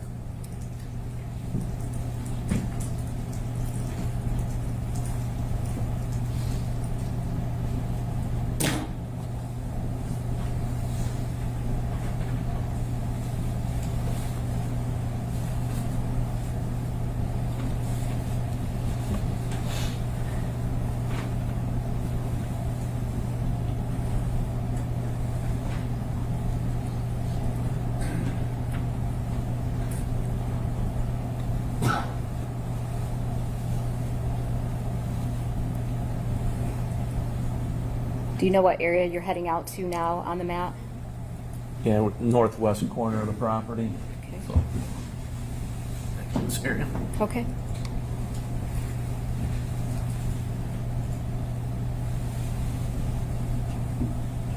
Can you describe the items, some of the items that are in the back northwest corner of that property? Pretty much a standard farm operation. And you see some tile there, farm equipment, disc. I remember a semi cab, like just a cab area. Okay.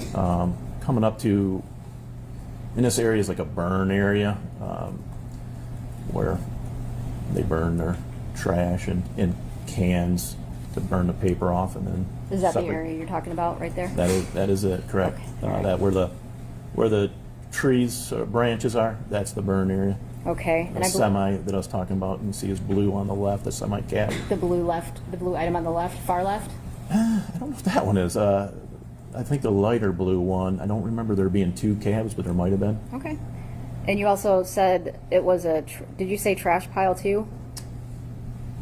Yeah. Okay. Yeah. Well, I don't want to put words in your mouth. I thought I No, heard that's you correct. say, okay.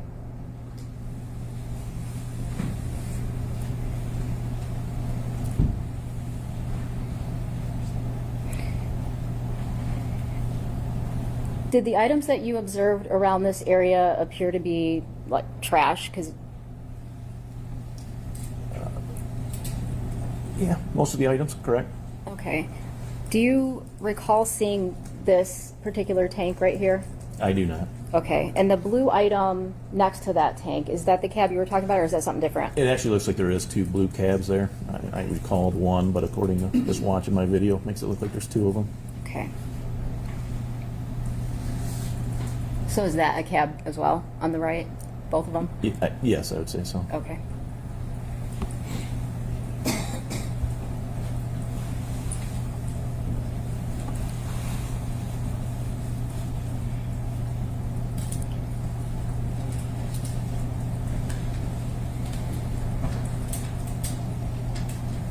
All right, and do you see off to the right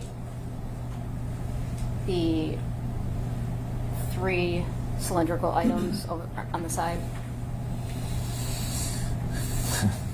From my distance here, it kind of looks like 1 or 2. The ones that are elevated, is that what you're talking about? Yes, behind that blue, it looks like a bed of a truck. I think I was looking further, just past the bed of the truck. Yeah, it looks like. Yeah. Again, sorry, I kind of see 2 from my distance here, and then the third one, if that's the third one, elevated, if that's what you're talking about. Okay, okay. And did those items stand out to you either? They did not. I don't recall those. Okay.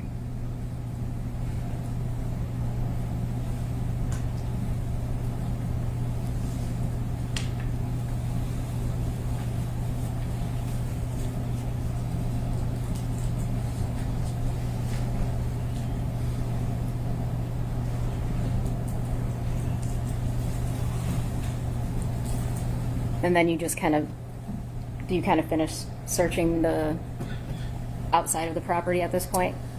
Yes, I recall jumping up in this dump truck or whatever it is, looking inside of that, and the bed, and then the cab as well. Okay. And Again, then circling around to the barns. okay. Again, what were you looking for inside there? Again, Dee Warner.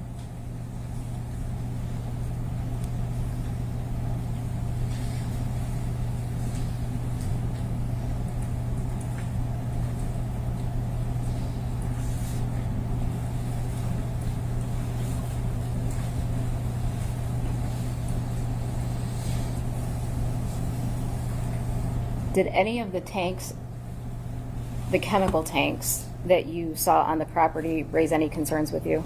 They did not.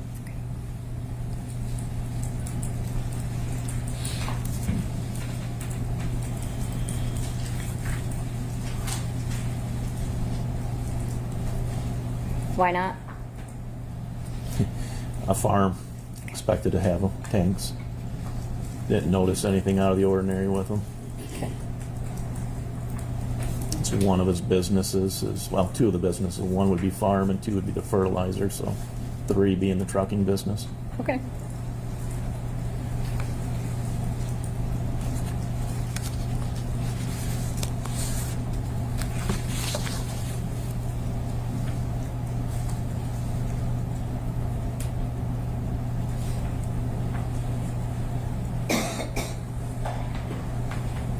Now do you know where you're heading on the property?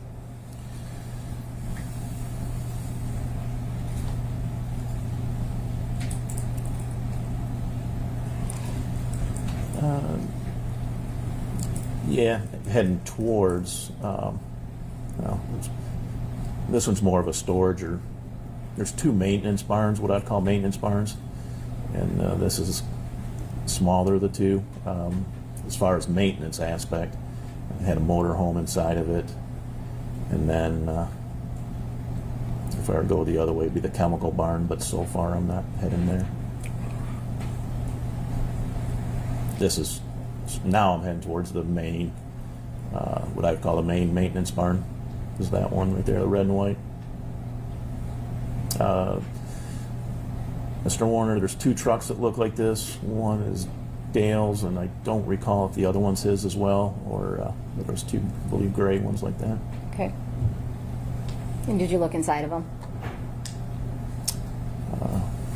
We'll find out here in a second. Yes.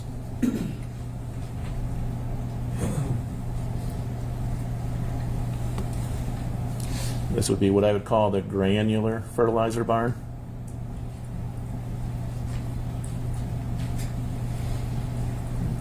On the left-hand side, there's several bays with what I expect to be different variations of grain. I'm sorry, not grain, fertilizer. Okay.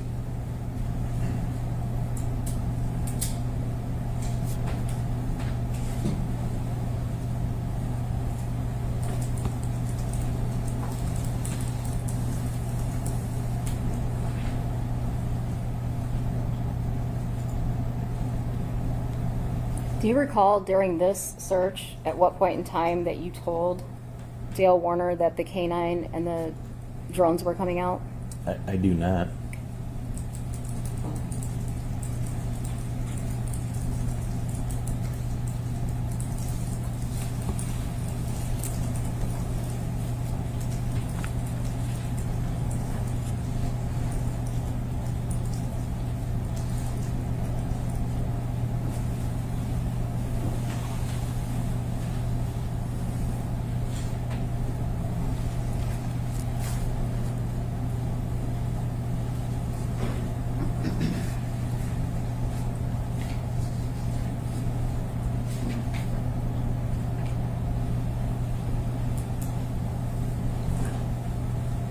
Did you come out the opposite end? That I you- did. I did. Okay. This is the east end of that barn. Okay.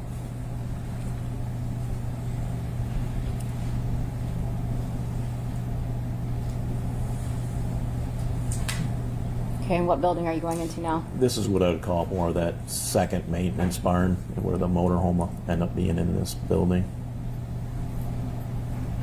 If it's there on that day.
So throughout this video, it appears that the defendant's kind of walking you through the property to show you where things are, or is that accurate? That's correct. All right, and would this be normal for a consent search?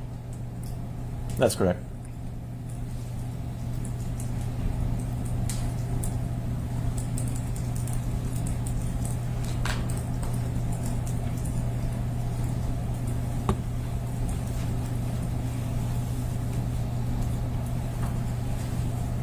Okay, no.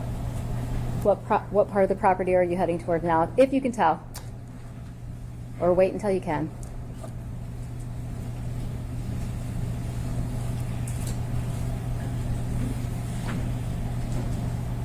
I believe we're going to be heading up towards the office area.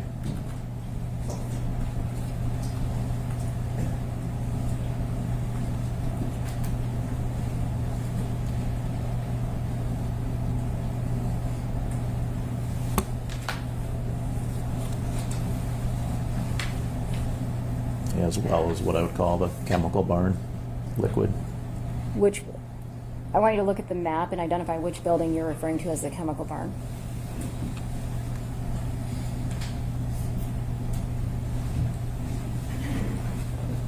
I don't know, number 7. Which one? Thank you. Yep, thank you.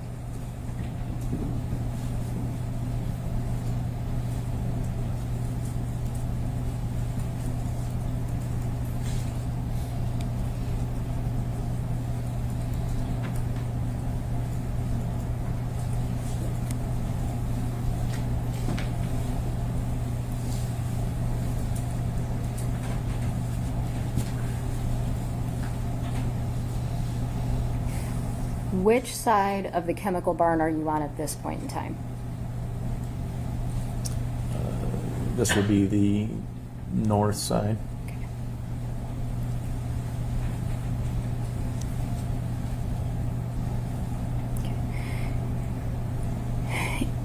And if at this point you walked away to meet with other officers, do you know why you would do that? To brief them. Okay.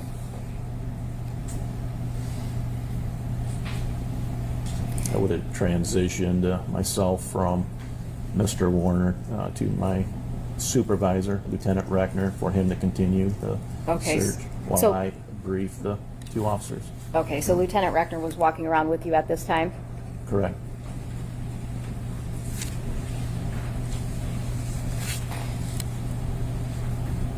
After you walked the property with the defendant, do you know what you did next?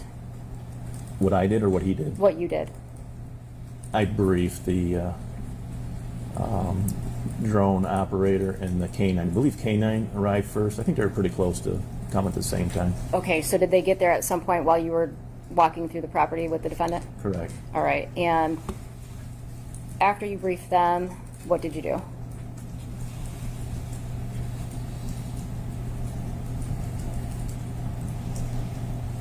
I don't recall.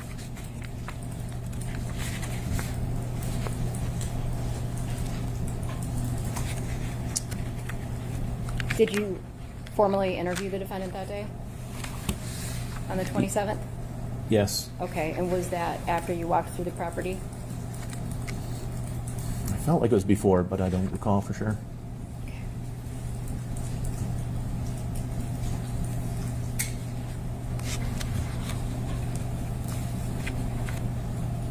After you interviewed the defendant, did you intend to run the dogs and the drones through the property on the 27th?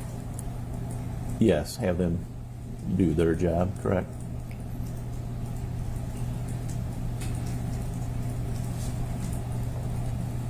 And did you do that on the 27th?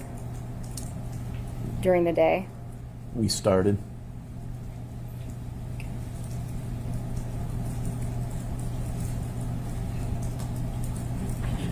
The And- drone had just lifted up in the air and had just a short, brief time frame. Okay. Did you have your body camera on still at this point? I believe so. Okay.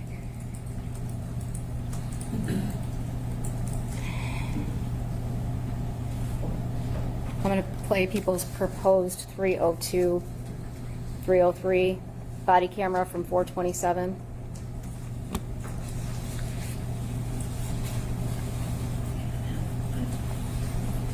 I want my wife back. Yep, well, no, that's where I'm at. You want to get, yeah. And you might be getting blown up too, because everybody else is saying, I appreciate it, thank you. Yeah, everybody's gotta be asking you everything too, where.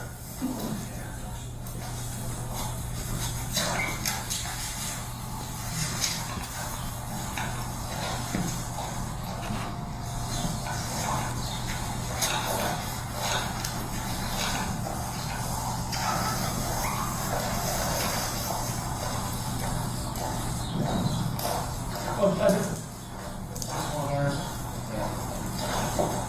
Okay, yeah.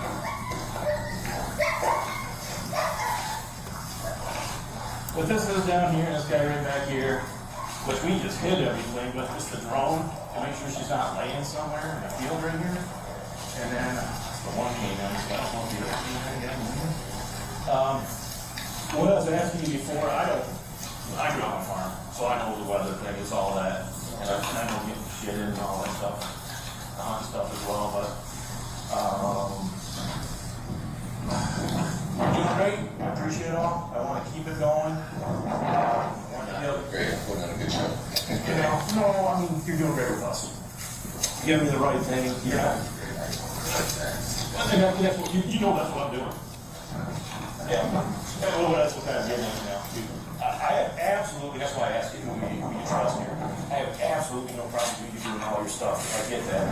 Do you have a problem if we stay and continue doing what we're doing for flying the drone and these other fighters? And that's what we're getting. That's what I want.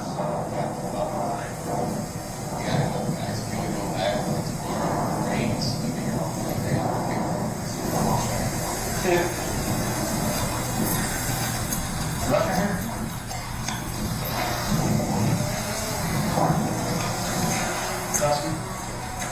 Alright, so he's been great, everything's perfect, did everything, we explained all it, he says, yeah, I want my wife back, do what you gotta do. And then I was getting to the point right now where, these guys just showed up, he's like, shit, I got shit to do. Well, if they're And that's why I asked, and I get it. Let me explain that, that's my answer right now, but here's where we're at. If someone's gonna say something, first of all, the sooner the better, if she is laying somewhere, whether it's unconscious or whatever, that's still that potential. The second thing is someone's gonna come back, you got 4 that are not your children. That guy did something this way, if we come back tomorrow, they're saying, oh, you just gave the 24 hours to do this or that. These guys, that's as basic as that's gonna be. You tell me don't go in the house, I won't go in the house. You tell me this, and that's why I ask you, do you have someone here you trust? I'm the same way as you, I don't have a problem. You want to call Doug Hartung, say, hey, Hartung, have this guys, whatever, you hang out with them, whatever. And I have to respect whatever you say, but I'm telling you, those are the things. I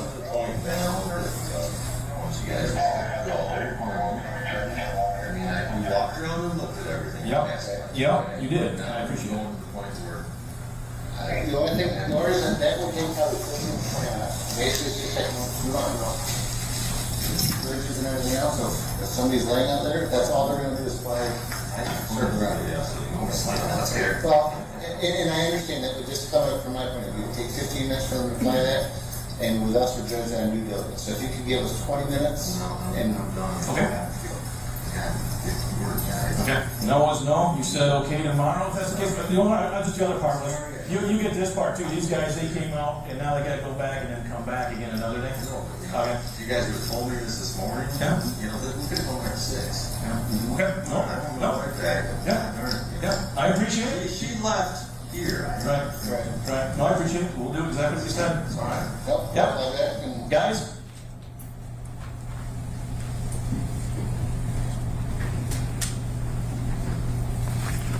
Did you leave? Did you pack up and leave? We did. Did you come back on April 27th, 2021? Same day, correct? Okay, do you know approximately what time it was? Can I look at some notes or no?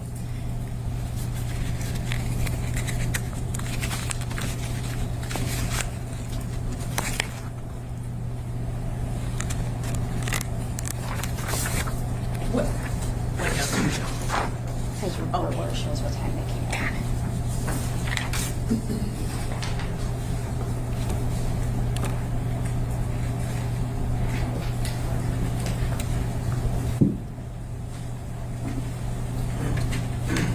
Would have been 2044 hours, which is 8:44 p.m.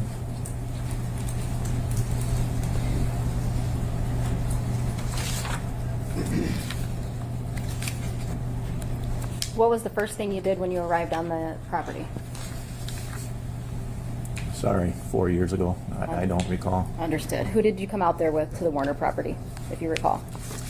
I believe it would have been Detective Sharp. I'm not sorry. I'm not sure. Okay. How many search warrants have you executed during the course of your employment? No clue. A lot. When you get to a residence that you're planning on searching, what's typically the first thing that you would do? Make contact. Attempt to make contact with persons at the residence, primarily owner. Okay, and then what would you do? Depends on what kind of search warrant. As a narcotics officer, so those are a little different than this incident. But secure it, go through, depending on the threat, if there's potential threats there. Make contact with everybody. Again, a narcotics one, you'd secure the people. This isn't really that, so we were not intending to secure by handcuffing or whatever. Okay. Were you intending to secure the scene in any fashion on the 27th? There's two options that are provided to the owner normally, and especially in this situation, you can leave if you want to, or if you stay, you can be detained while we search to secure the scene. In this situation, we're dealing with a potential missing person, or not sure. I don't really treat them too much difference whether it's a missing person or a homicide, but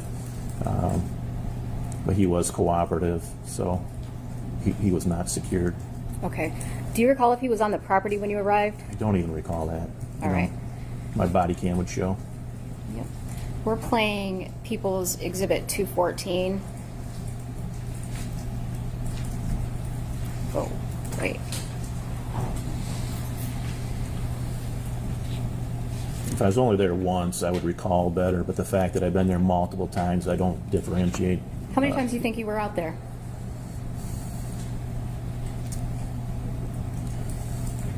Not every time was a search, but approximately 10 times. Maybe more than that. Approximately 12 times. Okay.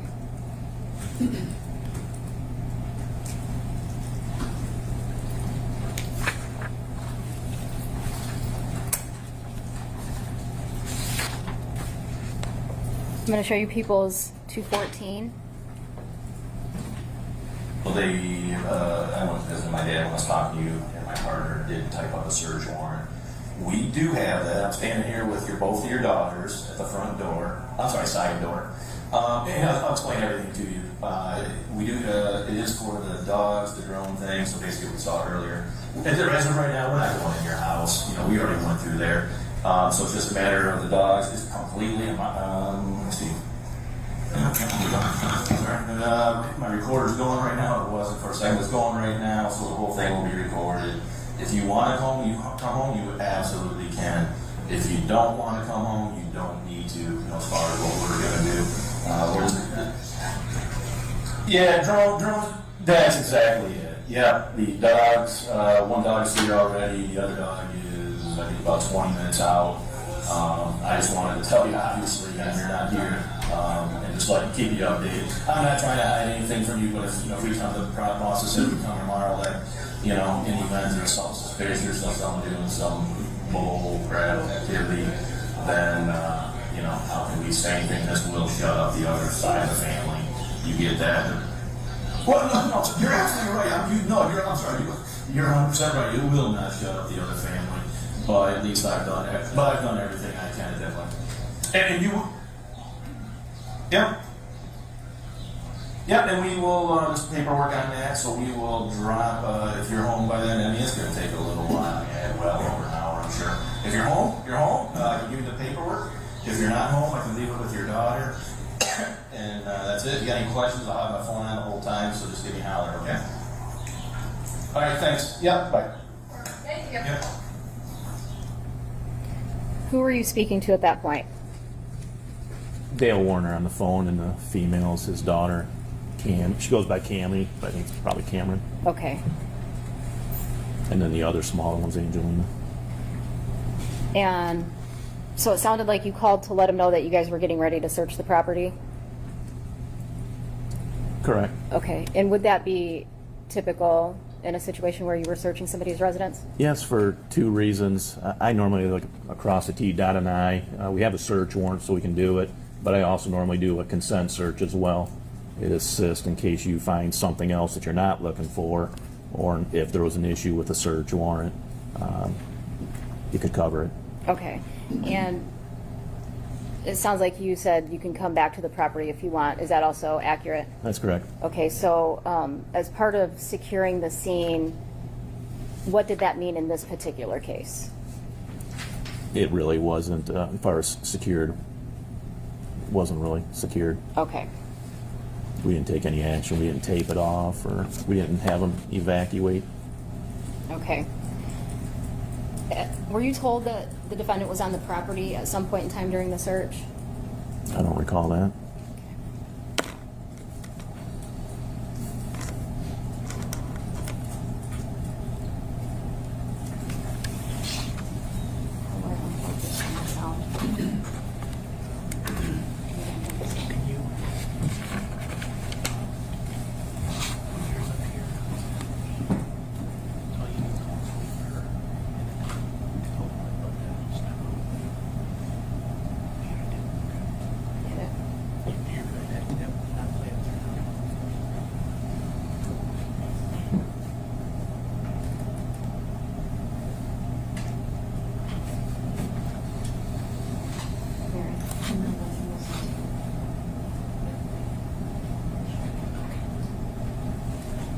Your Honor, I'm going to let the witness refresh his memory.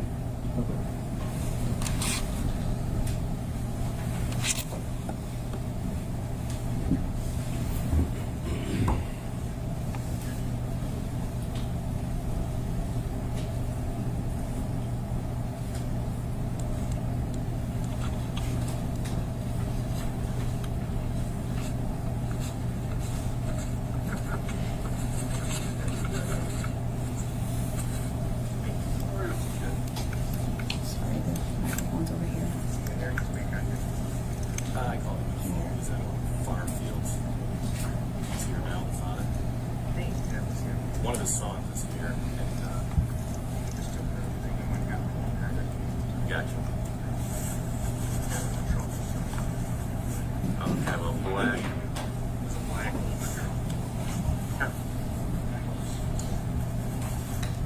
His truck's pretty much like this one here. I think he said he's got a couple bits like this. It was a black truck. Something around the bottom. Looked like he has glasses, right? Yep.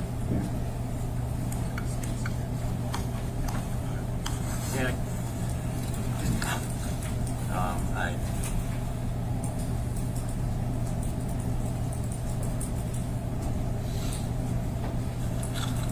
Not to be confused with Dale Sharp right here. So. Yeah.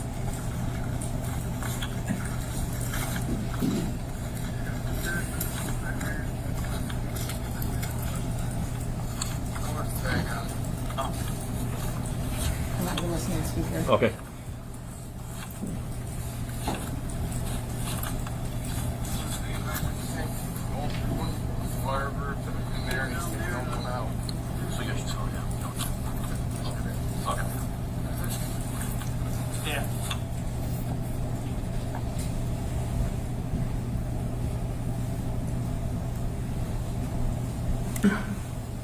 Did that refresh your memory about anybody telling you if the defendant was on the property at any point?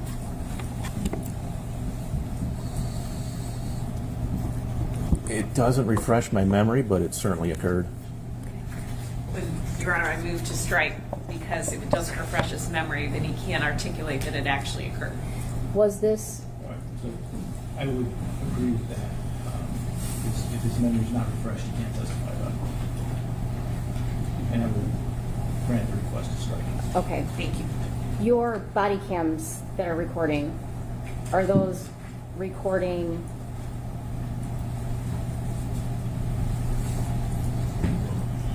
strike that.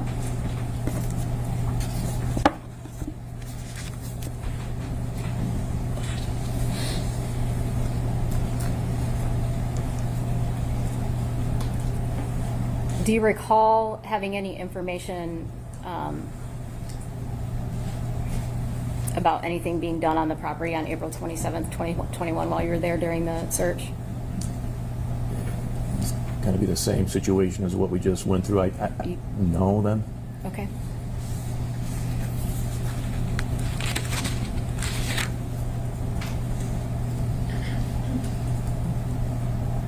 Did the defendant ever make contact with you on the property on April 27th, 2021? During the course of this search? Okay, because earlier, clearly, we had done the walkthrough, and then again, I'm sorry, I don't recall.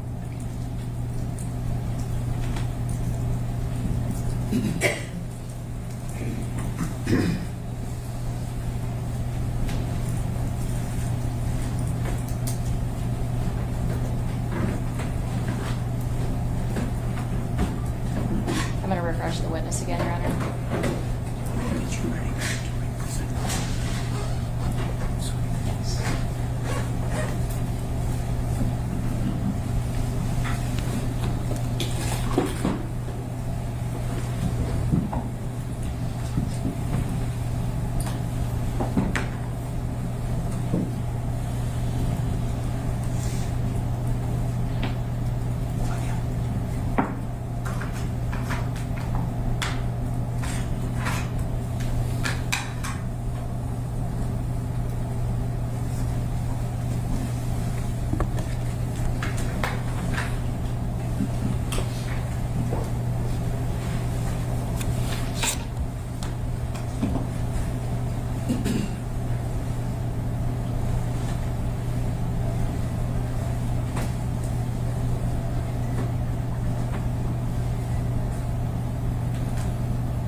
That does refresh my memory. All right. Mr. Warner did arrive. Did you take note of the time that you made contact with him? Was it 21:34? So 9:34? Correct. 9:34 p.m.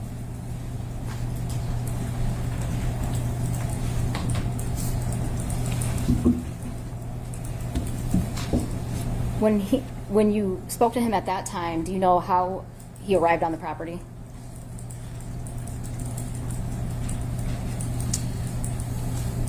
I don't recall. He had been driving his truck, but I don't recall how he arrived that time. Okay. Did you see it when I just showed you the video? I saw him walk up and it's dark. I didn't see it. Okay.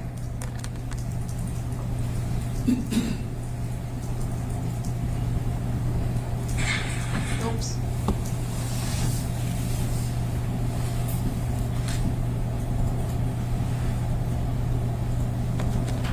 You don't know if it was a personal vehicle or a farming vehicle?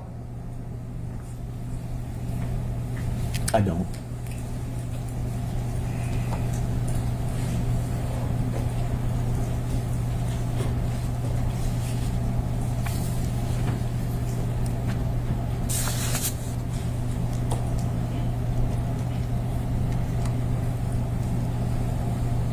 On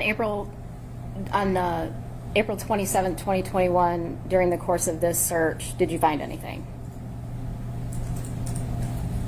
Nothing of evidentiary value. Did you come back on April 29th, 2021 to the Munger farm?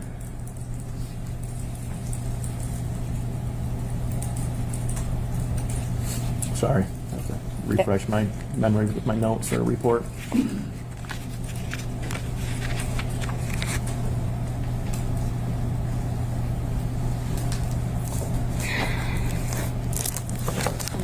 Report from the 29th.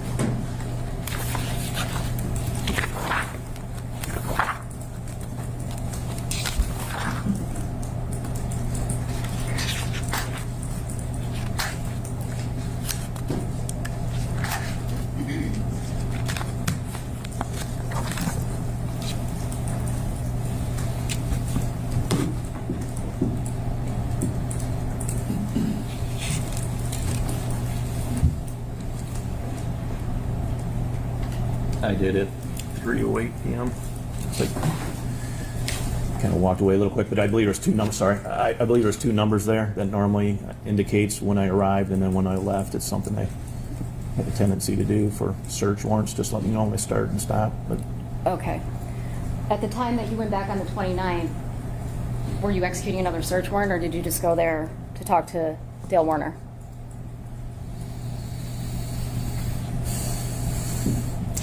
sorry, you walked away a little too quick for me to read what I had done on that day. Sorry. 4 years ago and a lot of contacts.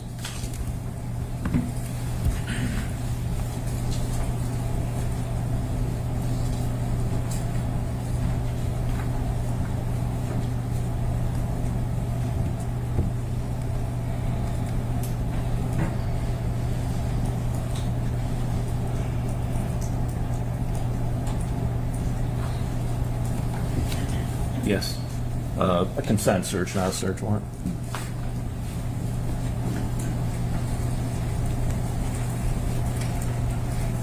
And on that day, do you remember calling the IT guy?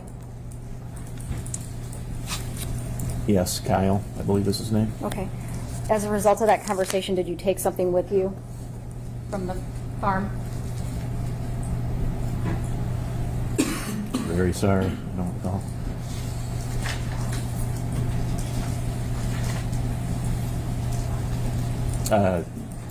Some DNA, I believe. From Kyle? No. Okay. I'm going to refresh your memory about what you got from Kyle.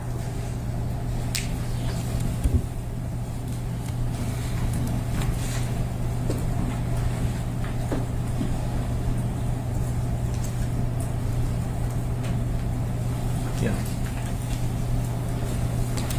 Copy of the surveillance video.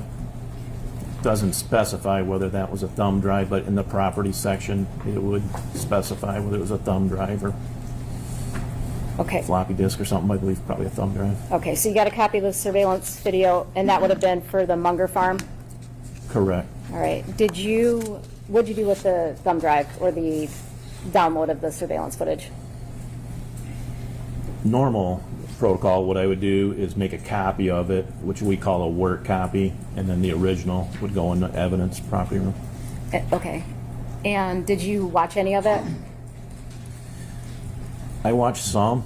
I delegated video to somebody else, I believe Kim, who was a bailiff here earlier. Okay. Kim, what's her last name? Straub or Bruckner.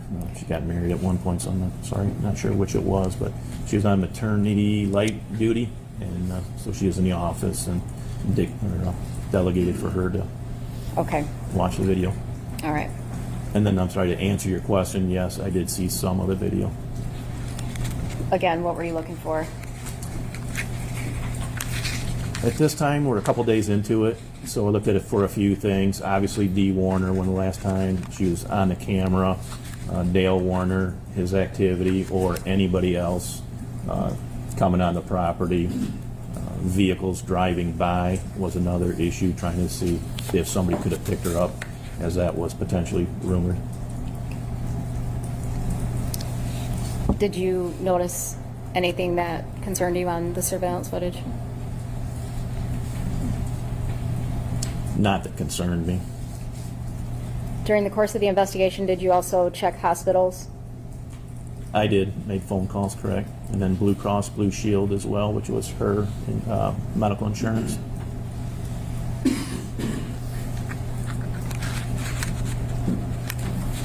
How long did you investigate this case? How long were you on this case? At one point it became a task force, so then it extended with that as well, with the state police and the FBI.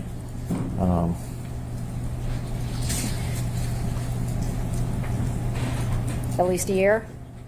It sounds accurate with the task force part of it, correct? Okay.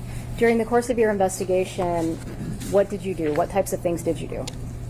Numerous searches, any tips that we came up with. Spoke with Zach Bach early on, requested from him a copy of all the employees from every business, family members, at which point I delegated interviews to Deputy Hall of family members that I just didn't feel were necessary for me to interview, that he would be able to interview. Again, numerous search warrants as well as consent searches. Pretty much every time I'd get a consent search from Mr. Warner as well. Again, the Blue Cross Blue Shield, a collection of DNA. There's three different methods of collecting the DNA. One would be from the person themselves, whether it's an oral buccal swab of the person. Clearly that was not available, as Dee was not around for that. A second way to do it is to find or to obtain it from three family members. The three family members were Zach Bach, Greg Hardy, Zach Bach, which is her son, Greg Hardy, which is her brother, and Amber Million, who was her daughter. That's one way. So I collected that from all three of those. They consented. And then the second way was during a search warrant and a consent search, going through the residence in the master bathroom. Took her toothbrush, which I asked several family members which toothbrush was hers. There was a lot of toothbrushes in the bathroom. Another item, I believe, was a hairbrush, and another item, I believe, was a razor that shaved her legs or whatever. I believe those were three items. So, again, collecting DNA from different sources. I believe the items of DNA went to, I believe, the state police, and then the knowns from the three individuals, I believe, went to Quantico, the FBI. Yeah. Okay. Did you also get dental records? I did.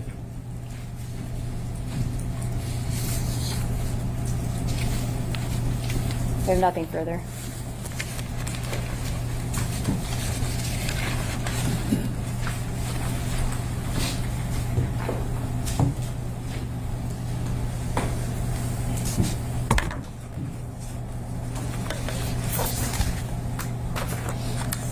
Good afternoon, Detective Greca. Hello. Mary Chartier, I represent Dale Warner, and I want to ask you some questions this afternoon. So, it sounds like you were the lead investigator on the case for well over a year. Is that correct? Correct.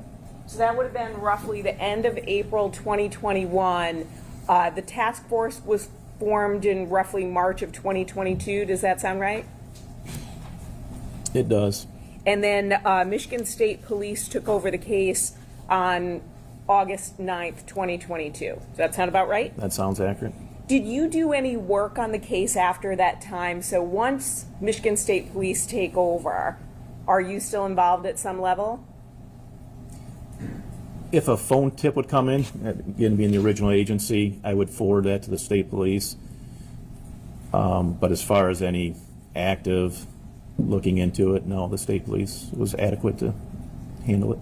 Were they communicating with you at all about the status of the case, or no, once they took over, you were out of the loop a little bit? Not particularly. If they had a question, they'd ask me. But other than that, no.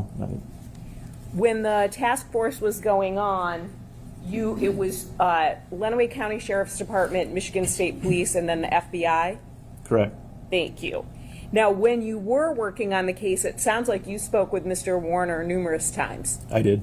And he had another attorney, not anyone sitting at this table. He would let you speak with Mr. Warner even when he was not present, correct? Correct. And Mr. Warner would chat with you in person? And on the phone, correct. And on the phone, correct? Correct. Now, he also gave you full access to his daughter, Lena, too, right? Correct. So even when he wasn't present, you would chat with her. I think at least on one occasion you went to school and had lunch with her, correct? Correct. He didn't try to prevent that access at all? No, he kind of more offered it, so. Now, we saw the video, and if you need to see it again, that's your body camera video where there's a tank on the property on April 27th, 2021, and you walked by it, correct? Correct. Was there anything about that tank that stood out to you when you walked by it? I didn't even recall seeing the tank. I recall seeing other tanks, but they were like fuel. I think one regular gas, one road diesel, and then one off-road diesel. But as far as those tanks there, I didn't even recall seeing those. Did you watch, so while you were investigating the case, did you go back and watch your body camera footage at all, or do you know if anyone else did?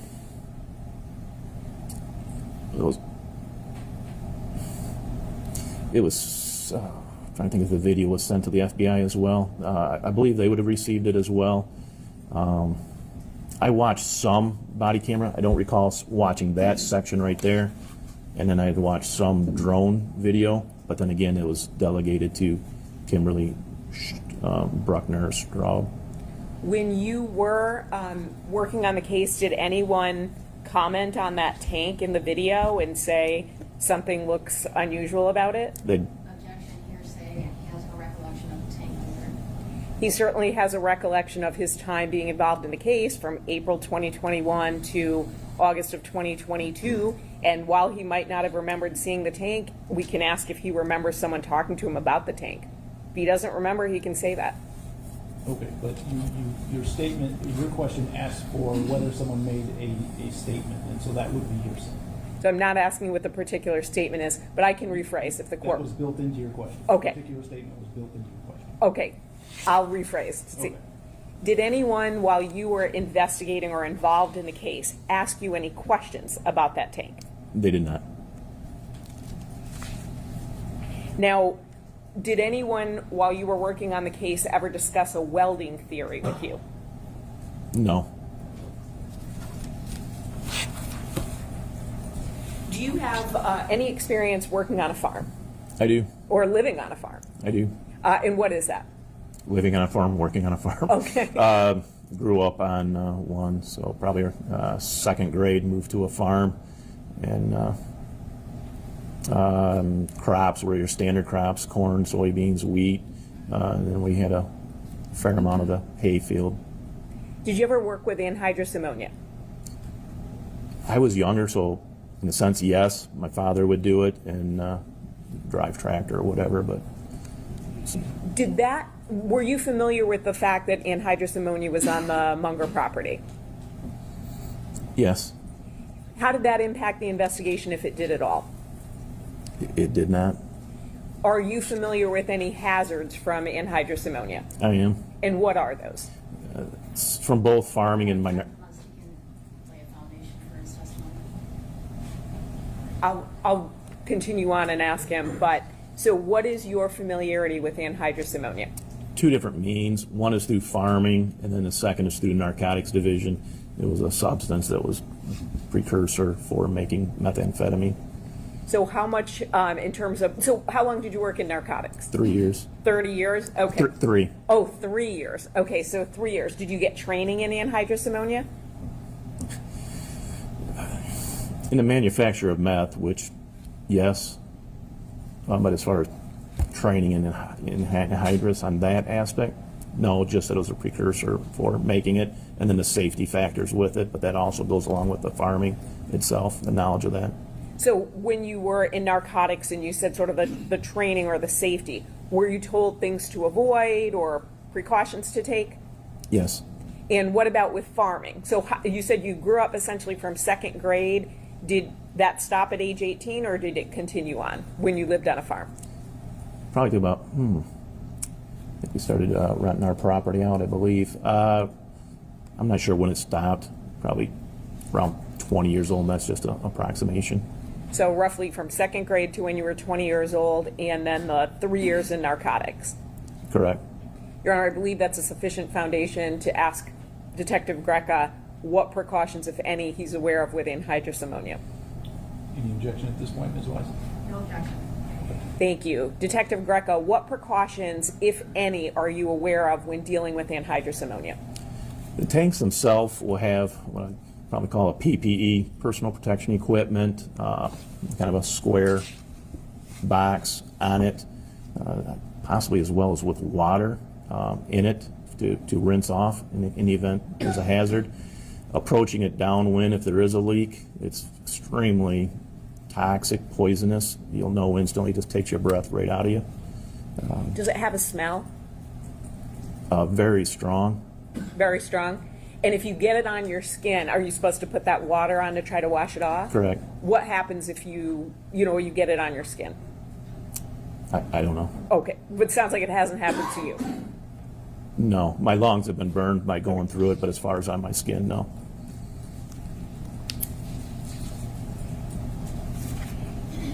Now, moving on to other work that you did when you were investigating the case, do you recall a family meeting with members of Ms. Warner's family, Mr. Warner's family, and some of his, and Mr. Warner himself on roughly March 9th, 2022? I do.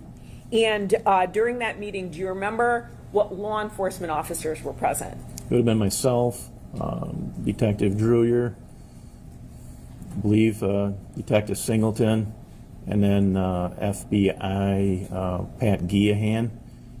Sheriff was present for the beginning of the meeting. In the meeting, was it at least in part to brief people about the status of the investigation? It was. And then at that meeting, were you also asking people if they would volunteer their phones? I did. And was that, for example, a consent download? It was. Had Mr. Warner prior to that given access to his electronic devices? He did. And so he'd given access to phones, iPads, things like that, correct? Correct. Now, at that meeting, did anything unusual happen? Yes. What was that? Greg Hardy and say Little Billy and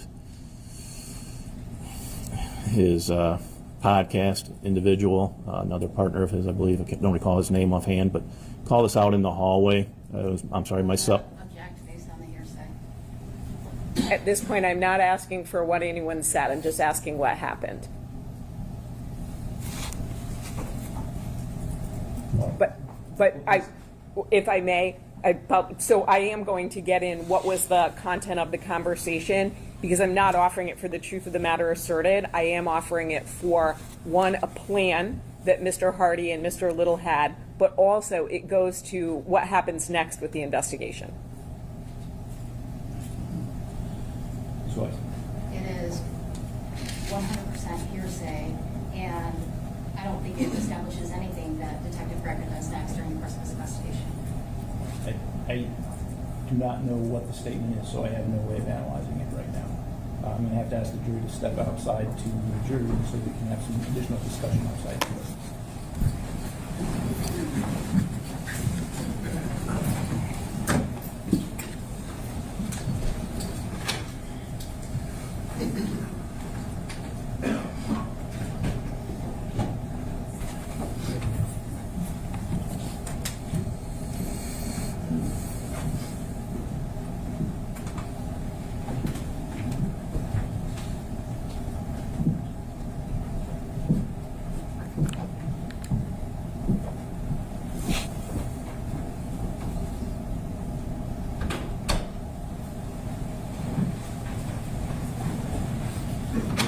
So what are the statements that we are talking about? My understanding of what occurs is Mr. Hardy and Mr. Little want the detectives to pretend that Mr. Hardy is providing his telephone to be downloaded, but they don't really want them to download it.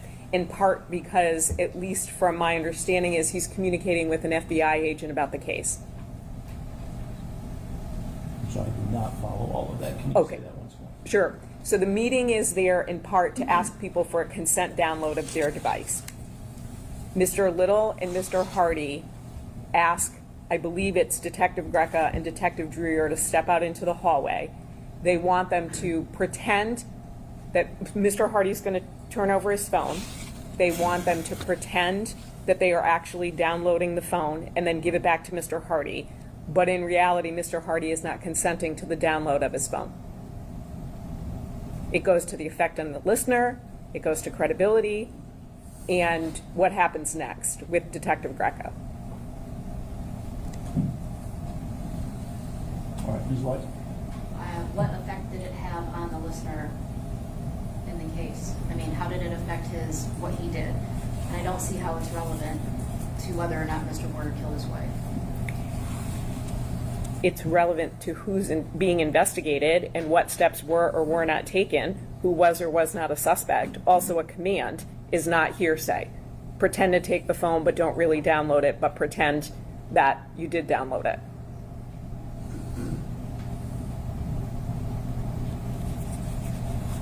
All right, so to the extent that there were commands or requests for Detective Greco to do something, I agree those would not be statements that contain assertions, so they would not constitute hearsay. I also agree that they can be used, if they do contain assertions, that they can be used to show the effect on the listener, if any. And so I would overrule the hearsay objection. Thank you. You can bring the jury back.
Thank you.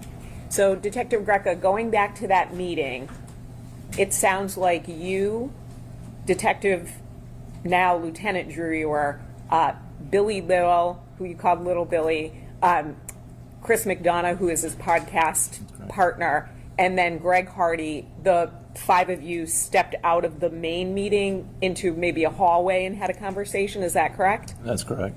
And will you tell us what you were asked to do? Greg Hardy wanted to present it as if he was consenting to his cell phone to be searched, which is what we were doing with all the family members of both sides. We had approximately 5 Michigan State Police phone analysis individuals in another room. We were going to brief the family, answer questions after we briefed them on what was going on, and have the phones being downloaded at the same time just out of efficiency. So at the end of the meeting, we'd be able to return their phones back to them.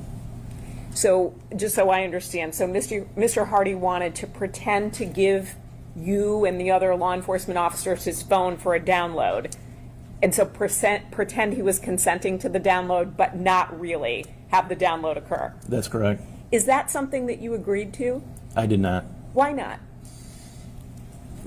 When dealing with an individual, such as this case, Mr. Warner, if they catch you in a lie, it can hurt you later on down the investigation. We can lie as law enforcement to individuals when we're talking to them. However, you lose face and it could harm his cooperation in the future. So you indicated that that did not occur. You were not going to participate in that ruse. That is correct. Did you ultimately get to do the consent download of the phone that day? Of Greg Hardy's? Yes. No, we did not. Thank you. Now, when you were speaking with Ms. Wise about the searches that were conducted on the Munger Road property, you indicated that essentially it's standard to try to make contact with the homeowner unless it's some kind of unusual situation. Is that accurate? Correct. And so when you were on the property for the search warrant on April 27th, you already had officers there. We could see it in the background, but you were calling Mr. Warner to alert him that police were on the property. Correct. And that sounds like that's standard for what you would do. Yes. You also indicated that there's a strategic reason to ask for consent to search. So that way, if there's a problem with the search warrant, almost belt and suspenders. You've got the search warrant, but someone also consented to the search. Is that fair? Correct, as well as if you found something that was not listed in the search warrant, you could seize it as well. So that sort of rapport building or communication has a valid law enforcement purpose? It does. And so when you were communicating with Mr. Warner, you said you tried to be as candid as possible. Do you think that benefited you in terms of him continuing to speak to you? I believe so. No, I want to wrap up. To be clear, you received a subpoena to testify here today? I did. Did you want to testify in this trial? Yes and no. Okay, so explain that to us. The yes part, just for the truth to be able to come out. And what's the no part? I'm retired. $1.50 an hour, I believe, is what I get paid to testify today. When did you retire? August 20th of 2024. August 20th of 2024. Was that something that you had planned? It sounds like you'd been working for 30 plus years, or was that a bit of a surprise? No, it was pre-planned. Our retirement's based on our best consecutive 4 years. That weekend was a race weekend, MIS. We make 4 days of overtime on that. It's big money, so it was pre-planned. Now, once you retired, did you do any work at all on this case? Any sort of monitoring of it at all? No. I asked you a compound question, so I'll break it down. Did you do any sort of work on the case? I recall one thing. And what was that? There's a lady that was writing me. Her name was Ruth Nortley. She just kept on writing me letters, kind of a pen pal type thing, but she was vested in it. She knew the family quite well. She was an older lady, farmer. She would also, when she would write me a letter, which was at least once a week, she would send me a letter that she had written to Dale Warner as well in a self-addressed envelope, so I could read that, and then she wanted me to forward it to Mr. Warner. So did you continue to communicate with Ms. Nortley just because she was writing to you? Yes, somewhat. But after the investigation, no. But then there was an incident that I wanted to get in writing from her that I felt was important before she passed. She was on hospice. Did you ever get that incident in writing from her? I did not. She had passed. Who did the incident involve? If you remember. Greg Hardy. Object to hearsay. He's getting this information from Ruth Nortley or some Nortley who's writing him letters. I didn't ask what the statement involved. I just wanted to know. He said he wanted to get a statement in writing. You asked him who it involved. Sure. And I don't think we have a foundation for his knowledge of that yet. I suspect we know, and there may be an issue with it, but you can inquire about the foundational issue if you want, and then we can address whether or not it's yours. Thank you. So did you interview Ms. Nortley?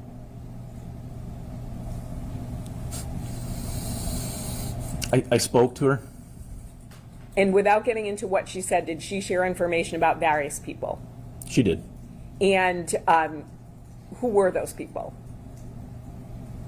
It was Dale Warner, Greg Hardy were the primary ones. Angelina. And you wanted to get a statement from her about something that she had shared, again, without getting into the statement. That's correct. Of those three people, who was it about? Greg Hardy. Now, despite the fact that you're retired, living your life, you said getting $1.50 an hour is or is that it? I think as a witness, potentially? Correct. You got the subpoena and you're here in court testifying, correct? I am. And I know you had to have your memory refreshed a bit. When's the last time, you had access to your reports and body camera? Is that when you retired? Prior to my retirement. Prior to your retirement. So since you retired, it's not like you take your body cameras, your reports and things with you and study them at home. That's correct. Okay, and then you retired, probably about a year and a half ago? Or even over that. So you said August of 2024? Correct. I have no additional questions. Thank you, sir.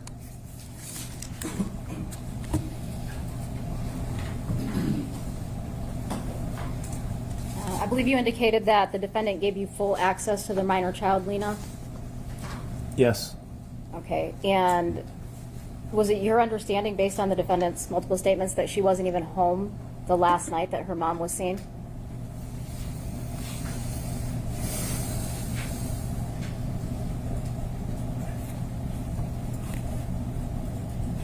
From him? Correct.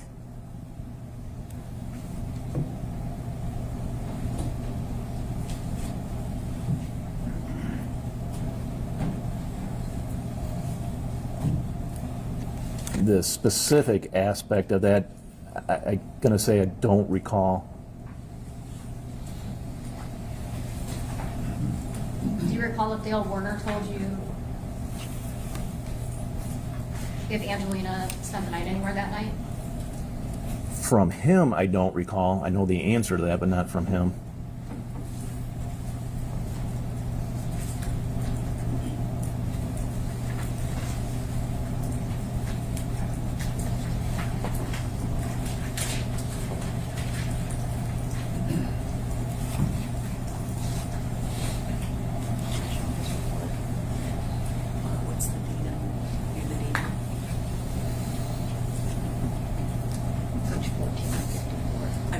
Page 14 and 54.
additional questions, or is just what you asked? Just what I Okay.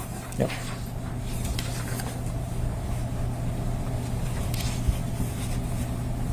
Did Dale Warner tell you that Angelina was not even home the last night her mom was seen alive?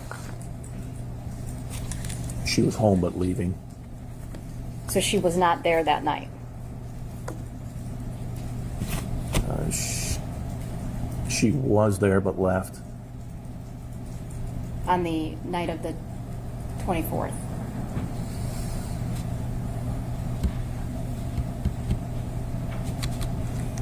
I'm sorry. Can I just see that again?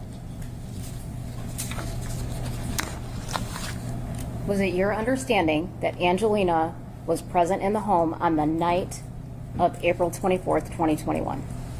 She had been present during the evening part, approximately 7 or 9 p.m., and then left with Amy Alexander. For the night? Correct. Okay.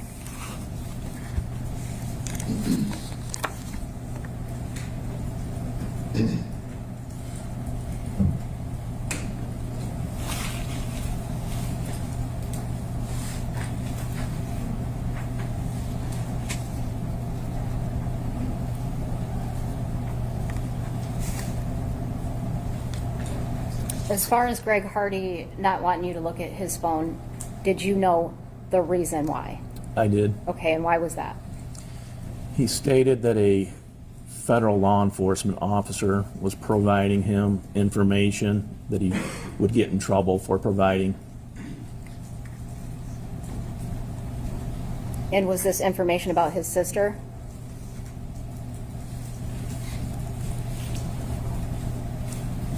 That's what I took it as.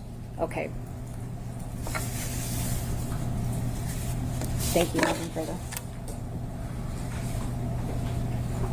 Detective Greco, was it your understanding that Angelina, while she wasn't home that night, she lived in the house with Mr. and Ms. Warner, correct? That's correct. And was it also your understanding she would at least witness them interact? She would know what she observed of their relationship?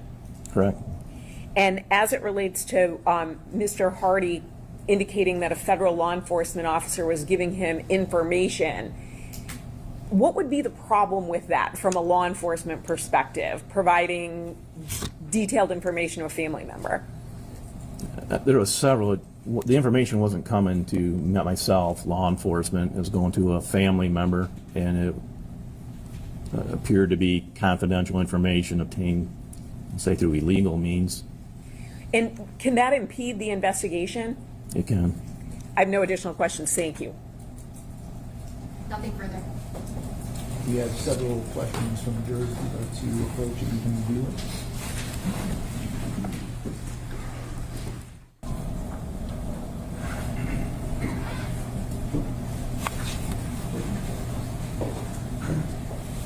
Okay, it's my understanding that the parties agree that all but one question may be asked.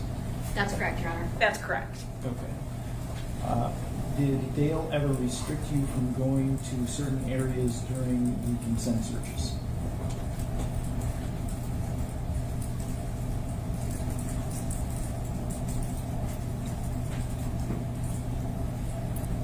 The only restriction was the revoking of the consent search at one point, and then we came back with the search warrant. Other than that, nothing was off limits.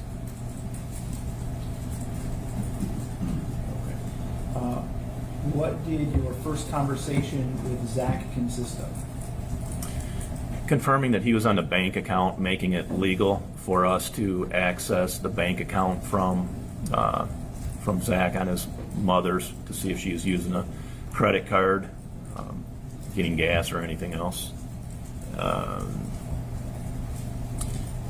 That was the first contact with Zach Bach. When you put your body cam in the police car, was it because you wanted to talk to Jaren Warner off the record? It was not. In your interviews with Dale, did you ever notice any tears or emotion about his missing wife?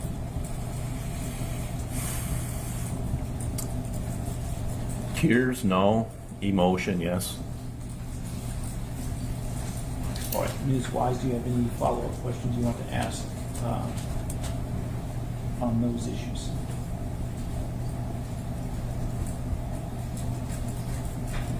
No, Your Honor, thank you. Ms. Sharp? Nothing, thank you. Okay. And may we excuse Detective Greca from Ms. Bean at this point? Yes. Yes, Your Honor. Okay. Thanks for your offer.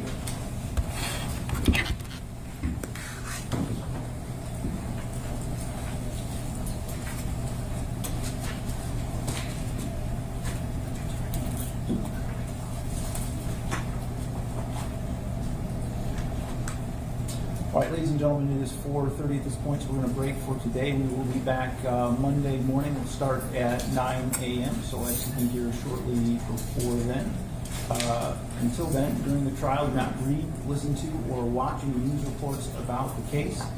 Under the law, the evidence you consider to decide the case must meet certain standards. For example, witnesses must swear to tell the truth, and lawyers must be able to cross-examine them.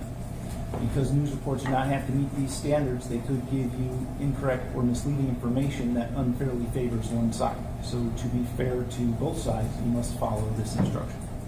Thank you, and have a nice weekend.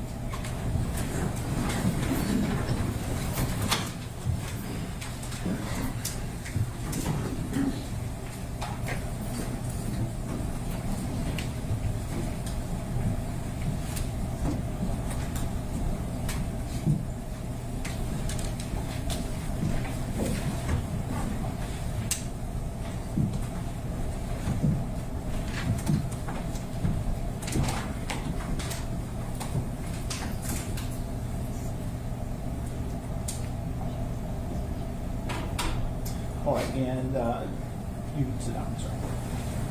So that we have a record, I will read the question that was not asked. That was, when Dale asked you to leave the farm, did that seem unusual to you for someone missing their wife?